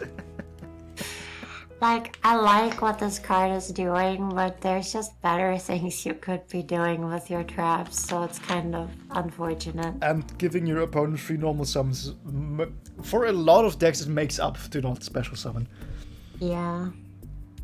And even if it's just to live like a little bit longer. I'm gonna put it on your pile anyway, because it's a thing. And B-Trooper Scale Bomber. As an insect is normal special summons to your field, you can special summon this card from hand. When a monster your opponent controls activates effect, quick effect, you contribute one insect monster to destroy it. When a monster your opponent activates, you contribute. Wait, does it not negate? What? You can special. When a monster your opponent controls activates effect, quick effect, you contribute. Oh, it's destroying the. Okay, so it doesn't negate, it just destroys the thing that activates its effect. Okay. Interesting. I didn't actually know that. I just assumed it would negate, but apparently not. Yeah, you use this as a combo extender because it summons itself. And to put things you want in the graveyard, or in worst case, put itself in the graveyard. It also has 2000 attack defense, so like, worst case scenario, this is not a bad get this and something to tribute on the field and pass turn and hope you survive. Not ideal, obviously, but you can do it. Generally, you want to have 1 on the field when you pass, just to like have a response to things your opponent would be doing with their life. It also, this goes of course hand in hand with Sting Lancer, because you can send, like, you can forcefully send something to the graveyard so that Sting Lancer can shuffle it. You can in fact if you have all of them in hand, you can do the full combo of B-Trooper summons itself off something else, then B-Trooper uses the thing that is that got taxied by as a tribute, and then when the thing you want to get rid of is in the graveyard, you then use Sting Lancer to tribute off Bomber, and then yeet it away into the abyss, and then your opponent is sad because you just deleted their boss monster, assuming they have no protection. Which most things do. So it's, you know, questionable. A little awkward. But like mostly just not negating the effect is like kind of had, because anything you want to get rid of, you usually want the effect to negate more than you want to destroy it, but hey. It's a thing, and we don't say no to tools, because B-Trooper does not have enough tools, and you really need everything you can get. And I feel like they might have thought it would be too strong otherwise. Possible, but I mean, I guess the combination of it's a free summon and it does something is an argument towards that. One Curie Way. Angel Statue answer. What are these from? Special summon this card is an effect monster, Fairy Light level 4, 1100, 1800. This is also still a trap. Once per turn, when your opponent would special summon a monster while this card is in your monster zone, you can send to the graveyard 1 continuous trap in your monster zone that was special summon itself. Negate the summon, if you do destroy that monster. When this card and monster is destroyed by battle, you can destroy the monster to destroy this card. So it's a generic destroy things TM. That's kind of fun. It's yeah, like it's not bad. It's just one of those cards where it's like, I could probably put something better in the slot if I have space for this, but That would fit in an archetype that relies entirely on trap monsters. true. I can't recall any offhand, but true. Slimes. It is slimes. God slime. Yeah. Those are also Well, Phantom Knights? Question mark. yes, but there's a lot of like little random trap monsters, but not really one big archetype, I think. Yeah, that's... I mean, you can... Like, it's not an archetype, but you can just make a pile out of them. Like... Yeah. Caprinonica and Fairy Archer in Gunnar. That's a... What are you? It's just very... Why does the hair have tentacles? But the tentacles are flowers. I don't like that. I distrust Japan enough to be wary about those tentacles. Ida, the Sun Magician. Is this Sun? No, it just has Sun in the name. Albion, the Shrouded Dragon. You look cool. What are you? Is this Albus? It has to be Albus. It's a branded card. Yeah. Like, yeah, just based on how edgy it is, I assume it would be. This card's name becomes Fallen of Albus while on the field or... Wait, it's the Cyber Dragon archetype? While on the field or in the graveyard. If this card is in... Wait, but not in hand, that's kind of awkward. If this card is in hand or graveyard, you can send one Fallen of Albus or one branded spell trap from your hand or deck to the graveyard. Apply the following effect based on where you sent it from. Hand, special summon this card. Deck, place this card on the bottom of the deck. Then if you place this card from your hand, draw one card. Huh, that is interesting. I have nothing more to say to it. I need to properly know about the archetype to properly evaluate all consequences, but that does sound interesting. Dan Marek is like the third copy by now. Goki finishing move. That's a weird way to draw the angle on the leg to where the foot faces does not match up. I cannot believe Yu-Gi-Oh! Didn't draw the feet correctly. How dare they? Can't believe it. Oh shit! No more. That's... wow. Yep. That's pretty good. I think that card is like $2. Yeah, no, like Dark... This is... Like, very old card, still sees play, still good. Negate the effects of all face-up monsters your opponent currently controls until the end of his turn. Also for the rest of his turn, after this card resolves, your opponent takes no damage. Neither player can activate monster effects in response to this card's activation. It's just good stuff. Like, you can't kill your opponent, but you can clear the field and they can't do anything. This is like one of the most expensive ultras in the set. And costs $2. Well, that's disappointing. Yeah. The most expensive ultra in the set is $3. Wow. Everything else is prismatic. Heritage of a Light. If a monster is Ritual, Fusion, Synchro, or Xyz summoned while a monster with the same card type, Ritual, Fusion, Synchro, or Xyz, is on the field, you can draw one card. You can only use this effect of that once per turn. Yeah, I was on board till the once a turn effect. But restricting it to once per turn makes it kind of... Why? Yeah. Like, if I could just slap this in Suship and, like, draw 6 cards a turn, wonderful. But, like this, it's, no thank you. It'd probably be too strong, though. Yeah, but I want strong cards. That's why I'm here, Lunium. Incredible Ecclesia, the Virtues. The skull has, the hammer is Monster Hunter for once, and also has eyes. Or eye, rather. One. Yes? We have a no record. Is it positive or is it negative? It's positive this time! Oh my lord, finally. It's $5. That's 13 cents. Not bad. We take those. Yeah. If your opponent controls more monsters than you do, you can special summon this card from your hand. So, Cyber Dragon. You can only special summon Incredible Ecclesia of Virtues once per turn. This way, you can only use each of the following effects of Incredible Ecclesia of Virtues once per turn. During the main phase, quick effect, you contribute this card special summon one Sword Soul monster. Oh, wait, Sword Soul? What?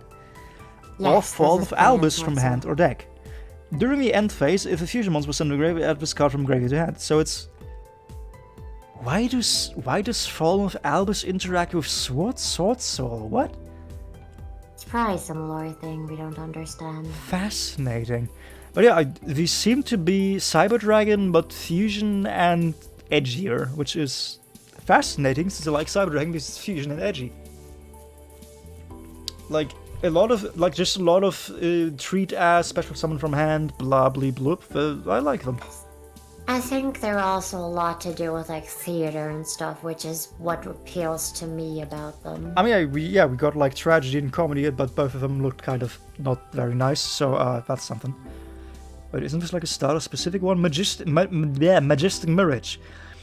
If the face-up card you control leaves the field by a card effect, or to activate the effect of a card and the card left field was Stardust Dragon or Synchro Monster that mentioned it, you can apply one of the following effects, but you cannot apply that same effect of Majestic Mirage once again this turn. Special summon one of those monsters, banish one monster from your opponent's field or graveyard, or any damage you take this turn is halved.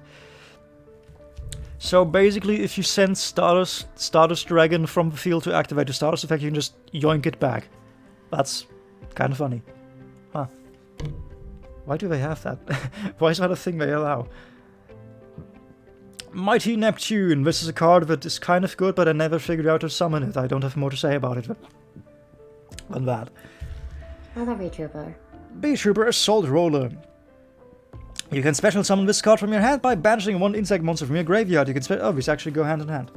Because this boy needs 3 banished insect monsters, and this is the way how you banish insect monsters. But you need it's so many of them. Special summon by hand by insect from your graveyard. You can special summon B-Trooper Assault Roller once per turn this way. Gains 200 attack for each insect monster you control, except this card. When this card is destroyed by battle, you can add 1 B-Trooper monster from your deck to your hand. Except Assault Roller, you can only use this effect once per turn. So basically, you use this as a vehicle for Mighty Neptune and to banish the... I'm blanking on the name. One of your searches does something both when sent to the graveyard and when banished, and this is what you use it for. Resonance Insect. That's the one. Why do you remember that? Because I remember many things. That's questionable. What was my Rice Purity Test score? Points gone. 12. God damn it.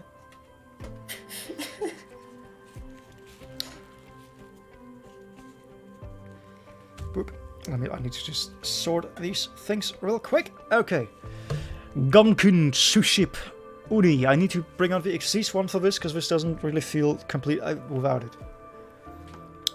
This is a good card that was kind of bad when it released and was made even better by Akashari releasing. Because Akashari lets you circumvent the annoying thing about Uni. Boop, boop, boop, boop, boop, boop, boop, boop, boop, boop, boop. Where are they? Boop. So, we have a Gunkin Tsuship Uni. Boop. And I have not enough space. Let me just turn it a little bit. That's not much of an improvement, but it's something. Boop. Gunkin Tsuship Uni, Aqua Effect, level 5, which is the important thing. You can reveal one other Gunkin card in your hand. Special summon this card from your hand, then apply the following effect based on the revealed card. If you revealed Gunkin Tsuship Shari, you can special summon the revealed monster. If you revealed anything else, place the revealed card on the bottom of the deck. You can target one Gunkin monster you control, change its level to 4 or 5, then you can add one Gunkin Tsuship Shari from your deck to your hand. You can only use each effect of Gunkin Tsuship Uni once per turn. So basically, if you have Shari in hand together with this, you can summon both of them, and then you can manipulate the level of the Shari up to be level 5, which allows you to go into Uni, or you can manipulate this down to level 4 to go into more generic synchros.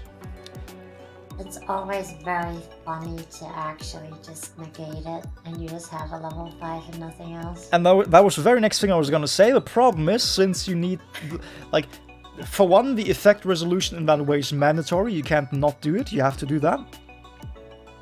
Of a summoning aspect, at least. And Luna likes to let me have hope, and then she negates the level changing effect, and now at level 5 in attack position. That has 900 attack and 500 defense, and it does nothing. And you have no way to interact with it, because it's not like tributing and Uni does anything for you. Particularly because you only use it one shot per turn, and you negated it. So have fun, die. Points gone. It's actually useless if that happens, and it makes me very sad. However, when it does work, we get to Gunkin Tsuship Uni class Super Dreadnought. Arguably, at the moment, probably my favorite card in the entire game. Rank 5 Aqua Xyz effect. If this card is Xyz summoned, you can apply these effects in sequence based on the materials used. You can only use this effect of Gunkan Suship Uni class Super Dreadnought once per turn. If you used Gunkan Suship Shari as material, you get to draw 1 card, and if you used Gunkan Suship Uni, this card gains the ability to attack directly. Which, pretty damn good, gotta say. 2,900 attacker, that gets to, if you have Shirau on the field, goes up to 3,400. Not bad. Pretty good for direct attack. Then, the important effect.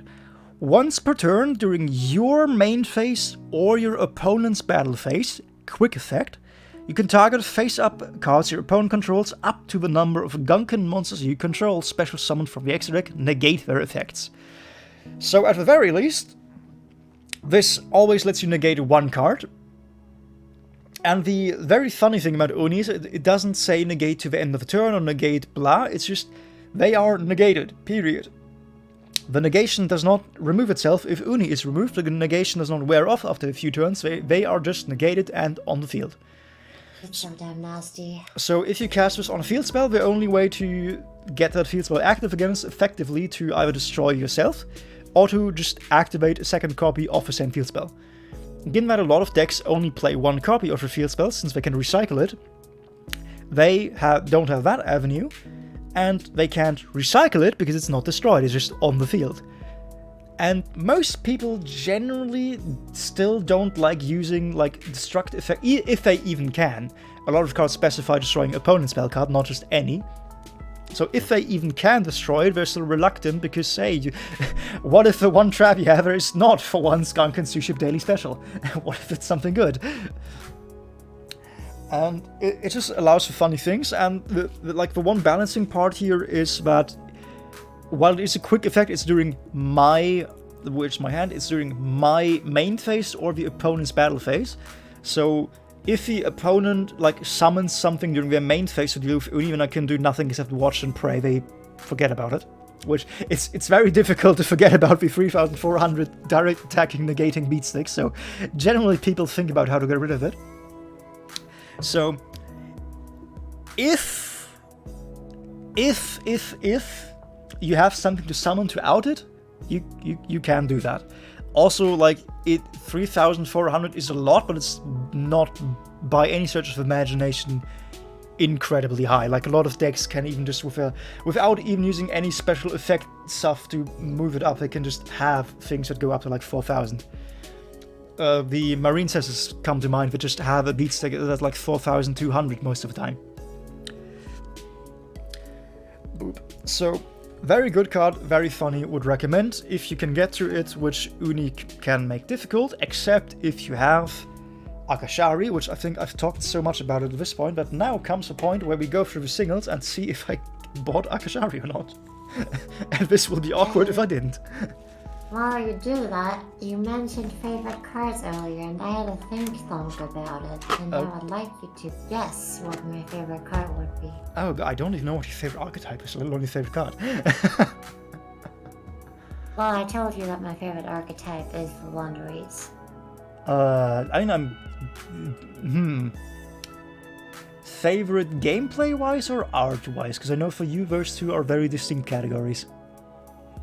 Actually, I was thinking favorite both categories. Both, okay. I'm just because it's the one that sticks in my mind most, I'm gonna guess Empen, but I'm not certain because it's too obvious. It's actually not a card in my favorite archetype. It's from a different one. God damn it, Luna.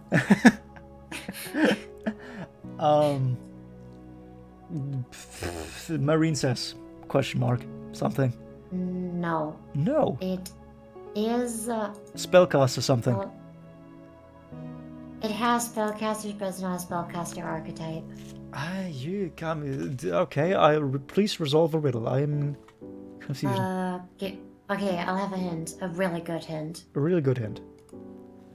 Food. Food. Is it the burger few ritual summon? No, but that's a pretty good one. Food. I mean, you don't like sushi chips, so I don't think it's worse. And they don't have spellcasters. I do really like Suships though. I really think they're super funny. Okay, then you don't like playing against them specifically, or like Yeah. you don't like getting dunked on by them. Yeah. You don't. You don't like what they enable in the form of double or nothing. Now I've got it. Yeah, the Suships aren't the problem, the double or nothing is. Okay. Food. What do you play that has food in it? Prank kits? Are they food? They're like sweets, I think. No, not really. They have a butler that makes food, but Oh, Madolce! Oh. it is a Madolce. Oh, which God, I don't kind? remember the names of them. Is it the teacher that protects everything? No, No. Is it Pudding Says? no, No. Is it the owl? no. Now comes the part where like what cards even are there? Is it Queen Tiramisu? Yes! Hey! First 10 attempts basically means I got it on first try. Yeah. But what I really like about her is, well, everything, but her art is gorgeous. And there's so much like love to it. There's like small animals, and she's got her little throne, and she's got her little like puzzle piece, her food-based puzzle piece on the bottom. And I love that there's a pun in the name. You know how much I like that. You do like that quite a lot. And her effect is so damn versatile. It's borderline broken, and it's just such a fun effect to resolve. I guess I can read it out to you. We're opening it on screen right now. Oh, perfect. Let me know when you've done that. Boop. Or I guess you can just start reading.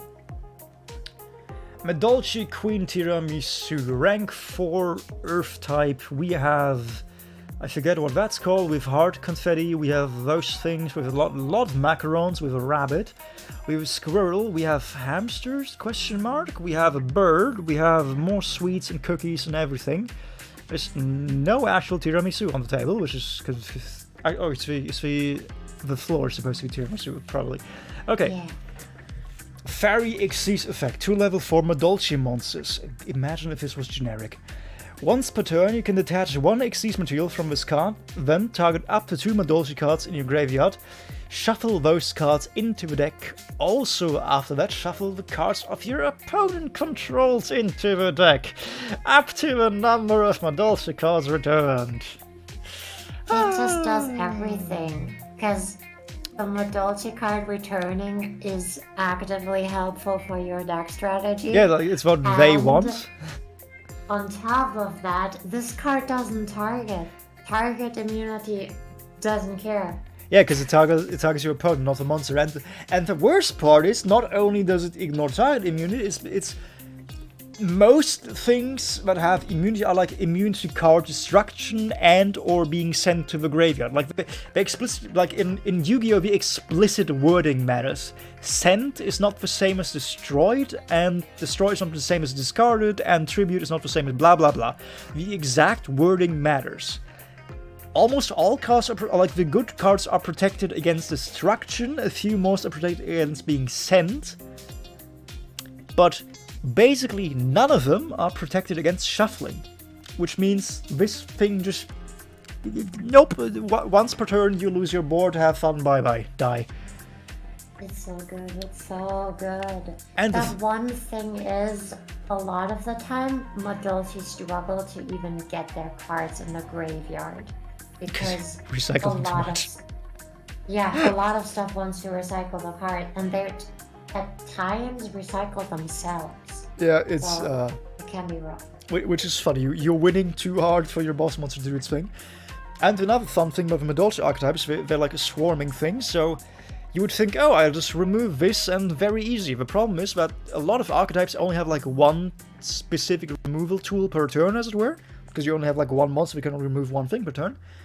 And there's another nice Xyz card is that the Madolces always play that just protects everything except it from being targeted, meaning you can't do that most of the time.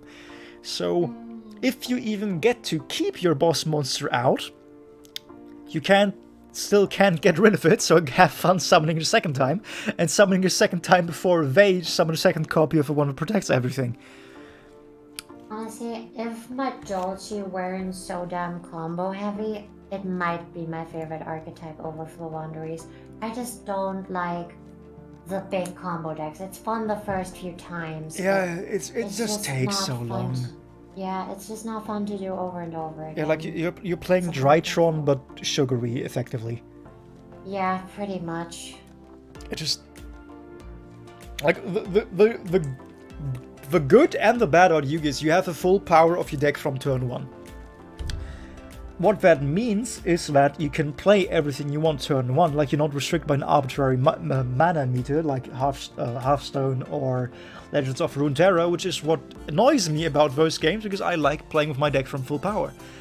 What this also means is that if you have a deck with many cards, that the Yu-Gi-Oh! Designers are like, hey, you can do everything, so it is this card summons that card summons that card, and suddenly you're like 30 cards in. It's like, even with Suship, it's not uncommon to recycle like 20 cards into the deck in one turn, to burn all the fuel in one go, which is fun for you, sort of, when you're like solving the puzzle of how do I get into this position.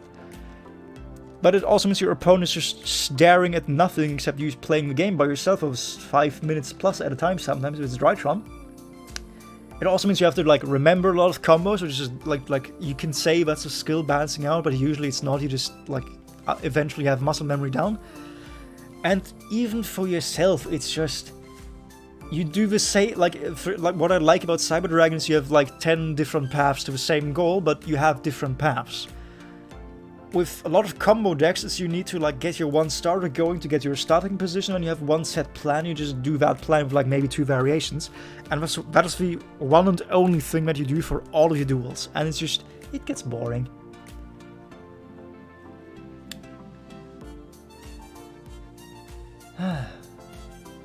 Thankfully, Suships are immune to that, because we only ever play Double or Nothing, and that only takes 2 cards. Totally not boring at all. It's I don't think I think I didn't buy the actual Utopian Double, but that's just, I'm expecting it to get hit at some point. They can't just let that card out in the open. I don't think they will. I don't think they'll hit it. It's like, it's too generic. It's just It's awesome, but people just don't seem to play it competitively. Yeah, then okay, but the other way around, like if the competitive scene ever, like, now that Verte is banned and like a lot of the extra decks are like shuffled up more, because like the thing about Yu-Gi-Oh! Is that there's enough cards that it's not a question of, hey, is this bad or not, like if nobody's playing it, is this card bad? It's very often in the competitive history, it's a question of, oh, we forgot this card existed, to like someone brought it out and then it worked out. It's like the Pachirisu in the Pokemon competitive scene. It's not that. I think in this case, it's more so that people just have better options most of the time to kill the other person, like access code, for example. That's the thing. It's like access code is it's master of both, but it's usually not a one hit kill guaranteed. But most decks just have enough to get access code and some other stuff. True, it's like, but that's the thing about what makes Double Nothing so incredible, in my opinion. It's like it's 2 cards. It's Verte, but it ends the game instead of going into more cards. It's just a lot of deck space is the problem, and a lot of decks just don't have that. But like, even that's the thing. Like, it's like if you already play like that's the thing. Like, it's rank 4 specific. But if you play rank 4 ban, like if you play Draco Future, for example, then you have the space for that too. Like, it's 1 main deck card and 2 Xyz cards, and if you're a rank 4 deck, then you're gonna play random hodgepodges anyway. Like you just the normal Utopia is still a good card to just run in hodgepodge decks if you have no other option, because hey, protection. So I think it will get a heyday and it will be used, but we will wait, and maybe I'll have to be the one to do it and like become world champion running Suship Double or Nothing. Yeah, I think it's definitely got the potential to see the limelight and actually get tops, but it needs the right deck. Yeah. Bee Trooper Armor Horn. This is a card. I can never utilize it properly. It's one of those, hey, you can summon more cards, but also it destroys itself, but also doesn't come back, but sometimes it does come back, and also, hey, you're linked to the Bee Troopers now. And or linked to the insects at least. And the locked into insect parts is the one that gets you, because, like, you now have a board full of 6 monsters, and you can't make access code because you're locked into it. Have fun. And I never know how to break out of that lock to make the archetype actually properly work. And that is the thing that fills me with pain. We love pain in here. Why are you a masochist? Actually, no, I know. No, you're not a masochist. You're a bottom, but not a masochist. Why would you say these things? Because we feed off the pain of the butt. Oh, so you're not a so you're a vampire, not a masochist. Understandable. Yes. Ah, pain. Boop. Boop. And that brings us to... Actually, no, I completely forgot that we wanted to look at this one. That brings us to Gengar. But before we get to Gengar, I will very briefly commit... I will very briefly commit pressing the wrong buttons and going away for a few seconds. So Luna, you have the floor. You know what? I will take that chance to get some water, so I'll be right back. Well, thankfully I have a screen for that. Yeah.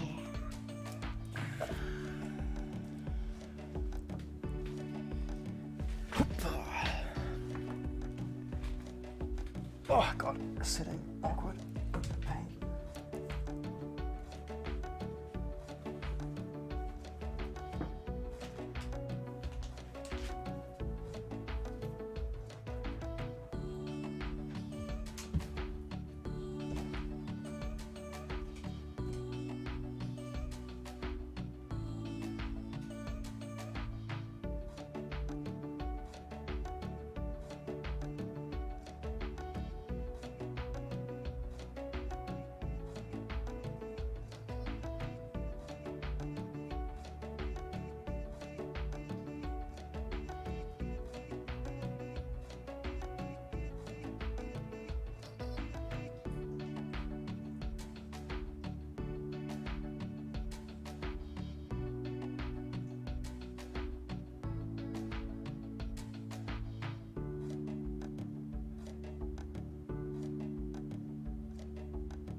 we? Hoppa. And welcome back to apparently just me. How long does one witch take to bring water back? Fascinating. Apparently longer than I thought.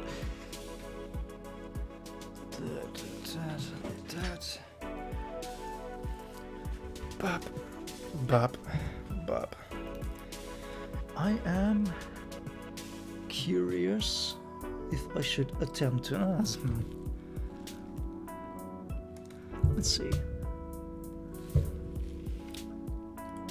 Boop, boop. Boop.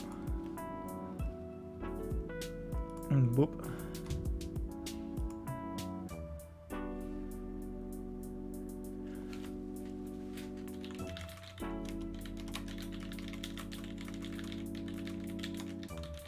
Boop, boop, boop, boop, boop. Let's try being careful about this and see if she wants to come out.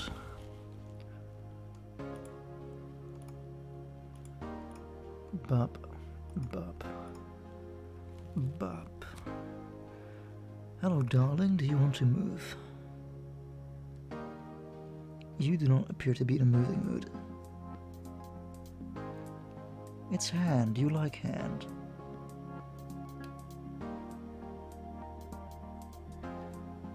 I can't even look low enough.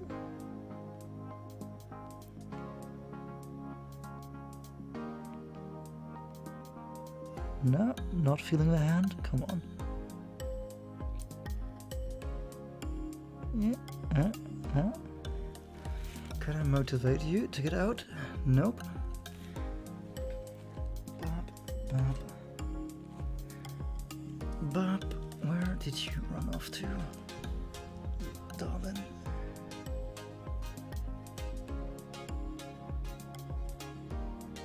Come on, sideways. Nope, wrong direction. Outside. Yeah.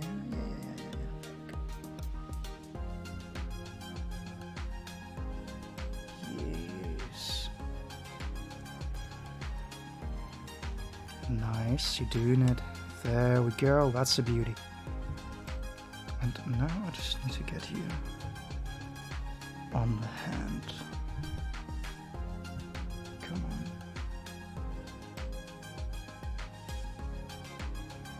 Here? Yes, come on.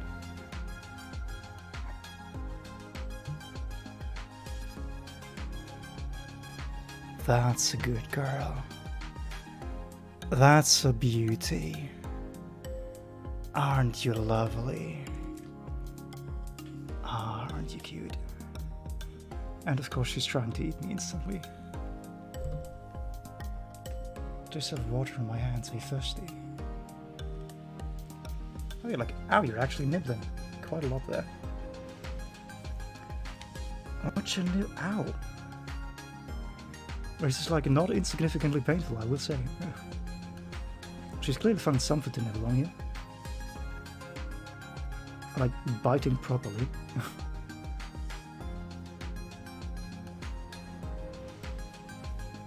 Like whatever she's found, it's pretty interesting apparently. And kind of like it's mostly just a light pricking sensation. I am not unused to pain, I will say. But I'm not used to just trying to eat my finger, I will say. Or hand rather. So this is a mild surprise. Welcome back, Lunium. Oh, she looked up as I said that. That is fascinating. Do you want to say hi to the little troublemaker? Absolutely do. I hope she doesn't... Yep, she wants to go up to the camera. Nope, you're not... So the thing she can jump. If she jumps, it's going to be awkward. But... Hello, chat. This is Mushi. Insect specifically, not VTuber. She's so cute. This is the little girl that caused such a lot of trouble the last time we had a collab.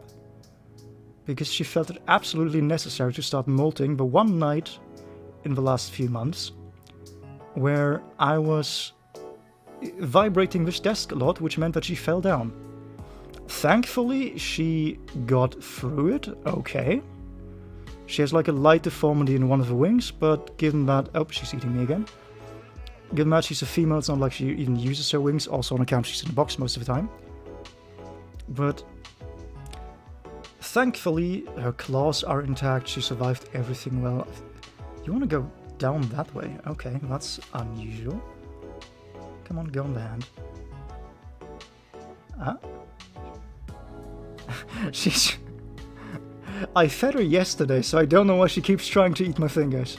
She's very hungry. She's like actually like noticeably enough to be mildly painful. Bit my thumb. No, come on, go up. There we go. Oh, I'm very happy with her. Aren't you cute? Yes, you're cute. Do you want some more? Let's try misting her. See if that. Nope. Come on. Whoop. Ah. Spooked you there, didn't I? Sorry. Let's be very careful here. No. Nope, she just wants down. Where do you want to go? We do boop boop boop boop. Lovely. Meow. She is racing. This is why I was like reluctant to bring her out, because normally the thing about a mantis is they're supposed to be kind of docile and like not move a lot. Like you put them on your shoulder, they stay on your shoulder. She is incredibly active. Like she runs around basically all the time, which is very unusual for a mantis in general, and apparently also her species. Like I don't know why. She just likes zooming. Yeah, like she really does. She's like very active. It's like the thing that's one of those things. Like she is great at getting handled when she wants to be handled, and you don't know if she wants to be handled without trying it. Because I've had times where she just like jumped off my arm and raced across the floor, and getting her back into the box was a surprising challenge. But one time the window was open, so we like actually raced, like a genuine race of trying to close the window before she ran out. And it was no. like, as you can see on the fact that it's on my hand, I won the race, but it's very much like seemingly luck of the draw whether or not she wants to stay on my hand or she just wants to race off into the big nothingness. And like even her, like I think she's trying to get to the ground, but not doing a good job of it. Which again is unusual, because usually the way a mantis behaves is they go to the highest point they can when they sit around. So the fact that she's actively climbing around and moving and trying to just explore around is fascinating. I think she... Okay, what if... I have a theory about this. Shoot. What if she's scared of heights from the drop? That would be... No, because most of the time in her enclosure she's still sitting at the top. So it can't be that. She just like she has not stopped moving the entire time, except to like nibble on my finger. She's just racing. But I love them so much. Like, let's turn sideways carefully and have a look at those little claws. And zoom in a little bit. Please don't move right now. Of course you move. Look at those black spikes on those forelimbs. Boop, boop, boop. Oh, she is racing. I can't even get her in frame fast enough. Girl, stop moving, please. Look at just how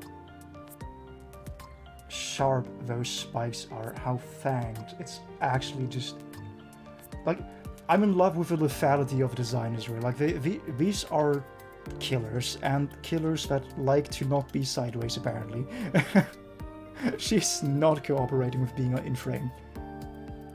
But like I have a few like high definition photos of just the claws unfolding and like the spikes in the side. It looks like a weapon. Like, it looks like something you would see in fantasy and call unrealistic because there's too many spikes on it. Particularly, like, the first... They have, like, one gigantic ripper claw at the front. And then a few more spikes in... Like, it's like an Iron Maiden, but your arms are the Iron Maiden. It's great. She really just does not want to sit still. Like this is, but like the little bow back on her legs. That's one of the spikes, and there's actually a species of mantis that impales. Like it doesn't grab. It just has developed this. If she would just stop moving, so that I could actually point, it would be great. But there's a species of mantis that has like developed that first. You can sort of see like the one spike that like curves back here, and they've developed that spike into a proper spear, and they just impale with that spear. Like they don't grab, they literally just shoot it through the whatever they're hunting like a harpoon. It's great. They're such great animals. And just as I was trying to zoom in, she starts moving in. Ayo Buje, also how do you do Bjorn?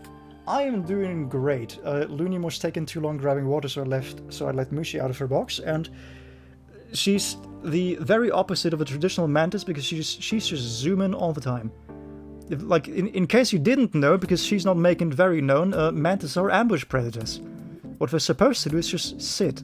Oh, she wants the phone / the stand. Nope, let's stay on my hand, please.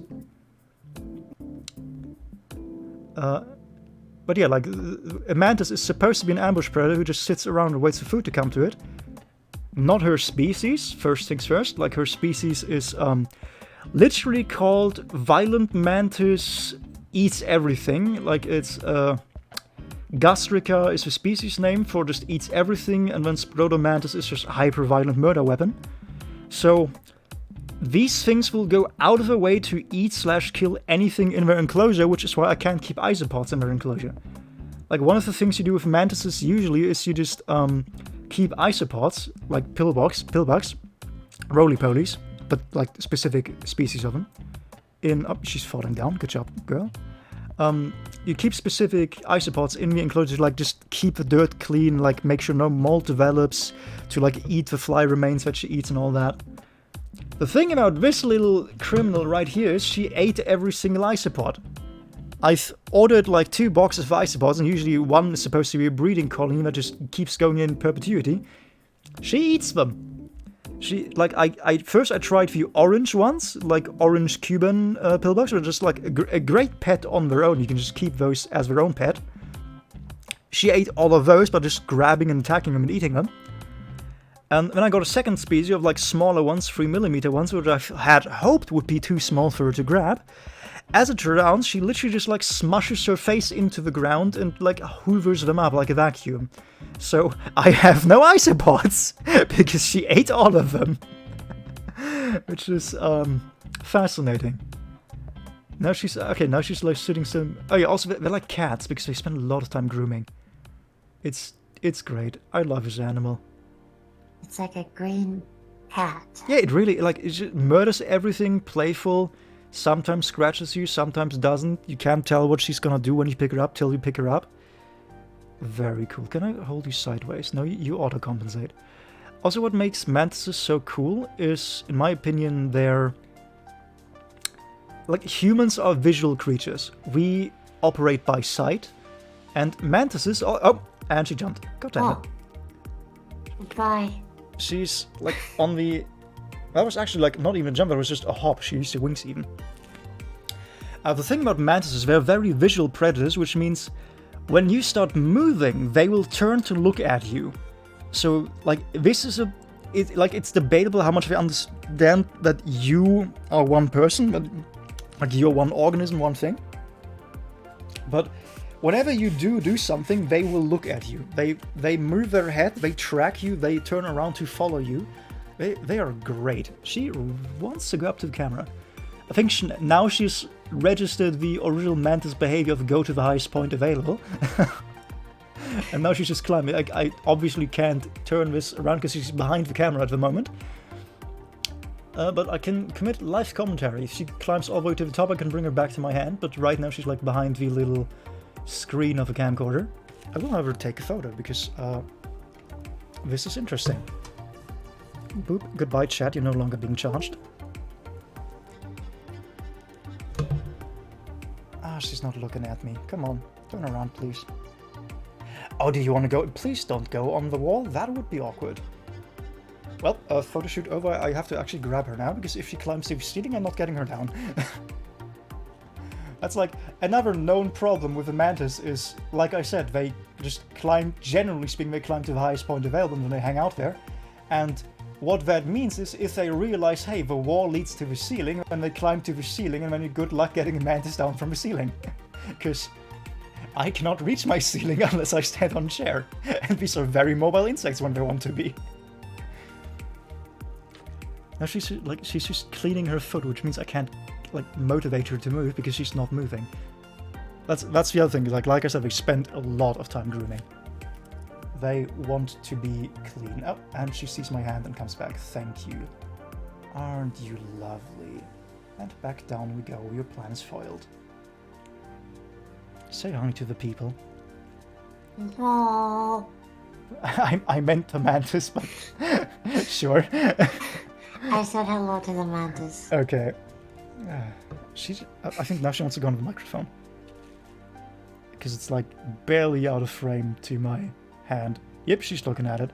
That's the other thing, you can see where they're looking at, because they focus pretty much the same way we do. It's not quite the same way. But, because obviously they have compound eyes, so they sort of look everywhere, but the most concentrated... Oh, I wanted to point at you, not to climb, but... The most concentrated point on the vision is forwards facing, so pretty much where her head turns is... Nope, she wants to fly again. You're not going there.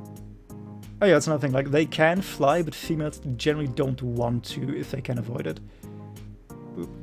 It's I want to keep her in frame and not too close to the stand, because she wants to go there. She really wants to go. Yep, she's unfolding the shield again. It's if oh, she's eating my finger. Okay, I can't point. But if you the backside of it, as it were, this is just a shield covering wings. So every time it goes up or spreads out, that means she's getting ready to jump because she wants to fly. Hop at least. So where do you want to go now? Where are you pointing?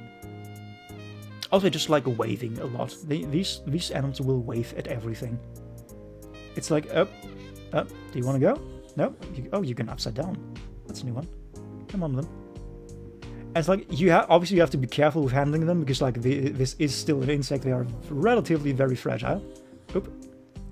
But particularly with Mushi, who's just so expressive and active, far outside the norm for a species, I can't see. I have to look on the camera because I can't see her. But there we go.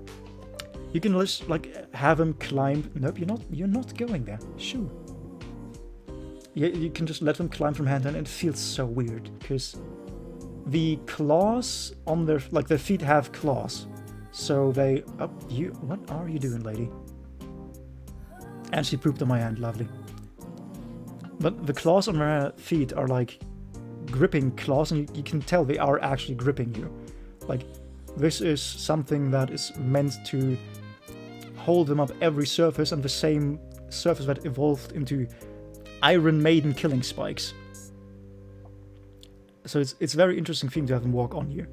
I need to wipe my hand because I, as much as I like her, I don't want to. Oh yeah, you can see where she munched on me because that's where the skin turned red because they do actually have a painful bite if they ever decide to bite you. Generally speaking, they don't bite because you don't register as food, but they like to nibble. If you have exposed those little hangnail things where you have just a little bit of skin hanging off your thumb, they definitely will nibble that. And sometimes they will just bite, and if they decide to properly bite for some reason, if you just scare a wild mantis and it decides to bite you instead of wave at you, it hurts. It's actually very painful. It's not dangerous in any way because these. Nope, you're not going to the stand. Shoosh. But it's very noticeable a bad thing. Time for bug ASMR. Let's go. False accusations. Bunny's skin just does that. Nope. This is mantis hours. I would like to keep more photos. I would like to make more photos of her, but now I have a problem. She's just so incredibly active. It's I can't pose her for the photos. She just keeps walking, moving. That's if you have a ghost mantis, which are leaf mimicking mantises. Those, for example, you can just sort of stick on your monitor or your keyboard and they will just sit there. Like they will not move. They want to be sticks and they're happy being sticks. This being violent mantis eats everything in her species name. She's constantly on the look. Like she wants to eat something. Doesn't care if it has to be my finger or if it's like the camera, but she's looking for something to kill and eat because that's just what she does. Another thing that we like haven't really been able to demonstrate because she's just been moving the entire time, but the length of a mantis is like surprisingly variable, as it were. Because when they're like all balled up, like have their claws under their forelimbs, then they are very compact. Like she, from head to end of shield, she's like, I want to say like 7 centimeters, probably less than 7 centimeters. Like not that long, but their forelimbs are more than the length of their body. So like they have again the length of how long they are tucked away in the forelimbs. So the silhouette of a mantis actually has a very interesting shape depending on like how threatened she feels. You can tell she's completely relaxed / hungry because she's just like constantly exploring, cleaning herself, having fun. But when I was like banging up against her because I was like unloading cards and whatnot, she was just a little ball, or like not a ball, like a stick. They just smoosh up to the ceiling of whatever they're holding on and try to look as flat and small as possible. And just nope, I'm a leave me alone. Ha, leave me alone, haha. Yeah, I like that joke. You want to go down? Okay, you're not going down. You're staying my hand. I'm sorry. It's one of those things where, like, with mantises, it's like the science on insect consciousness in general is, of course, not all that advanced. So, like, the question of object permanency and like, does she actually realize that she keeps walking on my hands, as it were? Does she even does she understand that I am a person? Does she understand what's currently happening to her? Or, like, is questionable. Do they have is there insect purgatory? Does she understand she's on an endless conveyor belt? Who knows? Right now she's in purgatory, but she really just wants to say hi to the camera, and she's not letting purgatory stop her. She wants to go there. I'm surprised she hasn't jumped yet. If she's this determined, usually she would jump by now. But yeah, this is just insect hell. This is infinite purgatory. She's not getting... Should I just let her to the camera to like let her have fun for a moment? Yeah. Okay, come on, you can go up. Boop, boop, boop, boop, boop. Oh, you see, don't look up her skirt. That's very rude. Boop, boop, boop. Let me set stream marker just because this entire segment is kind of funny. Boop. Boop. Boop, boop. And now we look at nothing, or you look at nothing, because I can't share her being on top of a camera for relatively obvious reasons. No idea what you're talking about. Fair. It's a known problem. What is the music currently up to? This is a very weird song. Gag. This is my favorite picture of a Gengar deck holder ever. Thank you so much, buddy. No problem. Actually, this is a very cool deck holder. I will say that. I think you weren't here when we looked at it the last time, because unlike a traditional deck folder, which like a traditional deck holder unfolds like this, it's just the top is like a bin, trash bin. The way this Gengar unfolds is the entire front just goes up, so you have like that's a weird thing, is despite the entire front holding up, you still have the normal size. I would have thought they'd like make this open, but no, you just have Gengar hiding Gengar, and the entire front unfolds, and you can even now tell that it's like bent already, so this is gonna be gonna wear out relatively quickly. But you do remind me, I just brought her out because Luna was taking too long with the water, and now we've been looking at Mantis for like has to have been longer than 10 minutes, right? I've no timer in any of my things because I just don't have them disabled. Let's see. I think it's been around 15 to 20. Oh yeah, it's been. I like brought her out after I wrote you, so it's been about 20 minutes. Where is no? Are you looking at the wall? You're looking at. I don't like it when you look at the wall. Please come back to me, my love. the nice thing about handling a mantis is once they are on your hand, they will always go back to your hand. Like, apart from when she's as camera focused as she just was, if you like offer her a hand, she will try to go there basically instantly. The problem is they really don't. Usually they don't want to leave her cage. So like the quest of getting her onto the hand the first time is sort of rude feeling because you just poke them with a stick and hope they walk on your hand. And if you poke them too much, then they enter panic mode and then they run all across the floor. Now you have a problem.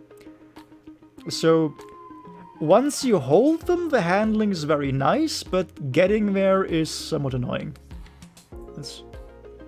I think she wants to jump again. Oh, no, are you going to the floor? This is again the angle of I only see my palm, so like I have to look through the camera to see what she does, which also means I have no depth perception whatsoever. So I will find out when she jumps basically as soon as you do. Where do you... Up? Hand? Okay, like I said, just more hand. She could have gone to the floor, like climbed further down, but no, she wants hand. It's... The one mantis experience that I've missed out on is mantises are usually supposed to be picky eaters that like you have to hand feed and pre-kill their meals because in captivity there's just something about the brain short circuits. But yeah, no, violent mantis eats everything. Just I put something in her enclosure, 5 minutes later it's gone. Like I had like one singular time where she like didn't eat much for a week, and that was just she had a very long line up till she started molting. After that, it's like since she's in her adult form, like the eye supports are gone, the flies are gone, you just can't keep anything alive around her. It's like I've been sort of curious about like trying to get them to mate, but I think she would just eat the mate before they mate. She's just, I don't know. Like the intended experience as it was is like you feed them 2 flies every 3 days, roundabout, once per adult, because they don't need that much food anymore. And I feed her like 3 flies every 2 days, and sometimes a 4th if it's just out, so like more than usual. And given that I can like, right now for example, I can see her abdomen very well, she's not overfed, she just eats everything. I don't know what she does with it. Now she's eating my finger again. She just loves eating and killing. It's kind of like keeping goldfish, because goldfish will also eat everything except much more murderous. Also, the strength that they have is impressive. Like, when she's in her enclosure and like bapping at the sky, or like bapping at the box, not the like walls of the enclosure to like grab a fly, and she just misgrabs. Like, that's a very loud noise. I hear that through my headphones, free music, because she just punches the glass effectively to like try to grab things. It's like a mantis shrimp, but different. I mean, this is why mantis shrimps are called mantis shrimps, because like a mantis, they do that. They just mantis shrimps do it a lot more. But still, the power in here is very much on display. I am curious with like how much power they can actually grab you, but this is the power where like I said, a mantis will never try to eat you because you are not a flying insect on smaller than her, so you're weird ground with sometimes edible deposits on it. And there's some bunny deposits of the bodies, yes, exactly. But okay, then everyone, chat, say goodbye to Mushi, who's on my hand, so I can't take a goodbye photo. Please let go. Bye, Mushi. Come on, let go. This is not where like you can say like she's not letting go of my hand of my finger unless she wants to let go. Okay, she's just going back instead.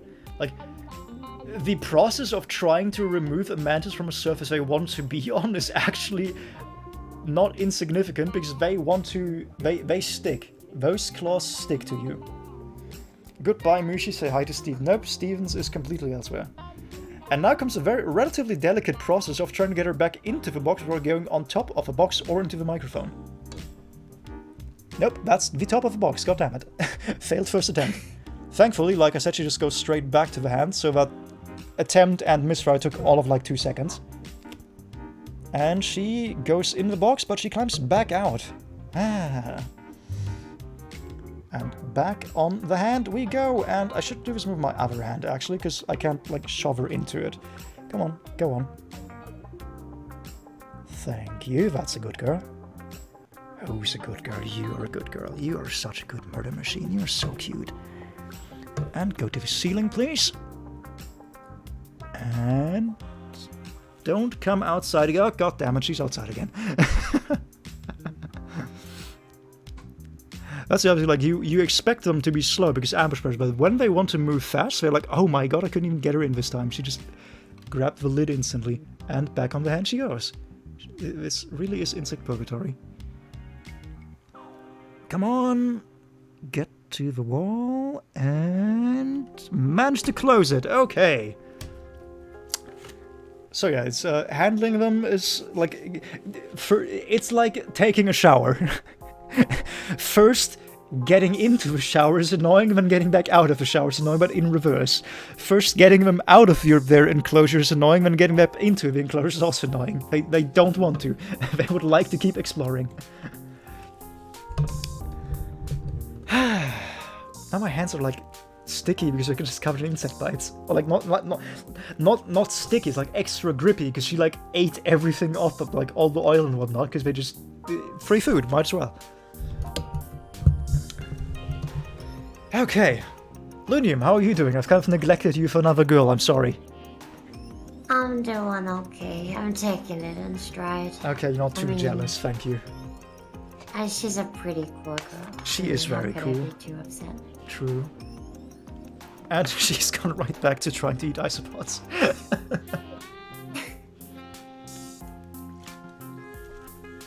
Very violent, very cool. I'm still unsure if I like... Because she is nearing like the time where I have to think about her dying soon-ish TM. Because a man, like, it still is a relatively not long-lived insect. A man said the like expected lifetime of a female, which she is like 1.5 years. And I've had her closing on, like, I got her in December, the 1st of December 2021. So it's been approaching on 10 months. And given that we got her in like the 7th mold out of 10, she may be an unknown amount of months into the life cycle, which is very sad and making me very sad. But I'm like still hung up on what do I want to replace her? If so, with what? Like when she dies. Because like these insects are cool enough. I think I'm generally in love. Like I don't want to not have one. But just getting another one would feel kind of like disrespectful, I think. So I'm still curious. I'm contemplating trying to get a male of her species to just like keep mating and like actually start a colony, but that's a lot of mantises. Like, yeah. She did actually. I have the. There we go. This is the box of shed molds, like her old molds. There's 3 in them. There should be a 4th one I just lost. I somehow lost the 4th one. I don't know where it went, and it still annoys me.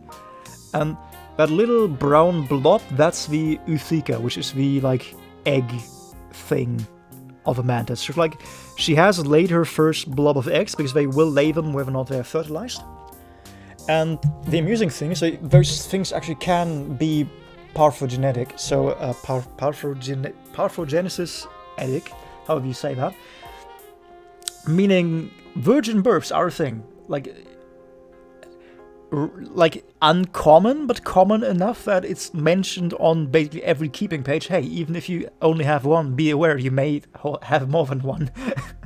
So the problem is also it takes like 10 weeks to hatch them, so or even longer than that, so it's unknown. We will find out at some point soon, TM. But yeah, I'm thinking I'm Fonken. I don't know.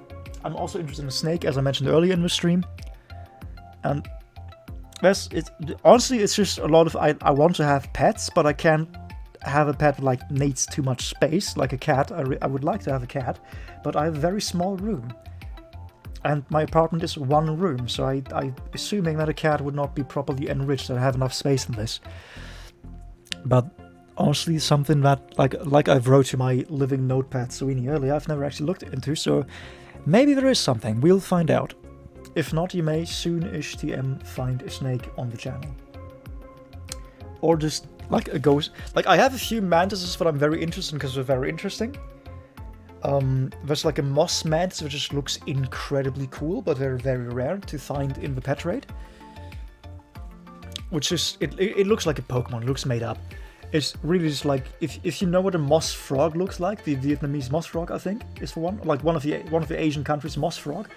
It looks like moss, like rock moss that's come alive. Like they look incredible, and the moss mantis looks actually pretty much like that, but as a mantis. It's really cool. So I'm trying to moss frog. Oh, that sounds perfect. I love that. I've posted them in the channel at some point. I might have forgotten about it. Let's find. Where's the screen capture? I should have it. Oh no, this because I'm not gonna expose the chat to my various other tabs, so let's not do that. But this should be relatively easy to Google. Moss mantis. Hey, there we go. Majangella multoni. It's like... Okay, that's not the best image of them. Boop, boop. They just look like a living moss. It's great. I love these things so much. That's the image that like got me interested in them. This is... That is... Like, this is an alien. You can't tell me this is not an alien. And they look so incredibly cool. They're just also, like I said, basically impossible to find in pet trade. Like I've been on a mailing list for like 7 months of the biggest trader, or like the second biggest trader in Europe, but like actually kept these at some point and never been restocked in those 7 months. You cannot find them, period. There's like mantis forums where you can, if someone like gets, if someone managed to actually breed a pair, which I think is still relatively rare, in those forums you can like try to ask, hey, could I get like one little Bobby Boobap? But that's like in the realm of you need to be in those forums to have a cred, and I don't have a cred, and it's... I don't use forums enough to just... Like, I don't use forums, I don't use social media, let alone a specific mantis keeping forum enough to build up cred just to maybe get a mantis months down the line when I may be committed to another one. But they're very cool. If I can manage to get one, that would be incredible. And another one that's just... Oh god. Asian black mantis. Let's hope the generic name works. That's the ant mantis. Nope, that's not what I'm looking for.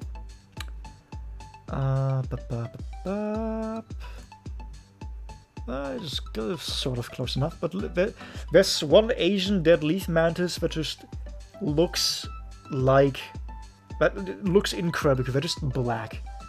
Like, they just look completely goth and it's incredible.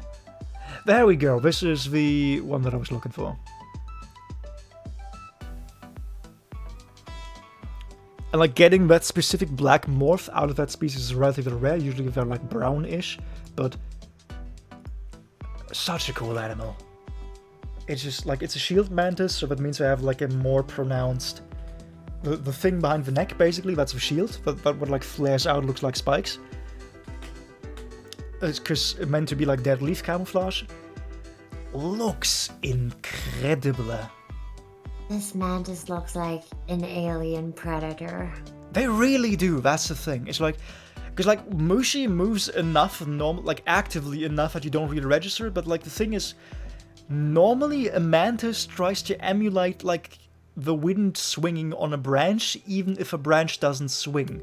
Which means all their movement is like wiggling back and forth, back at like 2 steps, like 1 step back, 2 steps forward. They like wiggle all the time, they move abruptly in bursts.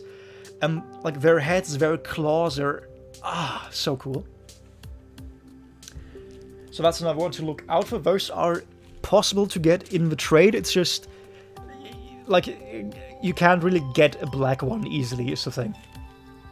You just have this species, and even, like, the thing is, a mantis as a nymph, as like a sub-adult, and as an adult looks completely different from how they look as an adult, so it's like, they even change the color. Like, Mushi got significantly lighter in color in the time that I kept her, because she was dark green when we initially got her, and now she's like light green.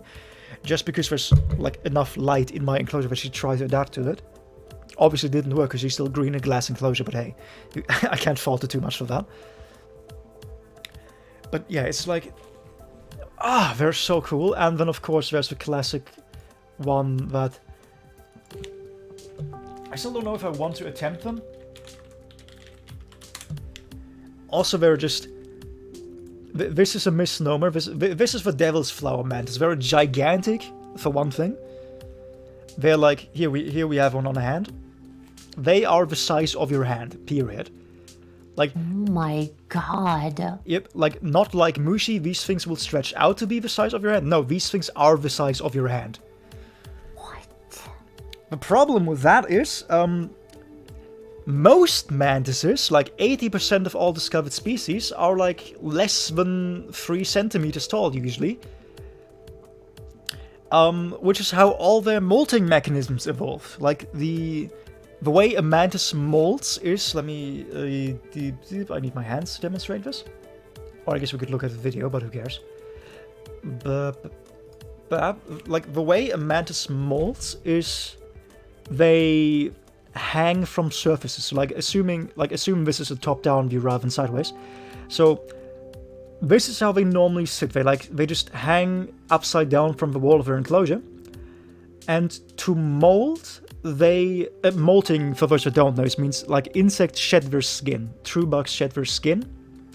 Because like they are in an exoskeleton and the skeleton doesn't grow with them, so when the insides get too large for their outsides, they just get rid of the outsides and get new ones, effectively. And the way a mantis molts is they just let go with all but the last, they let go with all but the last 2 feet that they have, and then they hang upside down, let gravity do the job to, like, just get them out of the shell, effectively. And Mushi already fell down, and Mushi's relatively small. And the problem is, if the mantis falls down, they're soft after molting, because that's why they molt. And if the mantis is soft and falls down, then, and like anything deforms, like if the claws deform, she can't hunt. If the legs deform, she can't walk.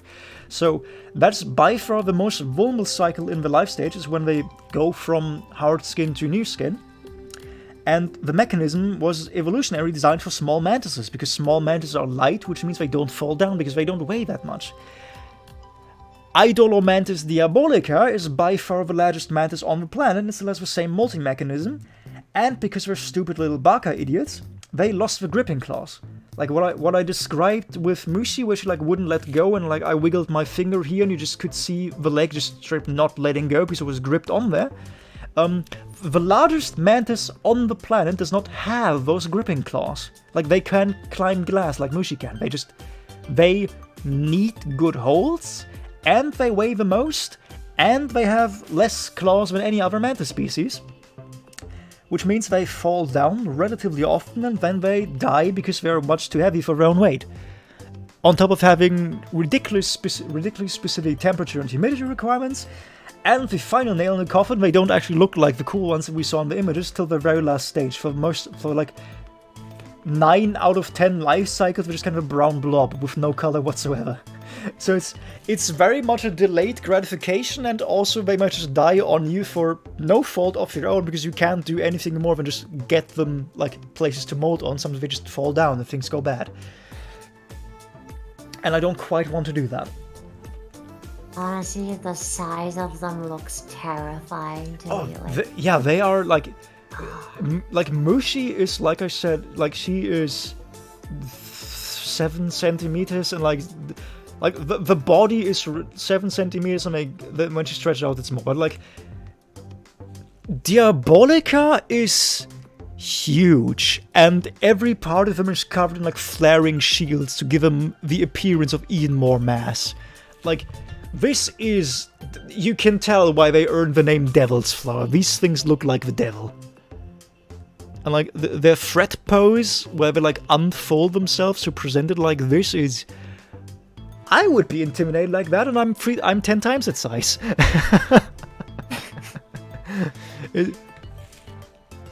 It's one of the animals ever. intrigued, but they cost 60. Like that's the thing. Is what's worth mentioning is the cost. Like Mushi cost $10, I think, like $15 including getting a bucket of feed. So realistically, it's $10.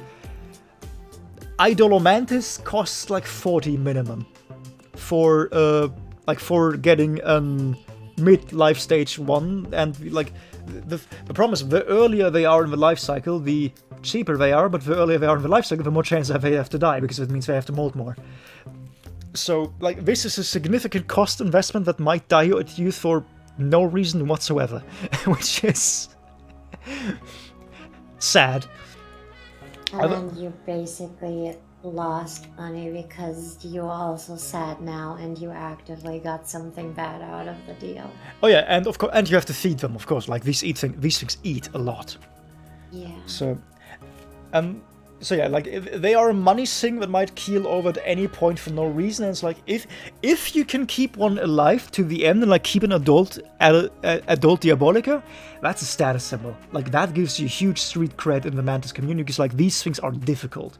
They're, like I said, they're not recommended for people except that already know what they're doing. They just fall over. Like even if you do everything perfectly, they just fall over and die. And doing things perfectly is pretty difficult. So. And like I said, because they are the largest mantis in the world, I would need an even bigger tank for her right now. Like I have a tank that's as tall as this water bottle, which I can't even fit on the frame. And I would need a tank that is at least 50% taller than that, which means like an actual like 11, 12 gallon vertical tank they use for like snakes. And that is a huge space investment, and you can't use it for any other mantis, because the problem is, if the enclosure for a mantis is too large, they just don't find their food and then they starve. Because just because they're wild insects doesn't mean they're smart insects. So it's like a huge cost investment in many ways that doesn't pay out unless it goes perfectly, and if it doesn't, then you sit on a tank that you can't do anything with, and a mantis that costs you at that point $200 that you feel sad about. I think you should get another one first and get some practice in, and then once you feel more comfortable with that, you could give it a shot and get the street cred. Yeah, that's the thing. Is like I'm definitely not. Like the good thing about Mushi is her species is just incredibly hardy. Like getting outside when she literally falls down on the ground, these things are very difficult to kill or even to mistreat, really.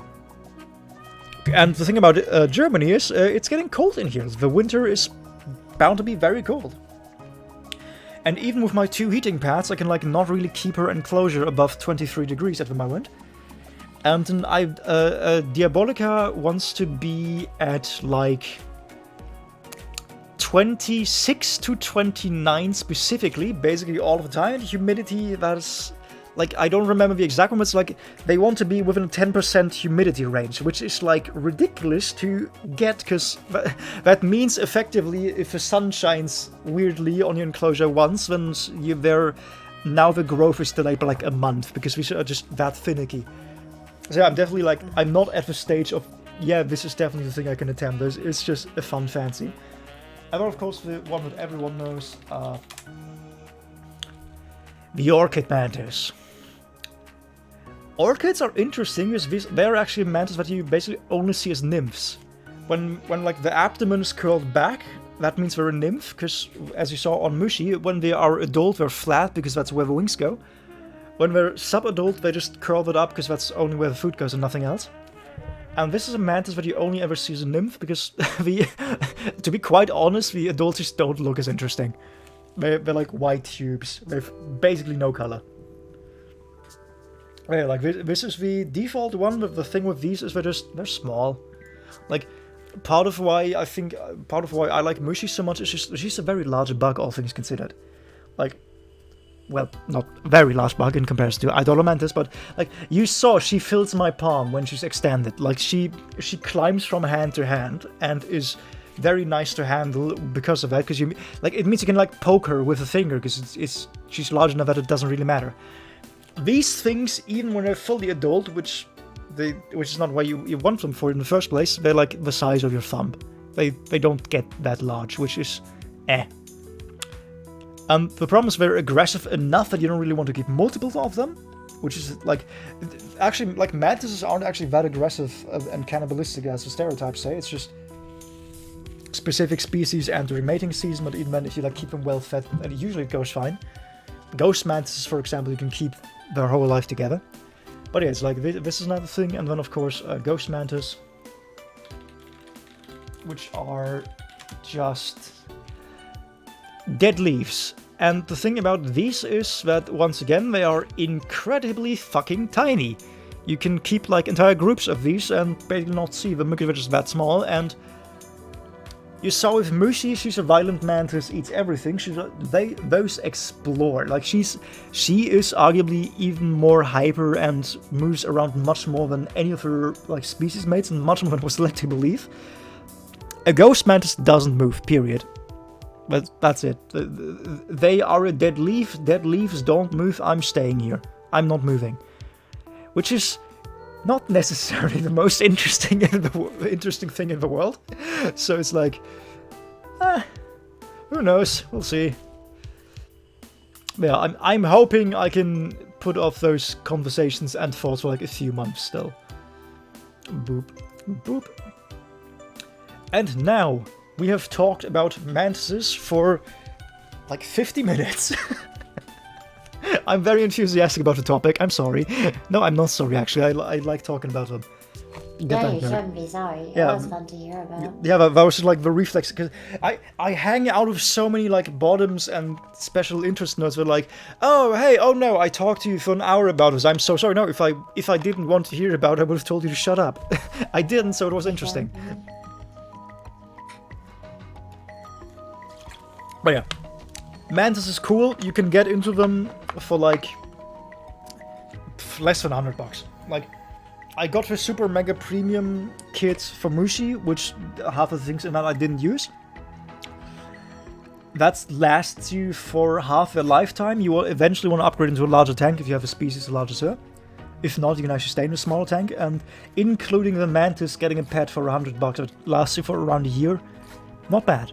You spend like you spend like $5, $7 a month on just getting. I guess that's one down. Like you have to feed them flies. If you're squeamish about just flies, then kind of a kill criteria because you have to get them in. But yeah, you keep the flies in the fridge like the entire time that they're alive, so they're very sluggish. So you just like sort of open it, pick one up, and put it in. Like I don't find it bad. But, like I'm keeping a mantis, so I don't find insects that bad.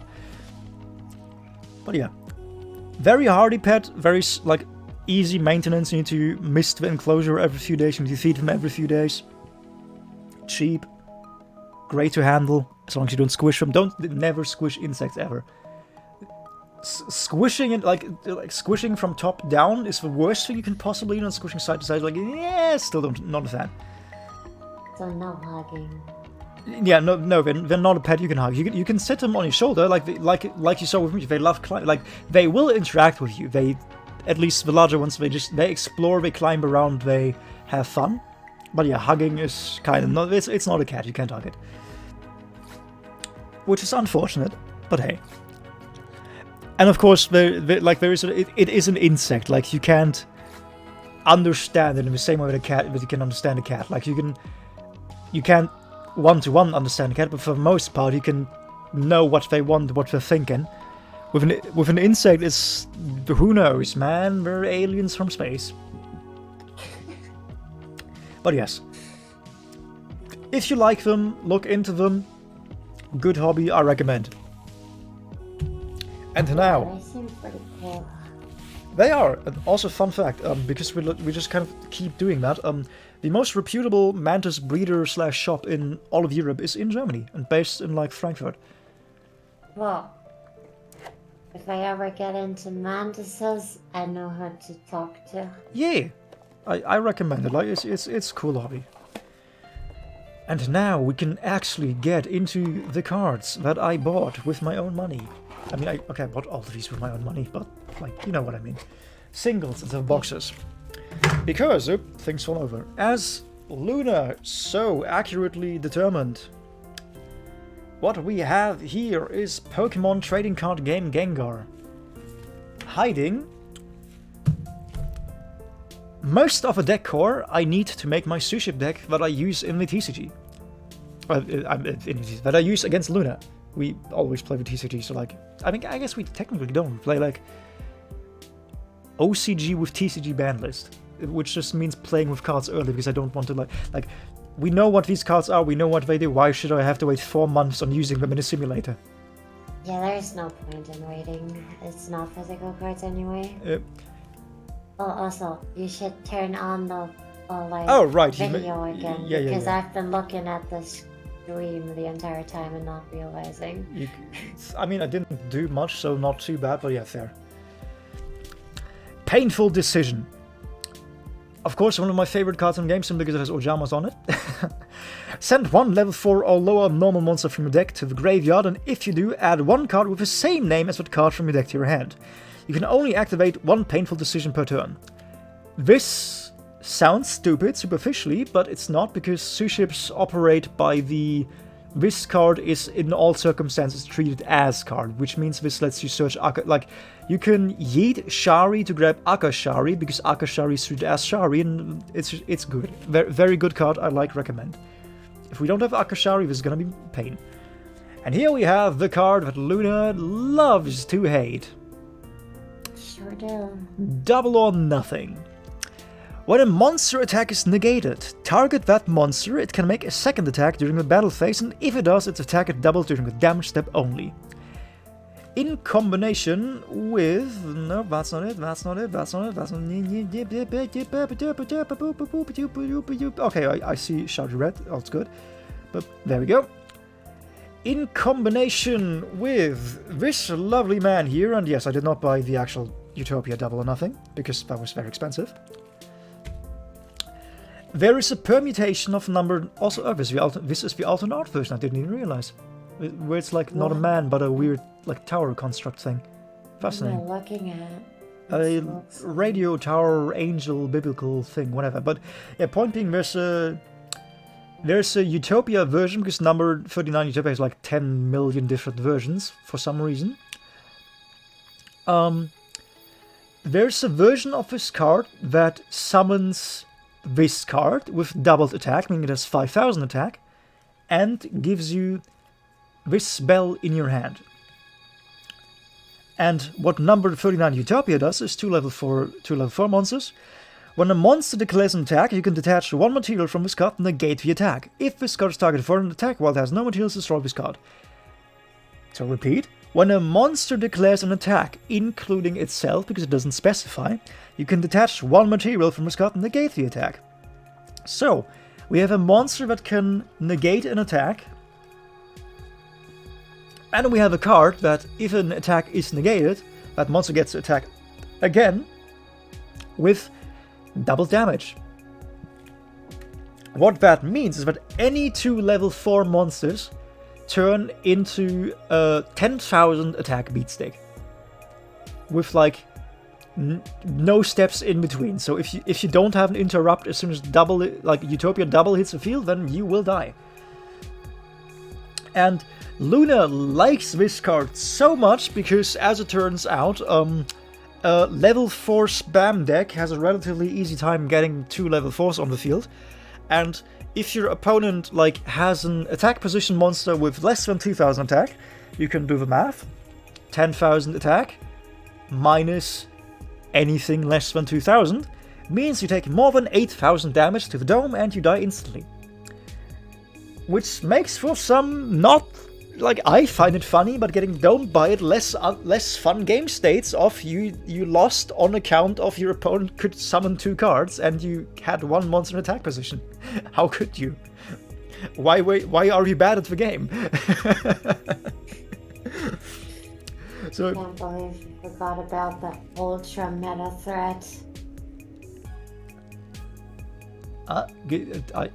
Enlighten me. The ultra mega threat that's Utopia Double. Oh, I thought you said forgot about it, but okay. No, I was talking about you talking to the person I forgot about. Oh, yeah. Oh, yes. You forgot about Utopia Double, now you're dead. Yes, exactly.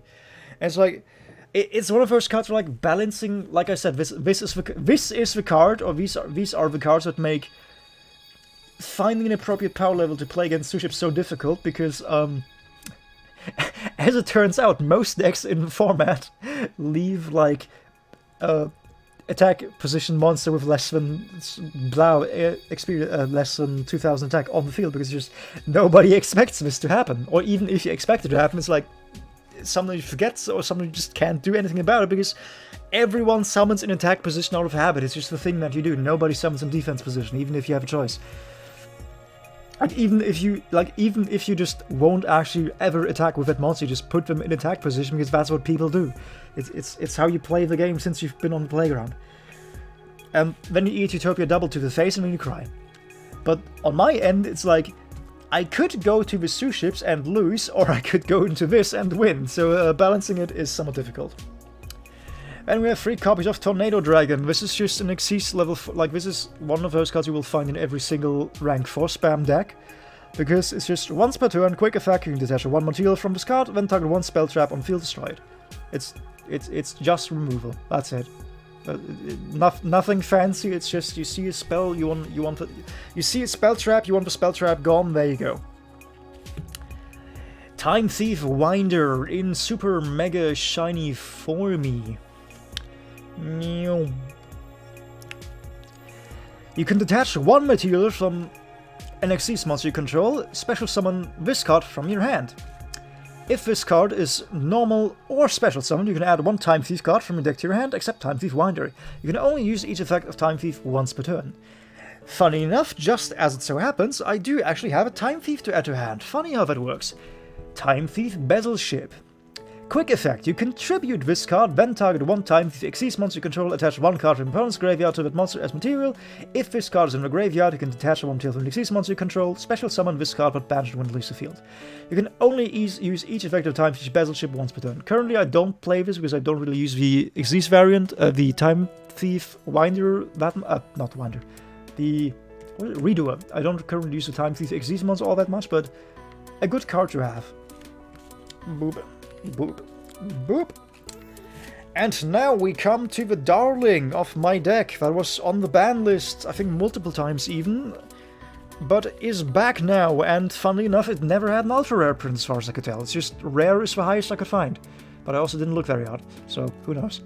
I would like to have an ultra rare, like, they didn't reprint it because it was banned, and now it's like kind of power crap, so they also haven't reprinted an ultra rare.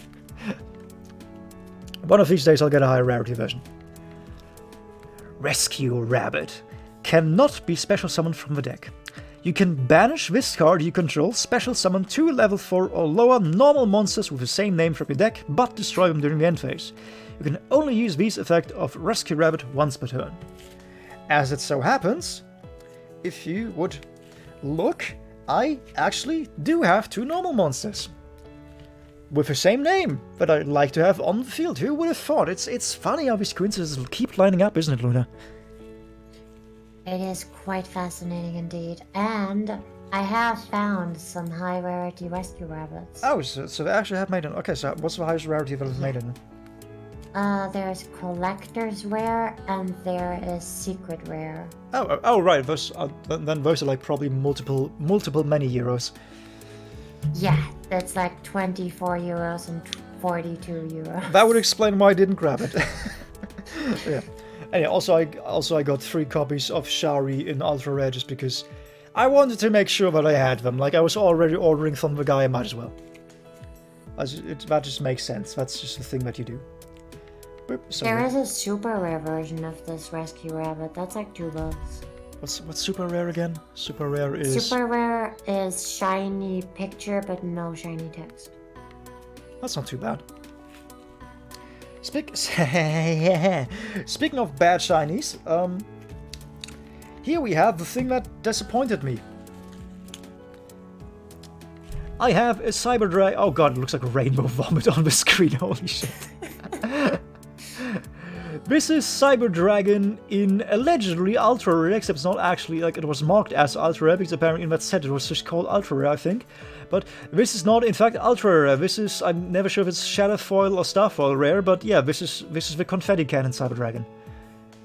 When the light shines directly on them, because you're in a streaming setup with 2 separate light sources shining down on your desk, looks interesting. I actually still don't like it, because it has the rainbow vomit everywhere, like even the card border all over the text, blah. It's like, I can't read the, like, if I didn't know this was Cyber Dragon, I couldn't read the name because there's too much rainbow vomit on it. It's just very damn shiny, but yeah, this is one of those things where, like, Cyber Dragon has not actually, like, Cyber Dragon has been printed 47 times. One more time than Dark Magician Girl, which is like the poster girl for being reprinted often. So it's actually, Cyber Dragon has been printed more than the poster girl for it, excluding like Dark, White, Blue Eyes and Dark Magician. And like 70% of those iterations are common. Like Ultra Rare specifically, it got like 4-ish Ultra Rare reprints, and most of those are very old. So they like equally expensive. This was the only one I had available, and there's like a few Ghost Rare, but the Ghost Rare costs $70 per card, so that's not exactly feasible. So now I'm stuck with this, and you might think, okay, so it's a bit of rainbow vomit, who cares? Can I even replicate this effect given the studio lighting conditions? Yeah, sort of, kind of, not really. Okay, you'll have to trust me on this. The problem is, if you don't have studio lighting on them, then it looks like the foil is peeling. Because as you can see, like, they have it's not just one shiny, there's like different layers of shiny vomit depending on how you hold it. So it's like, effectively the entire surface of the thing is covered in the shiny, and when the light isn't shining on it, you can still see those foil particles because they're still on it, and then it just looks like there's a fungus growing on your card. Because you just have a ton of like kind of whitish lines going everywhere, and it very much looks like a mycelium network. Or like the foil is peeling.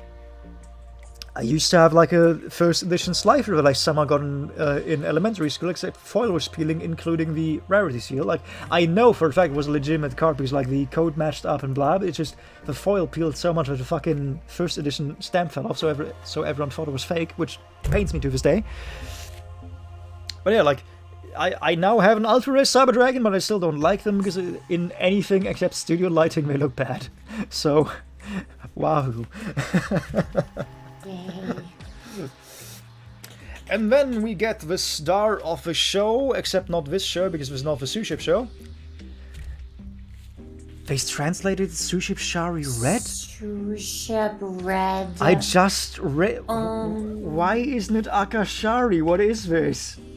I mean, it makes sense, but come on, it was a classic. All the other ones said like Shira Uro is still called. Okay, that's painful. Can I pencil this over? I'm gonna keep calling it. Okay, granted, like calling Gunkan Suship was instead of just Suship was already like, okay. The naming for these boys is unfortunate, but this is Akashari. We're gonna keep calling this Akashari because Shari Red sounds stupid. Also, I'm gonna drink something real quick. Good luck. You can do this. Thank you, I'm already done. Gunkan Suship Shari Red. You can see how densely packed the text that you can't see that shit. You can see how densely packed the text is. This thing has a lot of effects. The autofocus does not like this distance. There we go. Can I like force it to focus? I've never actually tried that. Come on, you know you want to. Nope, the touchscreen is just not a touchscreen. And do I have? No, I have literally no manual control whatsoever. So if your autofocus does not resolve, then eat shit. Okay. This is probably still too small to read. So I'm gonna read it anyway, but like, you know how it is. Okay, I'm gonna have to tilt it up a bit because the Mushi angle is not working for the actual card presentation. Gunkan Suship Shari Red. This card's name becomes Gunkan Suship Shari, while in the hand deck, or graveyard. Which means... Dum, dum, dum, dum, dum, dum. Where did I put it? I use Painful Decision. I discard this one.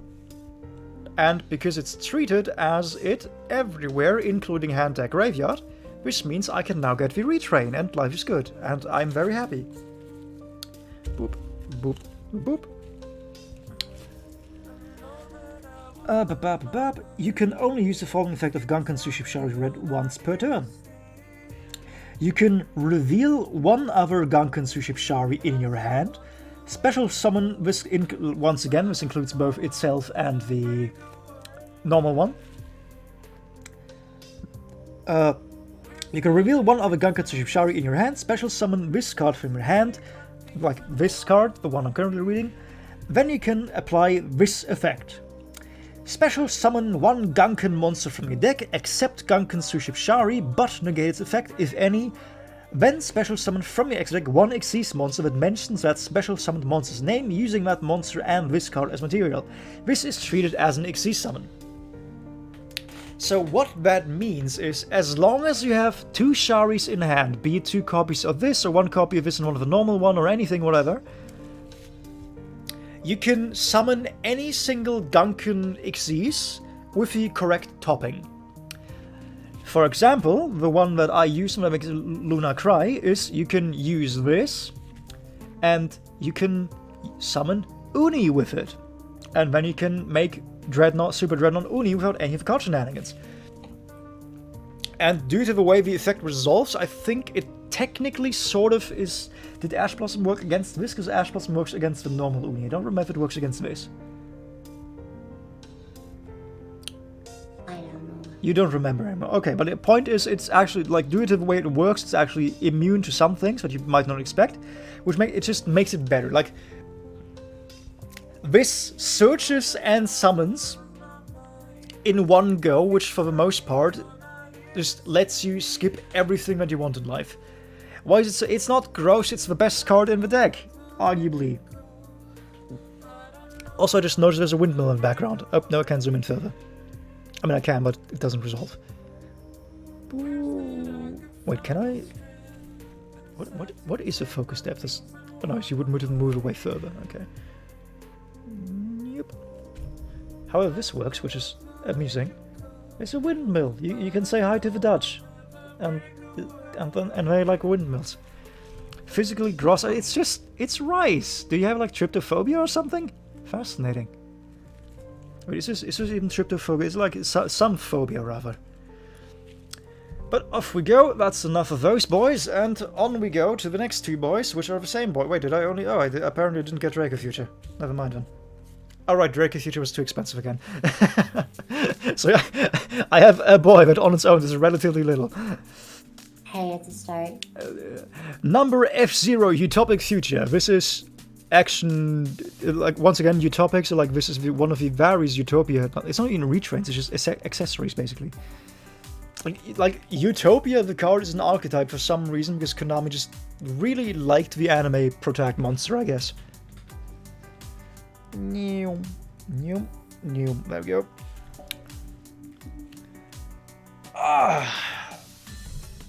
Two Xyz monsters with the same rank, except number monsters. So this means, for one, like, this is an Xyz that you get. This is a meta Xyz. This is an Xyz you can only summon if you already have 2 Xyz monsters. So, for example, if you want 2 Suship Sharis, and out of those you can then make... oh no, you want 2, like, Dreadnoughts or something, Shiraus, Ikaru, whatever. Out of those you can then make Draco Future. Cannot be destroyed by battle, and neither player takes any battle damage from attacks involving this card. So effectively it prevents your opponent from attacking you or in any meaningful way, because they can't attack directly because it's still on the field, but nobody takes damage and can be destroyed. At the end of the damage step, if this card battles an opponent's monster, you can take control of that opponent's monster until the end of a battle phase. Which means you can run this boy into the highest attacking monster that the opponent has, and then yoink that monster and attack with it to destroy the second highest monster, for example, which is funny. Or the other way around, you can take the second highest attack monster and run to the highest attack monster to get rid of it that way. If this face-up card, if this face-up card on the field would be destroyed by a card effect, you can attach one material from this card instead. So, for example, it says destroyed. So what we talked about earlier, the Queen Tiramisu effect still applies because it doesn't destroy, and anything that sends to graveyard still applies. Blah blah. Not a bad card. It's just also not the thing that you use because there's another, like a better form of this that uses this as material that you can automatically rank up into. I just don't have it because it's like $2 per card and I didn't want to spend money. Or I didn't want to spend more money than I already did. No, I think Draco Future is like actually expensive. Or you didn't have it, also possible. To be clear, like I bought all of these, like I bought this entire stack from the merchant that I was getting the tins from, because I didn't want to, because like if I'm already paying $6 shipping for the tins, I might as well grab some cards while I'm at it. Unexpected die. If you control no monsters, special summon 1 level 4 or lower normal monster from deck. So this is basically just you want to get Shari on the field and hope you can do something with it. It's like, honestly not the best card, but Su-Ships are in a weird place where like they actually don't have, like, everything that Su-Ships do is internal, so external support doesn't really work for them except getting them on the field. So we play 3, I think I play 2 of it in my deck. It's one of those cards where like you play it because you have nothing better. First time chat from MMG. Oh god, how do I pronounce her name? Ratana. Hello, Ratana. How are you doing? Hello. You've fallen asleep, Valdunia? I'm a sleepy bee and I've been very tired. Do you want to speed run the remaining tins? We could do that. I mean, I'm asking you. Yeah, I'm down. So you want to do that? Okay. Like I'm usually staying up to like 5 AM. I have no problem opening tins or not opening tins. Going fast. I mean, I don't want to go for more than like another hour. Understandable. And MMG Xylo, hello and guten Morgen. It's like an unofficial raid. What am I looking at? Unofficial. I haven't seen clan tags on Twitch before. That's something. Or to preempt the other one, Luna, could you check if those are bots? Like, do they have legitimate viewer history or whatever? Let's see. Boop. Because if it's accounts created like a few days ago, then it might be awkward. Boop. Let's zoom out to look at the tins pro. Oh, where do I put these? Alright, these are... got a banner and stuff. Okay, so... potentially people. I'll sleeve this. I'll sleeve this later. The battle cry of all the people that know they're not in fact gonna sleeve those. I think. I also got Twitch Prime on one of them. Okay, well, let's see what happens. For now, the bees are those bees? What am I looking at? Birds? Which one? The emotes. Figma. That's Robina. Oh my god, That's it's the one Yu-Gi-Oh! that's Okay, never mind then. Hello, Fluent players. Oh no. We got so many They of you are already. Of my own heart. Fluendaries is my favorite archetype. It's great. We've drawn so many flus. Please stop. I've got all the flus I need in my life.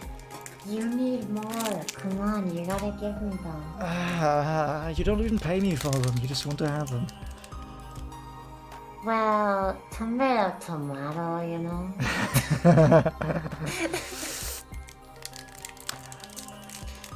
Boop.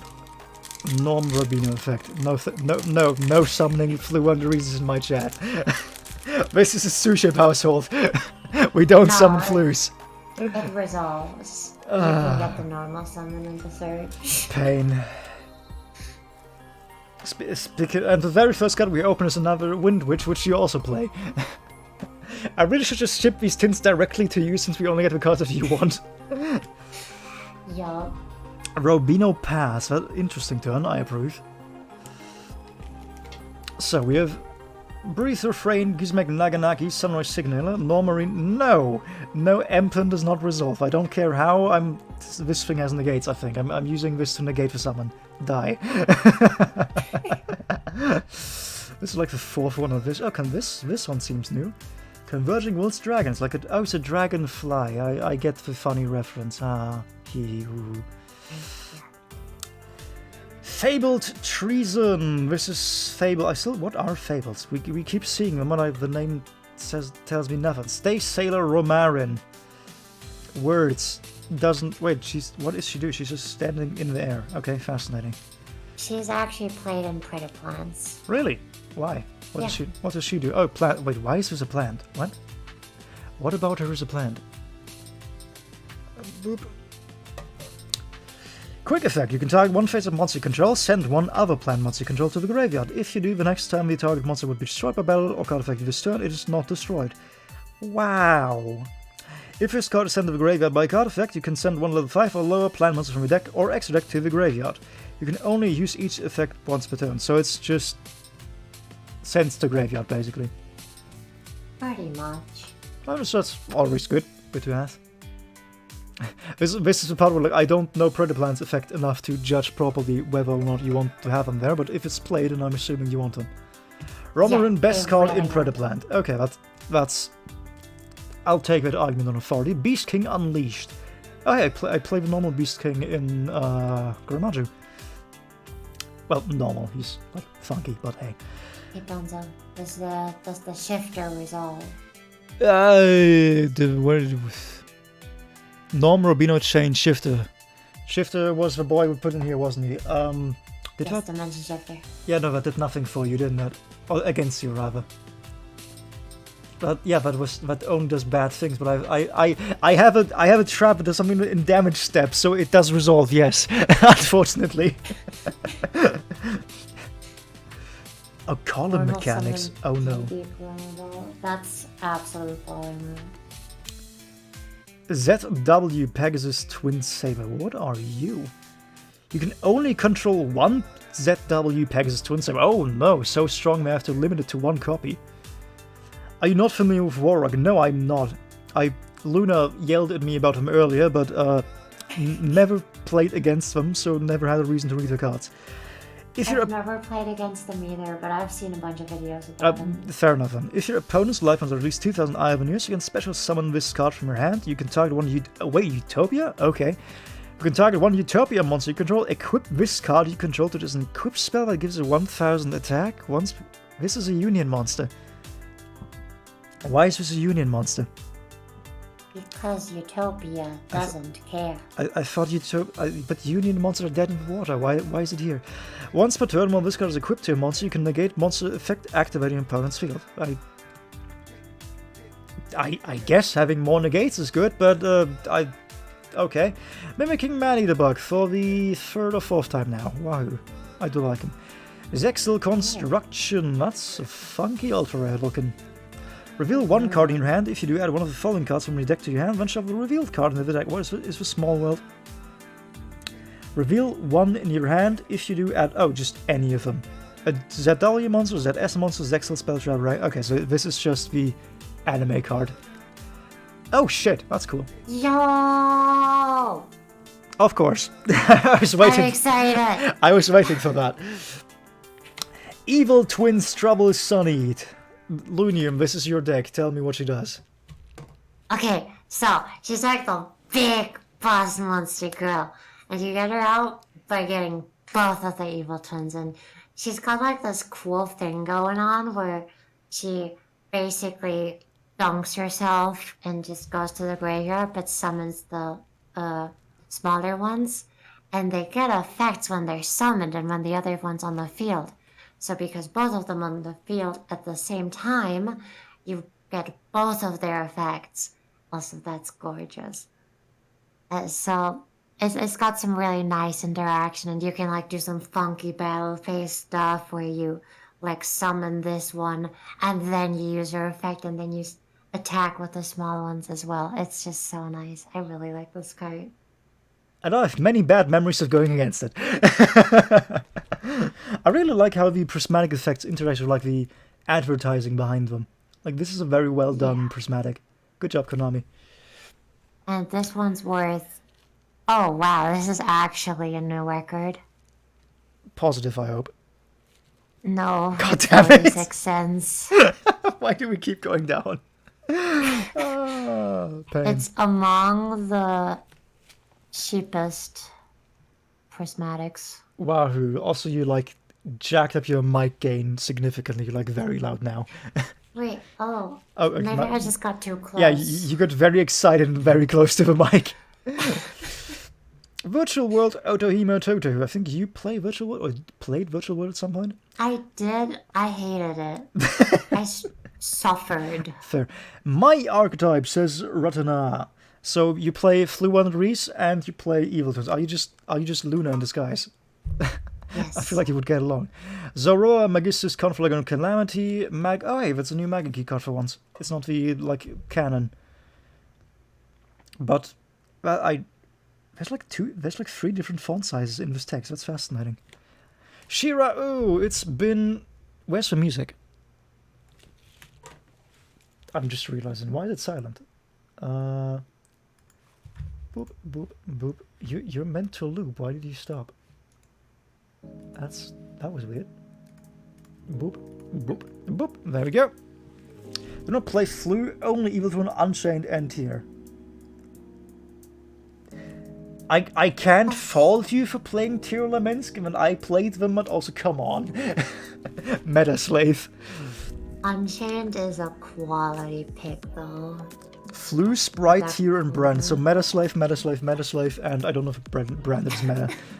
Not to judge, but I'm judging a little bit. I mean, Branded used to be meta. Now it's kind of like... I mean, it's still good, but...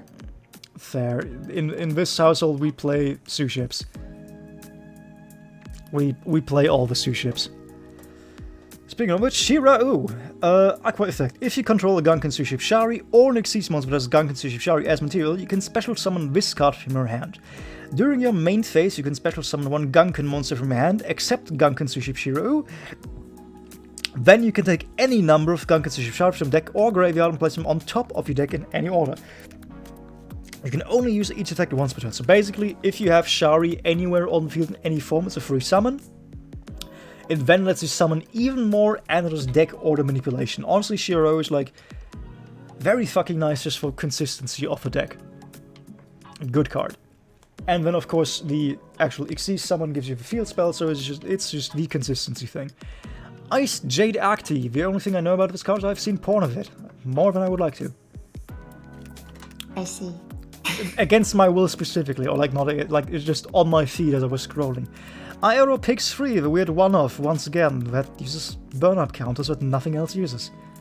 I do not have a deck tier, so I mean, I just collect these for fun, because the opening makes for a good stream, like, we play entirely digital. Because, like, even just, I don't want to wait till the OCG cards come over, like, if they give me new support for an archetype that I play, I want to play that now. And more B-Troopers, but we already talked about Assault Roller, so who cares? Boop. And boop. Boop. Boop. Also, I want to play more Tier Laments, I just have the usual problem of my luck is so fucking unbalanced. I, like, yeet 10 cards to the graveyard and I don't hit anything that's useful. Or I just don't hit anything, period. It happened a surprising amount of times. Boop. Boop. Off we go. Fairy Archer in Gunnar. Don't care. Zexel and Trust. More Utopia anime bullshit. Armed Dragon Lightning for the 4th time. What are you? Hello? What am I looking at? Can we zoom in a little bit? Guitar Gernards Duo Nigis. Interesting name for once. And I remember, I recall this specific fish. This is something that I have used in a variety of decks. That looks like the fish from Pinocchio, like from the live-action version. That's also... I've never watched that, but if you say so. If this card is special summoned, you can banish cards from the top of your opponent's deck, equal to the number of water monsters you control. You can target one level 4 or lower water monster you control, increase its level by its original level. Okay. You can banish this card from your graveyard. One water monster on the field. One water monster on the field gains 100 attack for each currently banished monster. Until the end of his turn, you can only use each effect once. What is this card? This is convoluted. There's a lot going on here. It's like synchro stuff, because level manipulation, or I guess just exceed, like, oh my god, this is Grand Maju Aqua support. Because you want level 10s for the Grand Maju, like I forgot what, but the thing that needs level 10s in the Grand Maju deck, it banishes from your opponent's deck, and it lets you just add 100 attack for some reason, which I don't think Grand Maju is, so it doesn't matter, but what is this? Is there an Aqua version of Grand Maju that I'm unaware of? Who is this for? Great card, I like it. I want to know. Oh, hey, Gigi. Oh, yeah, also good morning, Gigi. Terrace of Underroot. Once again, if you look like this, hit me up in my Twitter DMs that I don't use. I need to date a girl that looks like this. Wind Witch Blizzard Bell. Don't care. Oh, do care about this. Ghost Reaper Winter Cherries. This is, I think, the second copy of her specifically. So I believe so. That's nice. She's just really dear to my heart. I really like that card. It's a good one. Okay, we've not seen any of these at any point before. Now the entire tin is full of them. ZS Armed Sage and Danger Disturbance Disorder again for the second copy. Stardust Trail. You look funky. You might want to zoom out a little bit. You make a point. And now I zoom back in because I want to look at the art, but now I can just hold it up. Stardust Trail. She looks like an Elden Ring boss. If a monster you control is tributed, except during the damage step, you can special summon this card from your hand or graveyard, but banish it when it leaves the field. If a warrior, synchron, or Stardust Synchro monster is synchro summoned using this card as material, you can special summon one Stardust token. You can only burp once per turn, so it's Stardust support, but also if you get Nibiru, you can summon this for free. Isn't that nice? Hey, yo! Oh, my crime bus! That's so good! Ash Blossom, you can't even see the prismatic effect because it's like barely... Wait, no, it's like actually pretty prominent. Why doesn't it show up on camera? That's weird. Let me know when you want the price, by the way. I'm guessing like $20. Pretty on point, kind of. A bit less, it's $17 and 20 cents. That's idea. I'm glad not to have to pay for that. Her like the red parts of her clothing have a prismatic effect, which looks like she's decapitated. I'm not a fan of that. Why did they decapitate a little girl? But this is very nice. Let me grab a.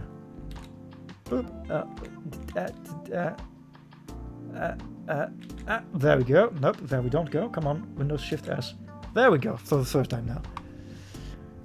She has a point. She's a zombie. I infer like she's not even a zombie. She's just a ghost. But even my ghosts, I generally like to not be decapitated. I will say.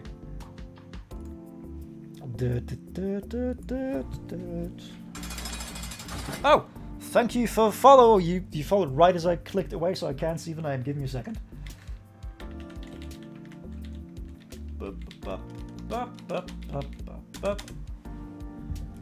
And back to Streamlabs we go. And MMG Rotana. Welcome to Bunnytopia. I hope you enjoy your stay. Thank you very much for the follow. Ashball, oh, very nice. I am very happy. Oh, of course. Yes! I can't have my 5 seconds of time without a fucking Fluenderies showing up. As it should be. Pain. And MMG Silo, thank you for the follow. Welcome to Bunnytopia. I hope you enjoy your stay. Welcome, you too. You can conduct tribute summons that require... Not even Luna, you tell me what this thing does. I know, but I don't want to. Okay, reasonable. Basically, remember that card from way back in the day of Soul Exchange?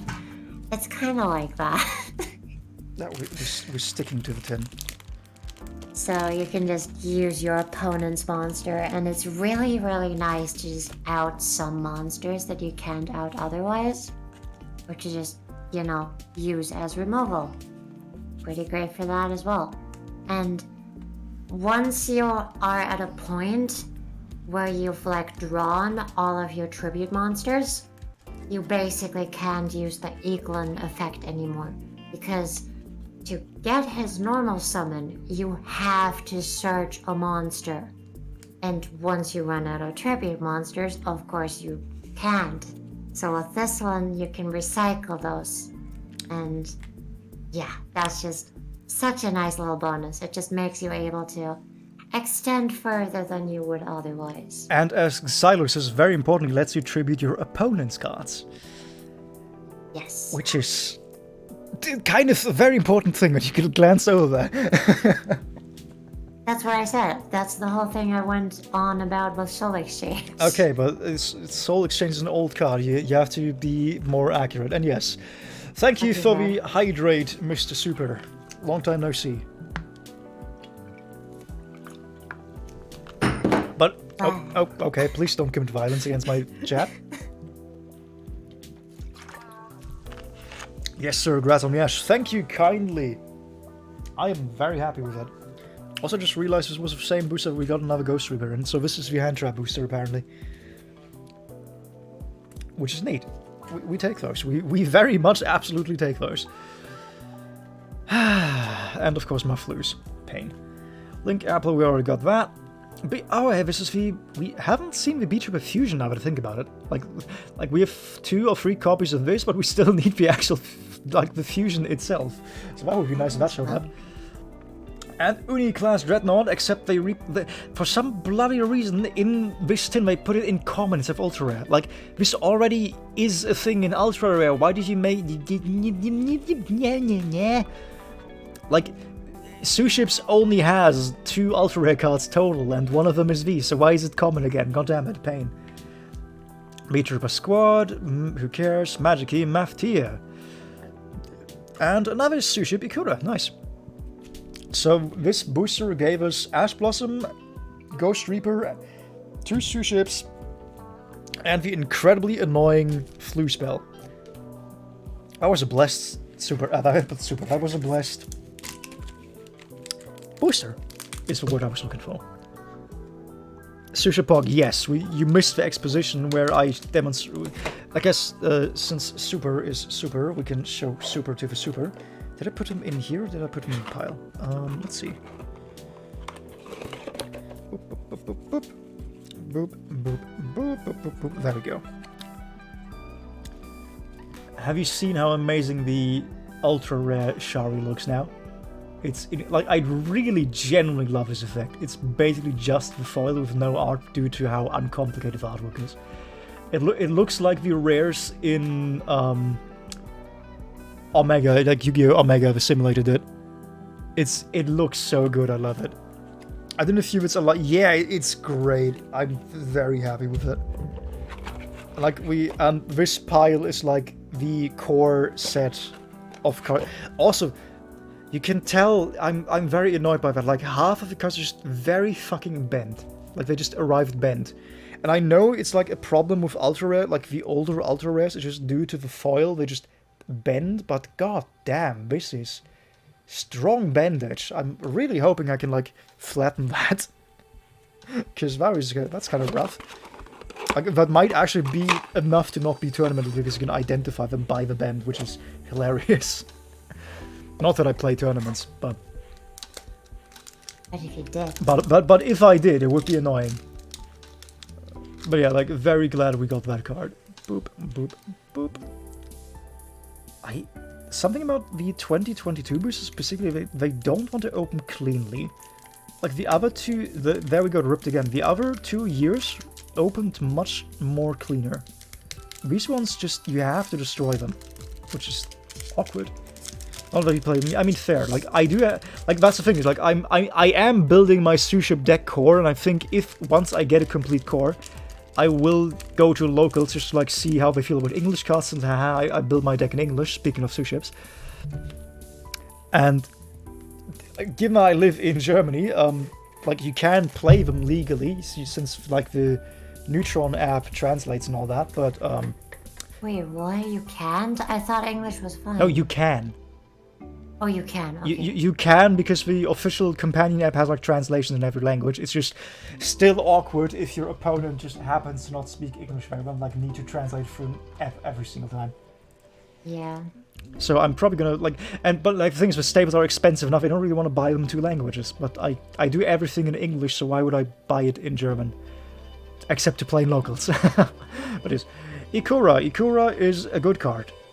Sort of, kind of. Ikura is again the first child syndrome, where they tried out the effects and they didn't quite know how to make them good yet.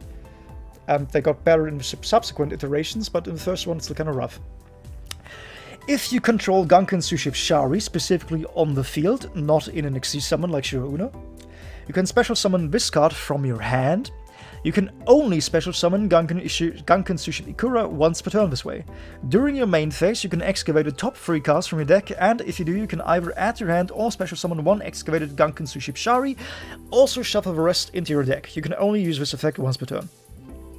So, for one, this is more restrictive than Shiro Uno, because it only works with specifically Shari on the field, not Xyz summons that have Shari in them, which is annoying, since it dictates the order that you have to go into a little bit.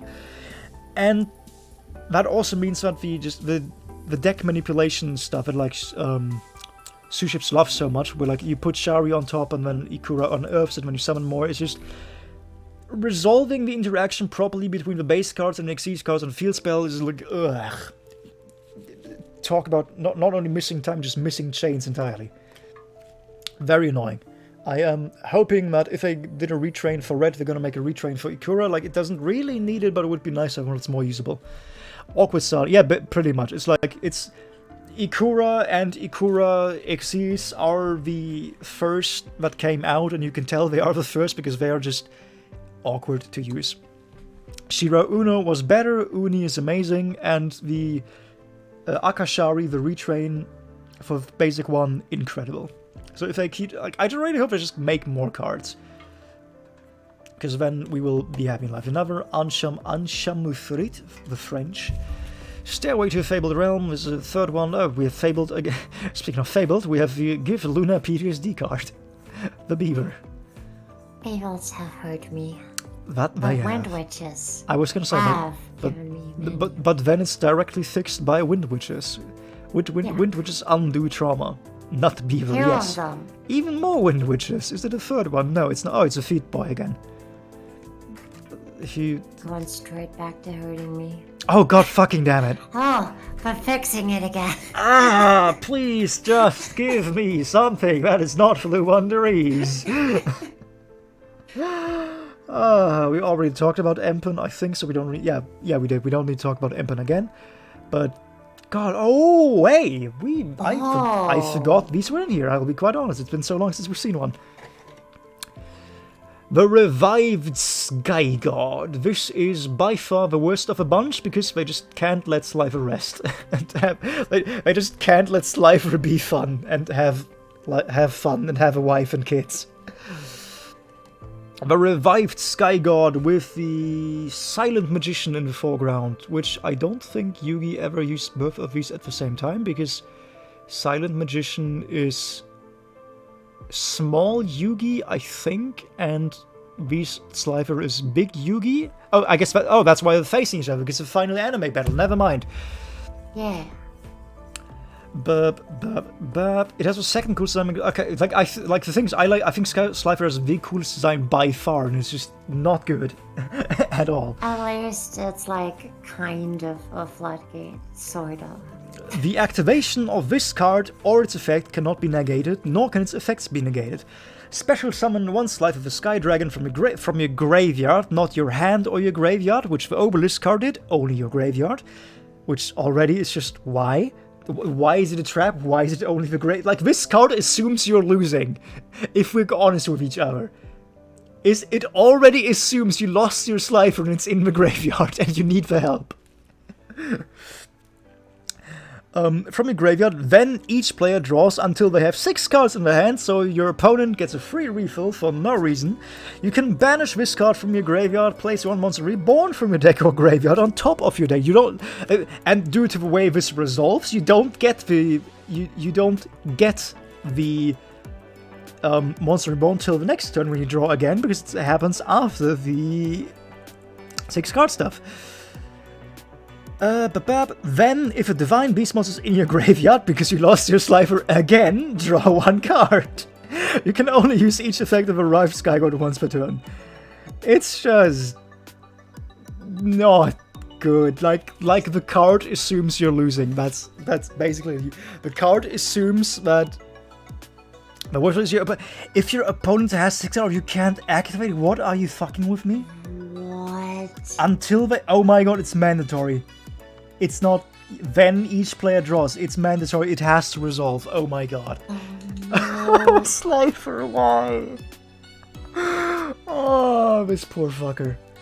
So you can't even use it as a haha, gotcha, only I get. No, it has to be. Oh my god. I am so sad that they just do not let this card be good. Pain. Baby Mud Dragon. I did not know they made baby versions of the Fusion. Dragon Tuner. Oh, it's a tuner to the Fusion stuff. Okay. If this card you control is used single material, you can treat this as a non-tuner. Okay. If this card is sent to the graveyard as a single material, you can declare 1 type or attribute, then target 1 synchro monster you control. It becomes a declared type attribute until this seems much worse than the adult one. Oh hey, it's another incredible Ecclesia of the Virtuous. Oh yeah. This was the like 40-cent card, I think. No. No, this was right. This was a good one. Right. Yeah, it's like $4, $4.50 or something. Magiki Spirit Verpartu. This can seem impractical given their size, but at least it's something new. Speaking of something new, this is not new. This is again the thing we have. Magiki Lock-in. We got that. Beetrooper Descent. Oh, this is actually new. Special summon 1 Beetrooper token, insect level earth from there. Then if you control an insect monster with 3000 or more attack, you can destroy 1 other spell trap on the field. You can only activate 1 Descent per turn. So this is the definition of a win more card, because you only want to use this when your boss monster is already on the field. But if your boss monster is already on the field, you don't really need this card. So yeah. If you play Beetroopers, which if you have a poor opening hand, which you do because you play Beetroopers, you can use this to get a token, and you just need more tokens to make a link place. But generally speaking, the spell this is one of the few removal tools that you have, so you want to save it, but you can't because you play Beetrooper. You need everything you can. Speaking of which, Giant Beetrooper Invincible Atlas. Design-wise, once again, I love the Beetroopers. They look so cool. Just gigantic bugs with castles. Or like, if you are familiar with Warhammer 40k, these are Titans. These are basically used for Titans from 40k, except they're bug instead of robots. 2+ insect monsters, aka 3 insect monsters. While this link summoned card has 3000 or less attack, your opponent cannot target this card with card effects. Also, it cannot be destroyed by your opponent's card effects. You cannot special summon monsters except insect monsters, and this is the part where it gets annoying, because it means you can, using this card, you can summon everything you possibly can, but you can't get out of it because you're locked into it. You can tribute 1 insect monster when activate one of these effects. Special summon 1 Beetroop monster from your deck, or this card gains 2000 attack until the end of this turn. You can only use this effect of the Giant Beetroop Invincible Atlas once per turn. So basically, this is a link for that you use to summon even more things, because Beetroopers just love summoning out the ass. They don't do anything with it, but they sure love summoning. And you really don't want to use the attack increase effect, because then your thing becomes vulnerable, and then you're just gonna lose it to removal. Isn't life fun? Honestly, it fits insects though. Like, there's a lot of them, but they don't deal much damage because they're tiny bugs. I mean, they do deal 3000 damage, so it's just they don't do anything with a mass. And again, Despian Proskinion. This again looks cool. I need to make a Despian deck just because they look cool. Silent Crosswave. This is an Excel sheet. Why is this just an Excel sheet? It's literally in the form of an X. Like it's like 2. There we go. So you can kind of see it. It's just 2 sheets to make an X, so it's an Excel sheet. Neat. Bit lazy design there. Just a little bit.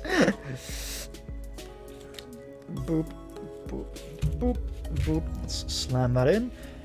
And we get ready for the last tin of the day. Lunium, would you care to devise a ritual?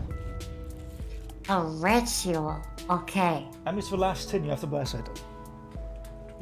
We're still missing either, like, the low-hanging fruits. We're still missing the Ra spell, or, yeah, it was a spell, I think, and we're also still missing DPE and Dragoon. would like to have all Okay. 3, please, if you could. I don't know if I can do that. I'm sorry, but I cannot guarantee. It's important that first of all we open the curtains if you haven't, and that we let the moonlight shine in, because the moon will bless this. Okay, then give me a second.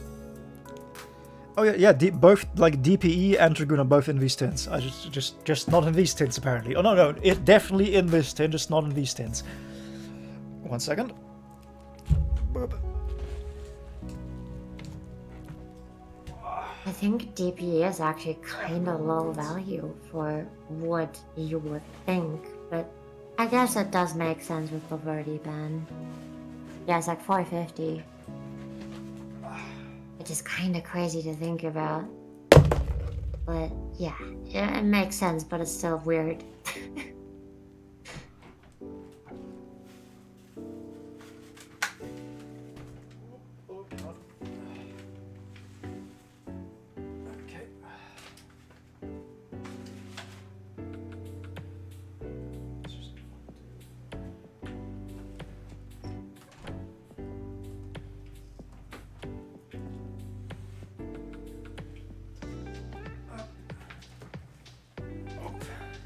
I love how you can just hear Bun Bun in the background. The curtains are open, the window is open, the rain is getting into the room. Wonderful, wonderful. We can use this as an advantage. Okay. Another thing we need is you need to take a little bit of water out of that pot of greed cup just by putting your finger in it. Like dip your finger into the water in the cup. Do you realize And how then- deep this cup is? I mean, you've got this. I believe in you.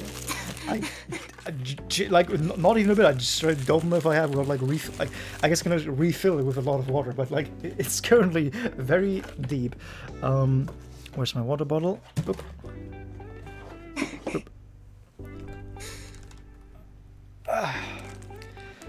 Do you want to be a fair?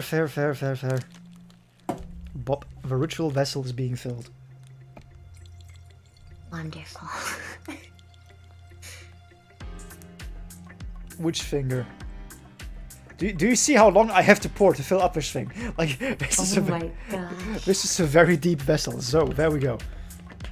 Okay, you need the index finger and the ring finger. Both of them.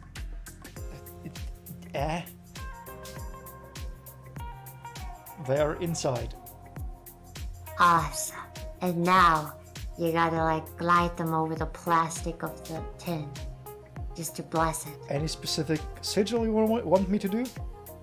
First, it's just 2 straight lines, and after that, we connect the straight lines to make it into a cube. Into a rectangle, rather.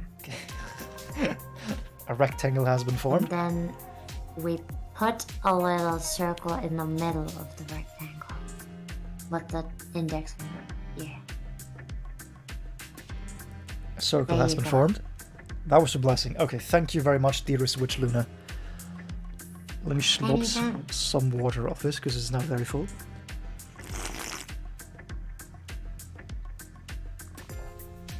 But yeah, this cup fits like 800 milliliters or something. Like this is, it's called Pot of Greed for a reason.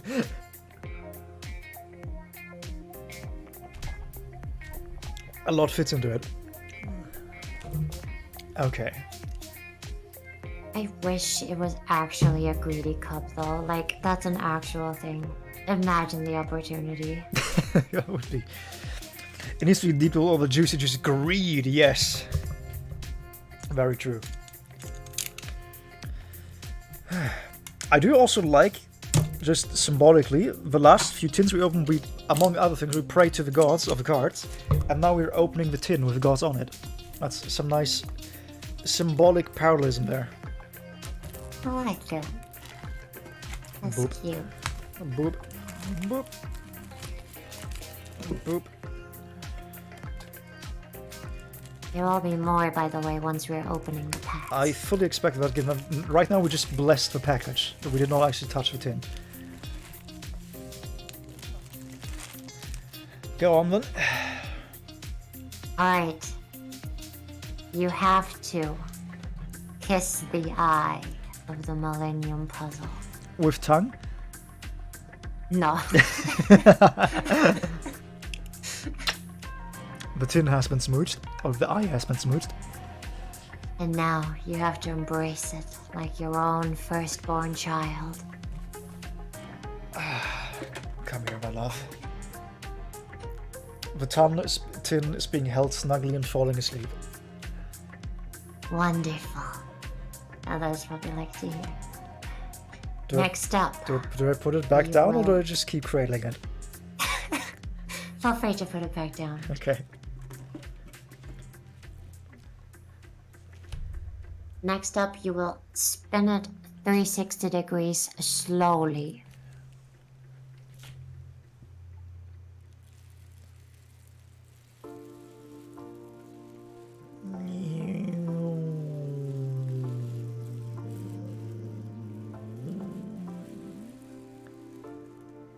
And as the last step, we enforce the sigil we have crafted earlier on the packaging to make it really soak into the tin. So we again take our original pod. Index finger. Why did you? Ah, that's such an awkward fingering. Because it's the symbol for rock and roll, It's not. but fake. That doesn't use a ring finger. Yeah, because fake stuff. Sloop, sloop, and sloop. It has been double reinforced. Wonderful. Dollar Star rock and roll symbol. Can we open it now? Yes. Off we go then, please be good. Clonk. That's a very meaty clonk, I'm happy with that.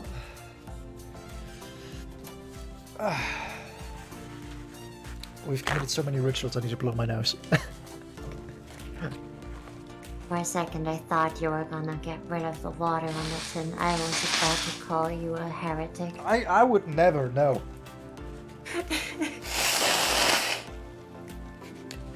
You don't mark the door with lamb's blood and then wipe it off because it's ugly. That's defeats the point. Oh yeah, by the way, unrelated. Do you have some lamb's blood anywhere around, or like goat blood, anything like that stored?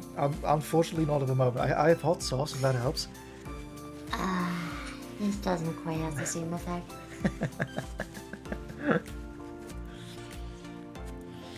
Okay. I always get the shakes with the last tin. As you should. Because like the last tin had the last tin in the first one had like I think Ash Blossom, and the last one, the other one had IP Masquerina. The last booster in the last tin even. You have to blow it a kiss, by the way, as you're opening it. I need 2 hands to open it. How would I blow it a kiss? Like, just with your mouth. Bad omen. It once again didn't open cleanly. But then again, none of these have, so it's not too bad of an omen. It's just standard. That's a new card at least. We've not seen this before. Okay. Brandon and White. Branded in white. This sure looks like a card in the video game. Star Mine. This is also a new card and looks What? weird. What am I looking at? Pyro Synchro. Haven't seen that in a while. 1 tuner plus 1 non-tuner. You can only special summon Star Mine once per turn. If this card is in its owner's possession, is destroyed by an opponent's attack or card effect, take 2000 damage, then inflict 2000 damage to your opponent. If a monster in this card's adjacent zone is destroyed by your opponent's attack or card effect, destroy this card, and if you do, take 2000 damage, then inflict 2000 damage. What? It's a landmine that blows up both of you. Okay. Oh, it has mine. Ah, okay. Landmine. But landmine, but in the stars, because synchroing. Okay. That makes sense. I wouldn't say it makes sense, but I understand the thematic theming. Thespian I dig it. Tragedy. I need to make a deck. Yeah, it's really weird. I don't know why we did it. Fabled Treason, the Dragonfly again. Constella K. Caduceus. This is again a new card. Wait, this is like the super. Isn't this how the like monster from Free Ultimate is spelled? Like the name seems very familiar, written like this. I have no idea. This is why I asked Super and not Luna. I have no idea, Fun. Okay. Binary Bladder. That's when you have to pee or not have to pee with very little in between. I know zero about Constella. I literally just meant, is this name familiar to you from Free Ultimate Monster Hunter? Because this sounds like the whale from Free Ultimate Well, Monster Hunter. I know Caduceus from like mythology, kind of like Caduceus staff thingy. Oh, for sure. But okay, so it does actually have the same name. Fascinating. ZW Pegasus Twin Saber. We can't summon more than one, you stupid baka. We don't need to. Warrock Skyler for the second time with her huge protector bongalongs. Some real defender Roonies. Contract with the Abyss, another one. Oh my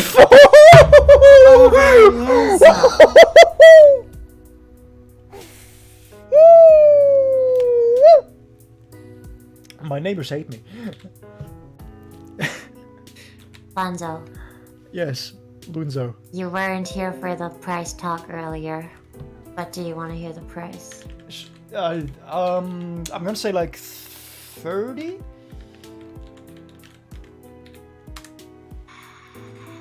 $4.50. No shot. Are you fucking with me? No, Verdi got banned. Nobody wants this guy anymore. I would have thought for a collector's value at least. Nope. That's painful. Well, God damn it! I'm not letting you take this from me. I wanted this. This is cool. I like this. It's still really cool. I agree. Like You should be happy about this is a card that shaped the meta for 2 years. I'm very glad I got this. Even if it's currently not expensive anymore, but hey, who knows what the future brings. Like really, like this thing is future creep proof. If they bring a way back to make this easily summonable, then incredible. And yes, this is full copium. Oh, I need to. But I mean, it's still super cool. Like the blessing already worked. Yep.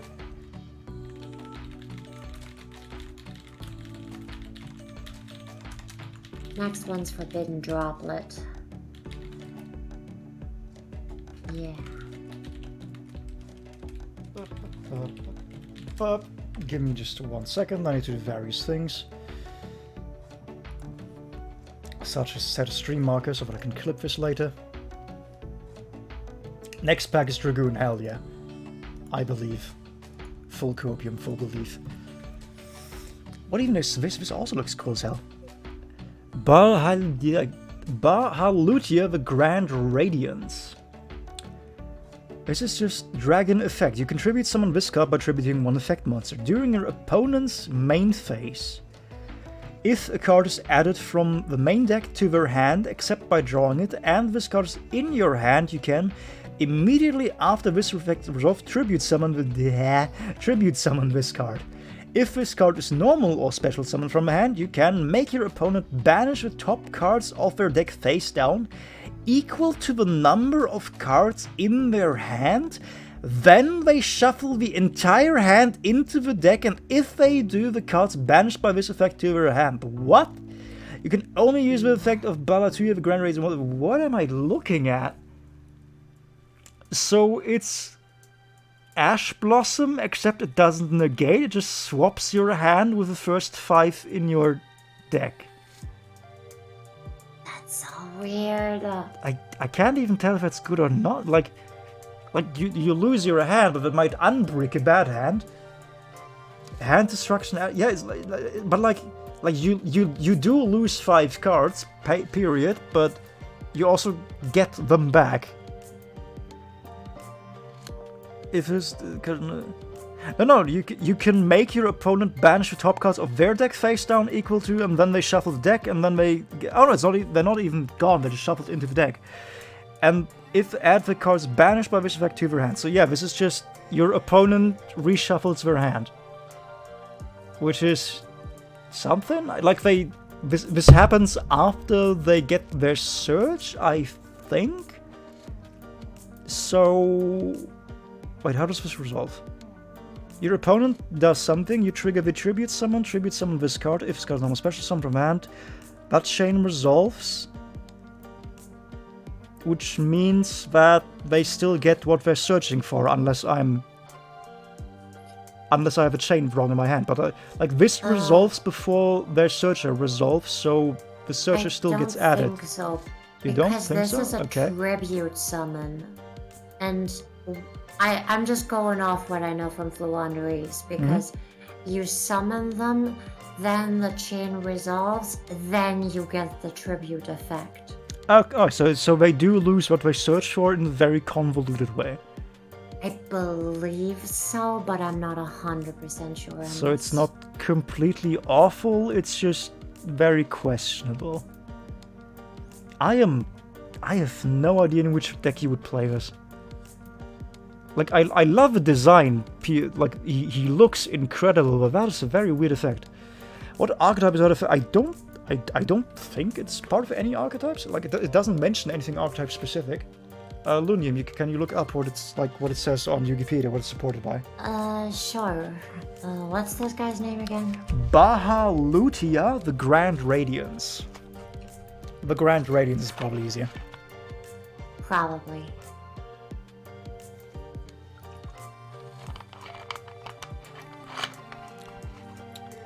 $5 for fucking DP. Oh my god.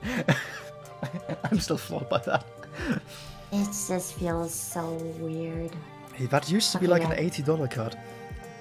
He's got no archetype. Nothing. Okay, that's pack filler in a very weird way. Okay then. Bee Trooper Light Flapper. This is the boy that just does more things and we're not talking about him. Meowsclick for the 3rd copy of it. Magic Key Unlocking. That's, I think, a new one. We got Locking, but we didn't have Unlocking up till now. Shira class Carrier. Very happy to see you. This we already talked about, so I'm not going to reiterate it, but good card, easy. Just travel back in time, easy.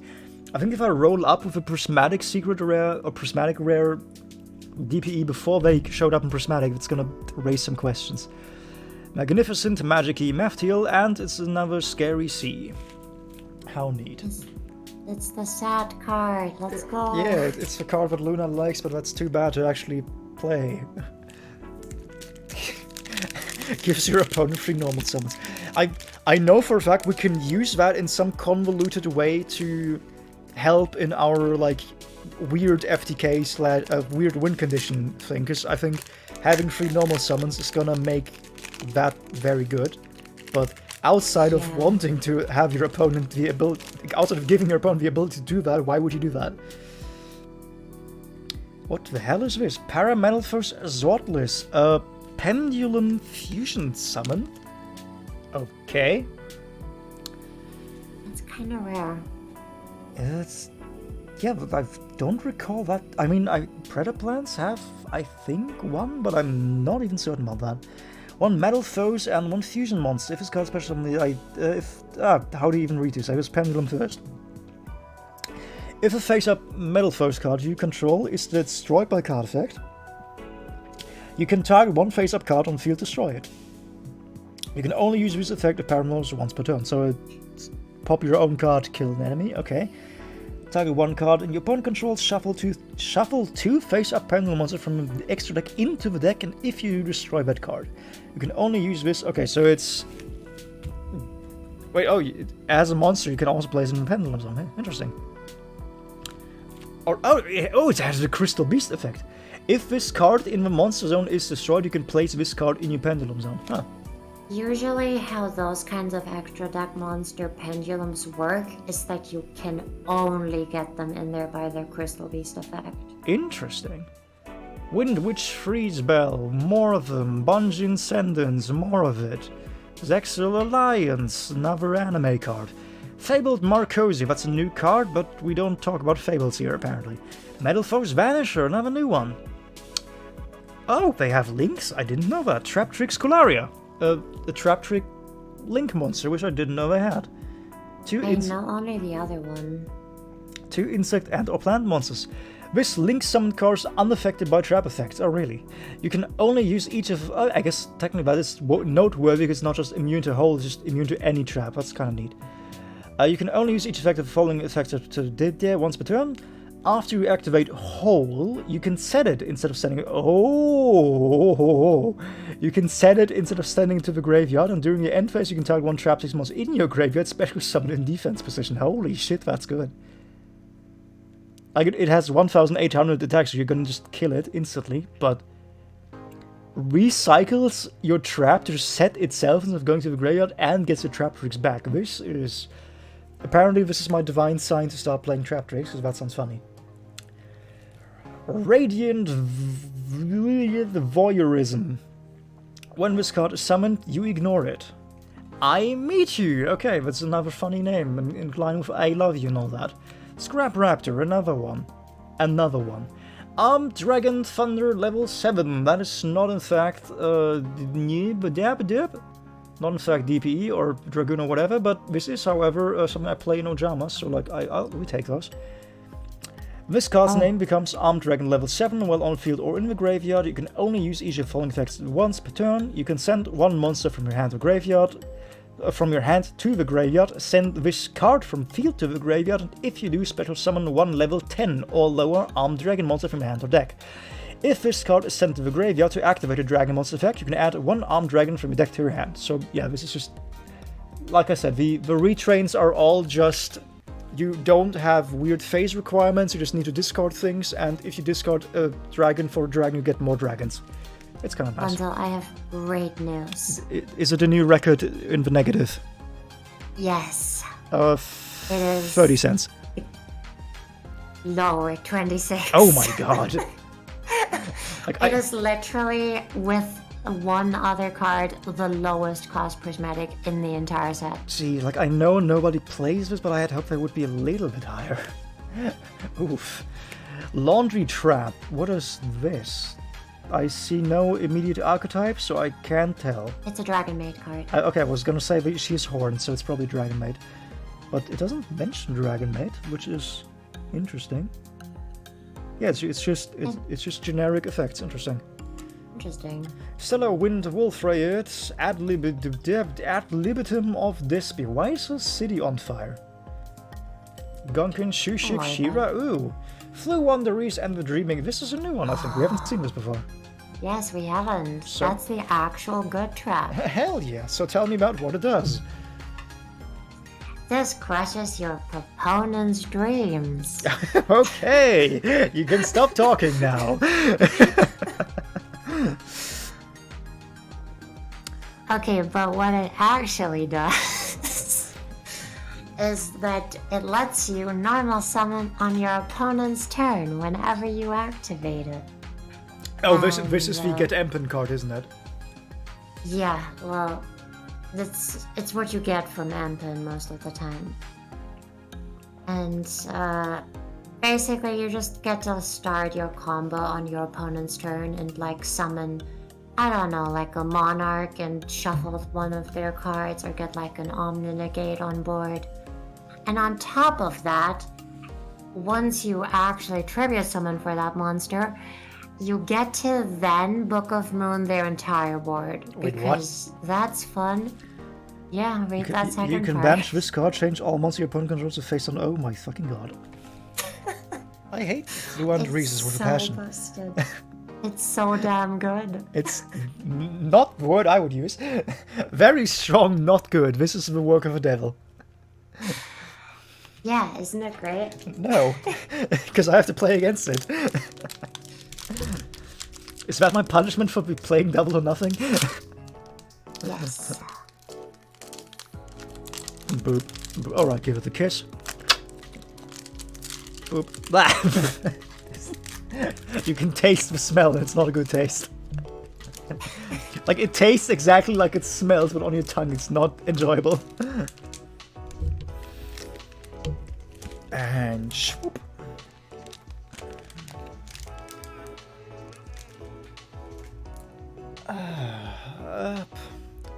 That's how you know it's forbidden droplet package. The droplets taste is forbidden. Sure, I'll subscribe to that philosophy.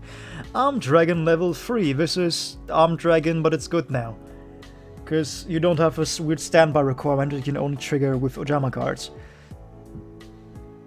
Namely, if you can dab. If it's on the field, send from hand to graveyard. And this card. Send this and something from hand to the graveyard, special summon 1 level 5 or lower. And like all of them, if you discard this to activate an Armed Dragon effect, you add more Armed Dragons. So, assuming you start with like 2 Armed Dragons in your hand, the entire loop is self-sustaining. You can do the loop in 1 turn, which is very cool. Gizmek Inawa, the hair of Hakuto, not whore. The Stars Stay Sailor, Roma Rimi Movie Booby, the Protoplant card apparently. Branded in white, formerly unknown, now very much known. Hidden Springs of the Far East. What is this? This is like 2004 level Yu-Gi-Oh! I remember this robot monkey. It's like a normal card with like 1400 attack or something like that. I remember specifically the other monkeys. Interesting. Yeah, no, I know this one. I know the mechanized one specifically, which I did always so much like. Wait, this is a spell. This is a field spell. Once per turn during main phase 2, the turn player can activate this effect. They gain 500 life points, and until the end of this turn, apply these effects in main phase 2. The normal and special summons of their monsters cannot be negated. If they activate a spell trap card or monster effect that includes an effect that special summon monster, the activation cannot be negated, and their opponent cannot target Their opponent cannot target set spells or traps they control with card effects. Also, they cannot be destroyed by opponent's card effects. You can only activate 1 Hidden Spring of the Far East per turn. Why? What? I have questions for a card designer. To summarize it. White baking! Whites. This is just funny white card. I don't... I think there's not a single person that doesn't like whites. They're just funky. They're cool little boys. Oh hey, it's small Luna cards. Oh, this is for Santa. This is for Winter Skin. That's kind of funny. This one's actually really useful. I really like this one. I honestly, I like the Life Twins. Like, playing against them is painful, but they're just fun. I like them. Yeah, and they're VTubers. I mean, true, so I can't like them. Their competition, I have to exterminate them. You make a point. And it's another Ghost Mourner of a Moonlit Chill. And Dark Baby at Ignister? What? Oh, I have a joke for this one. Of course you do. And after that, I will ask you to talk about the virtues of Light Twin Kizikil Frost, but hit us with the baby joke first. Okay. The wife says, I'm exhausted. I was up till 4 AM with the baby. The husband goes up to her and says, it's probably not good to keep a baby up that late. That's a mean one. That's a very mean one. I like it.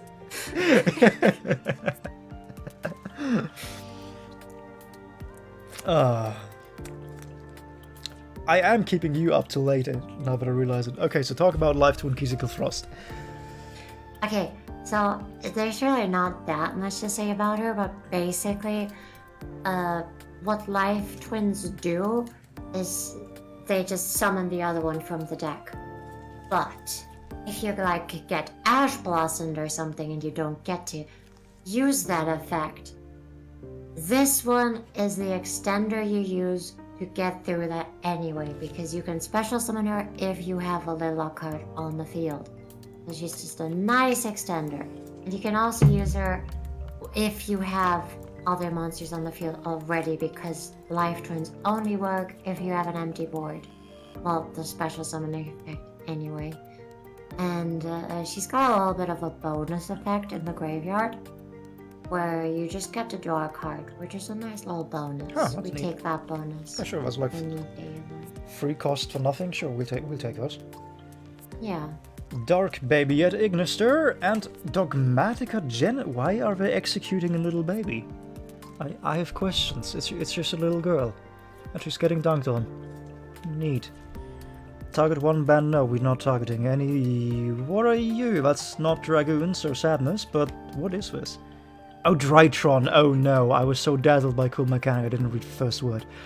Drytron Mu Beta Fafnir. 2 level 1 monsters. When you ritual summon, you can detach materials from discarded monsters required for a ritual summon, and so the combo starts and you don't get to play the game for 10 minutes. We're not going to read that further because fuck Drytrons. I also just realized we didn't get the Kaiba Tower card. That was another cool thing that would have been cool.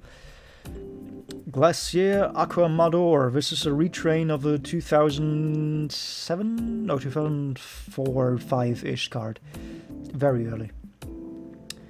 Gunkin Sushi Daily Special. We talked about this is a win more card, and now all the rares are out of way, so it doesn't matter. This is again the... No, this is a different one. Tinola. Destiny Hero Denier. I think we got him in the first tin, and now we got him in the last, booster, so nice symmetry there. Brave Drive. Sunvines for Luna, and Majestic Absorption as very last card, because we are absorbing all the viewers to go into winter hibernation. As it has to be. Indeed. It's gotta be how it is. Boop. Honestly, overall, I'm very happy. Yeah, I think that was a pretty good opening, especially that Ash Blossom. You know, like just getting the Ash Blossom, honestly, worth. Because that means it's worth not really, because I paid $100 to save $20, but I got, I would have bought Ash Blossom anyway, so pulling her and getting excitement of that is very cool. Till she gets banned, if I ever get to play it. Speaking of Vines, I just want Sylvan Sport. No, you will not. So yeah, we got the Ash Blossom. We got a bunch of just cool, another archetype I want to check out, the Despians, because they seem edgy as hell. We got 2 of the 3 new God cards. We got Obelisk twice. We got Silver ones. We got Slifer once. We didn't get Ra, and we didn't get Kaiba Tower. And we naturally, I think we got 2 of the super rare Sharis, with ultra rare Sharis, which I like I said already got the free ones extra anyway, so to make sure of it, but getting 2 makes me happy because I am blessed. And as always, we got a fuck ton of Flu 1 rescards, including 2 prismatic rare Empens. Are you sure it's prismatic? I don't think it is. Was it not? I'm pretty sure it was. It was a super mega rare thing. It's literally just a super rare. Are you sure? Yeah. Is he still here? Where did I put it? Was it not this rarity? Are you sure? I thought he had weird lines. I am certain. It's just a super. Huh. What did we pulled something that's Flu 1, the reason I have a prismatic rare, I think. Never mind then. Confusion. Let's put the Ash Blossom on the place of honor. I know that Talkin is an ultra. Confusion, but... Did we pull the field spell at all? I think we did. Because the field spell is a prismatic. I'm not certain, but I believe so. We can just check. If we did, it's in here. Boop, boop. Oh, this is a lot of cards. Jesus. Armor Hall, Uni, Booby, Pooby, B-Troopy. This is not... I'm gonna have these. Boop, boop, boop, boop, boop, boop, boop, boop. Stree, B-Trooper Formation, Sting Lancer Shifter, there's the second Empen. Wounded Cherries, there's a Token, Ikura, Spooky Doggo, Breaking Ruin God, Snow Rabbit, Snow, Scale Bomber. Daily Special Ikura, Vuggy, Spooky, Titties, Abyss, Branded Opening, Mirror, Shari, Mimic, Ruin God, Closed World, B-Trooper, Bomber, Token, Stree, Small World also big, honestly, like that one. Well, I don't like that one, but good to have it. Group Ghost Mourner, B-Trooper Flapper, and the Navashari.